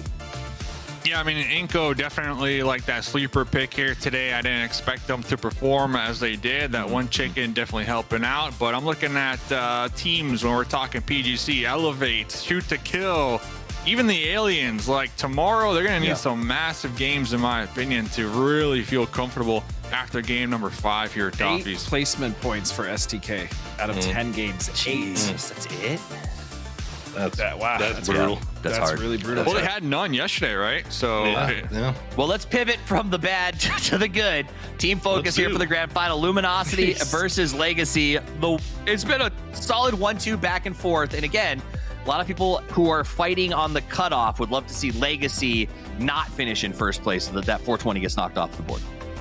I mean, there's a lot of people that would like to see 7 average kills per game too. Yeah. Good God, these guys. That is wild. When they flipping the switch and they are just finding everything that they want. Like they are picking the right fights at the right times.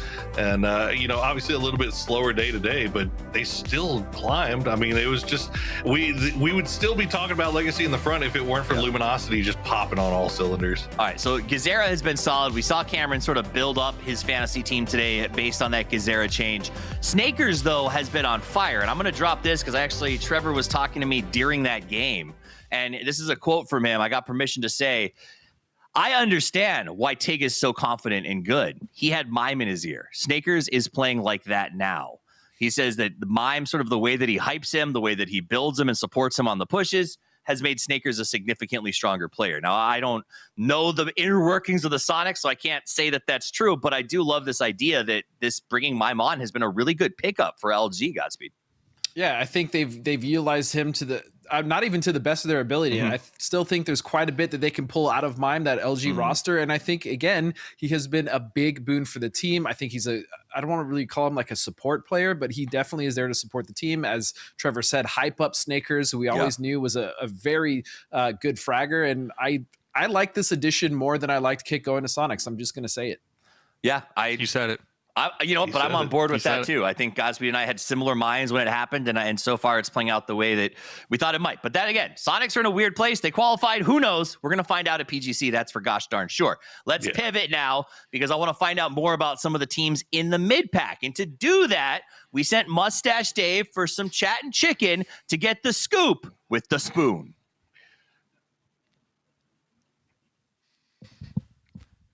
Yo, what up, everybody? We got, like Toffee said, the scoop with the spoon over here. How's it going, the spoon? How you doing today, man? Hey, you know, the Rats are feeling a little bit better than yesterday, but could still definitely be doing better. First of all, love that little painting of the beach behind you. It definitely has some real vibes. So, you know, it keeps you calm during those hectic moments. I definitely understand. But the Rats, a mid-pack team right now, like you said, does that kind of change the goals for day number 3? Definitely doesn't change the goals. You know, the Rats are just looking for that delicious chicky din din. So, I mean, that's what we're playing for. All right. Are we looking to kind of play spoiler for any other team that might be a little closer on the hunt for those PGC points, though? I mean, do you guys hate anybody? That's pretty much what I'm asking you. Definitely don't hate anybody. We're just looking to take some dubbies. All right, looking for some dubbies, man. And maybe hello, Senpai, and the glider one more time here. Yeah, I don't know. He just got the glider. He just didn't even really say much about it, and we're just pulling up on that third party, and he's just in the sky, just giving us as much info as he can. All right, well, Rats doing rat things, man. Looking for that cheese. Looking for them chicken nuggets tomorrow. Best of luck to you and the squad. Once again, love that painting behind you. I'll let you go because I got to get back to the boys on the desk to break down all those beautiful insights right there from the spoon. I mean, we're looking at the Rats, a mid-pack team, still with the same goals, I guess, going into tomorrow, which is interesting here, Toffees. I love this idea. That's probably not true, that they were making that push and they thought Senpai was just in a car ahead of them starting the crash, and they get there and they look up like, oh, he's flying. Like, how does he know all of this? How can he, what angle does he have? You got some great info, Mr. Senpai. All right, so now speaking of great info, we wanted to try something a little bit different. We wanted to invite some of our content creators, our community members, to get in the game a little bit, and we constantly ask questions of the players. We tell people how we feel. Let's take some questions from the community. So I heard Shane Doe stopped by and had a little something to ask us and maybe a little something to say. Hey, Desk. After 6+ years of watching and commentating PUBG Esports, what would be something you would like to see more of in tournament play? All right, now let's start with Godspeed, because I know Godspeed has been in some tournament play before. What would you like to see after 6 years? I'll take some show matches, man. You know, give me some show matches. Put me back in there. Get me on the stick, so to speak. Put me on a mouse and keyboard. Give me some, you know, I'll take a Poro, maybe a Steve to watch my back. Who knows? But Ooh, show match would be no cool. Dave, That's a really good question, though. I can fly glider. You're a man. Come on. Well, there you go. I can't fly glider for anything. So that's all. Poro, what would you like to see more of? What would I like to see more of? Oh my gosh. I'd like to see more like edge circle, like just the wild wheels off circles that you see in pub matches that just go where you're least expecting them. Like that's personally, I've always wanted to see that, just because I think that this game is all about how well you handle RNG. So having the circles that just are brutal, absolutely brutal to play. Would be a lot of fun to see how people manage that. Dave, real quick, what would you love to see? Yeah, shout out to Shane Doe real quick. Sure. Beautiful setup. Love watching the dude stream. But besides adding just the polar bears with lasers, I'm thinking more events similar to PNC, you know, where we get the different countries, creating the best team and then sending them to the big stage. I feel like it really gets everybody riled up and excited to watch some PUBG. So more PNCs for Dave. I'd settle just for scrapping with EU.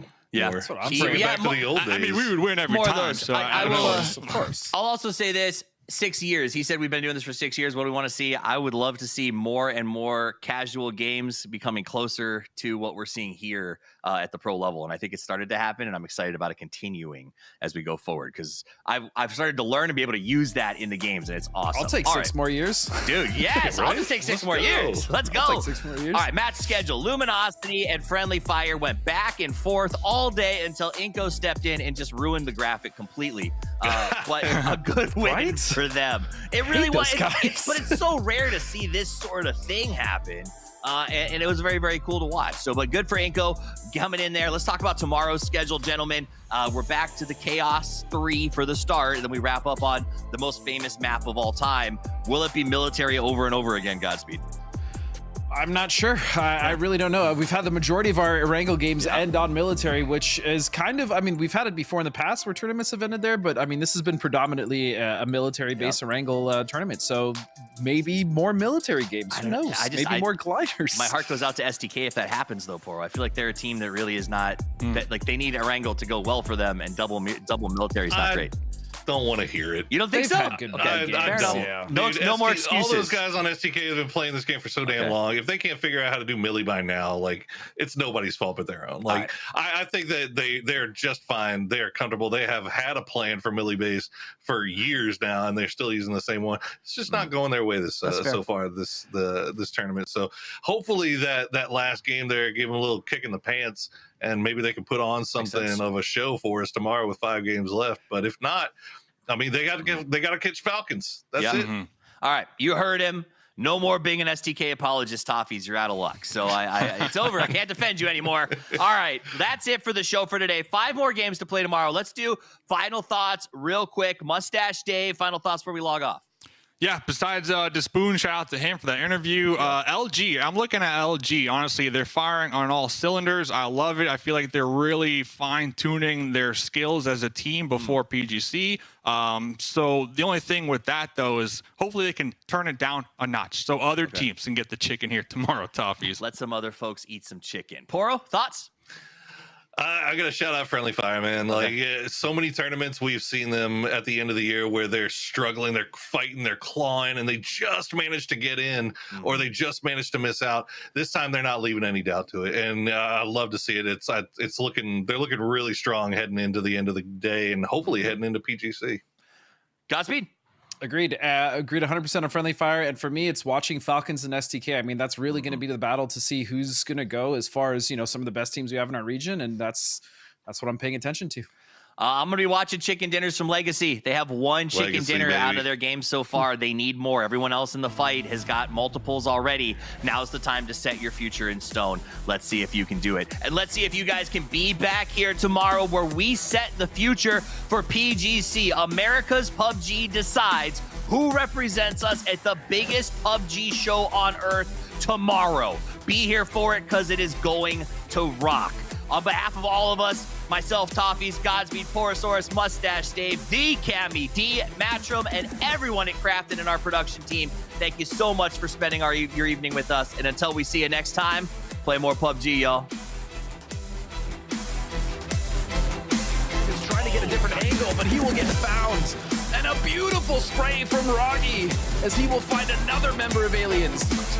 Before they end up closing in. Oh, look who it is. LG and Sonic's right on top of each other. H-Wade. Oh my God. LG just gets deleted. Oh, that's the freest kill ever. Again, that's a free point. Easy peasy. Real close.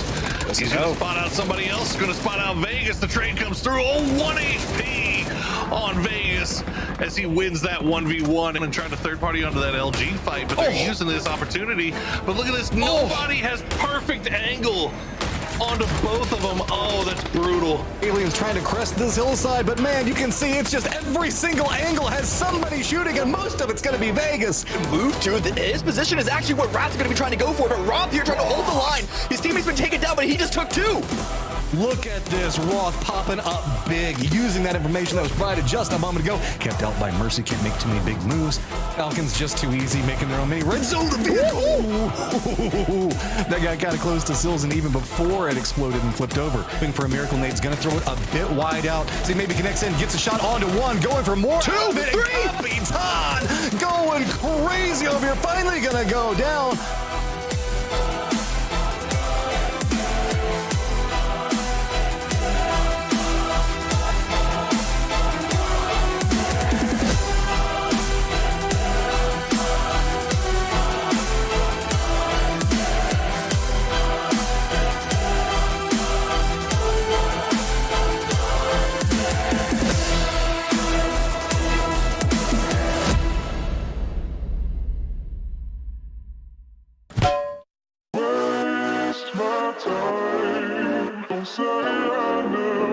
Soldier.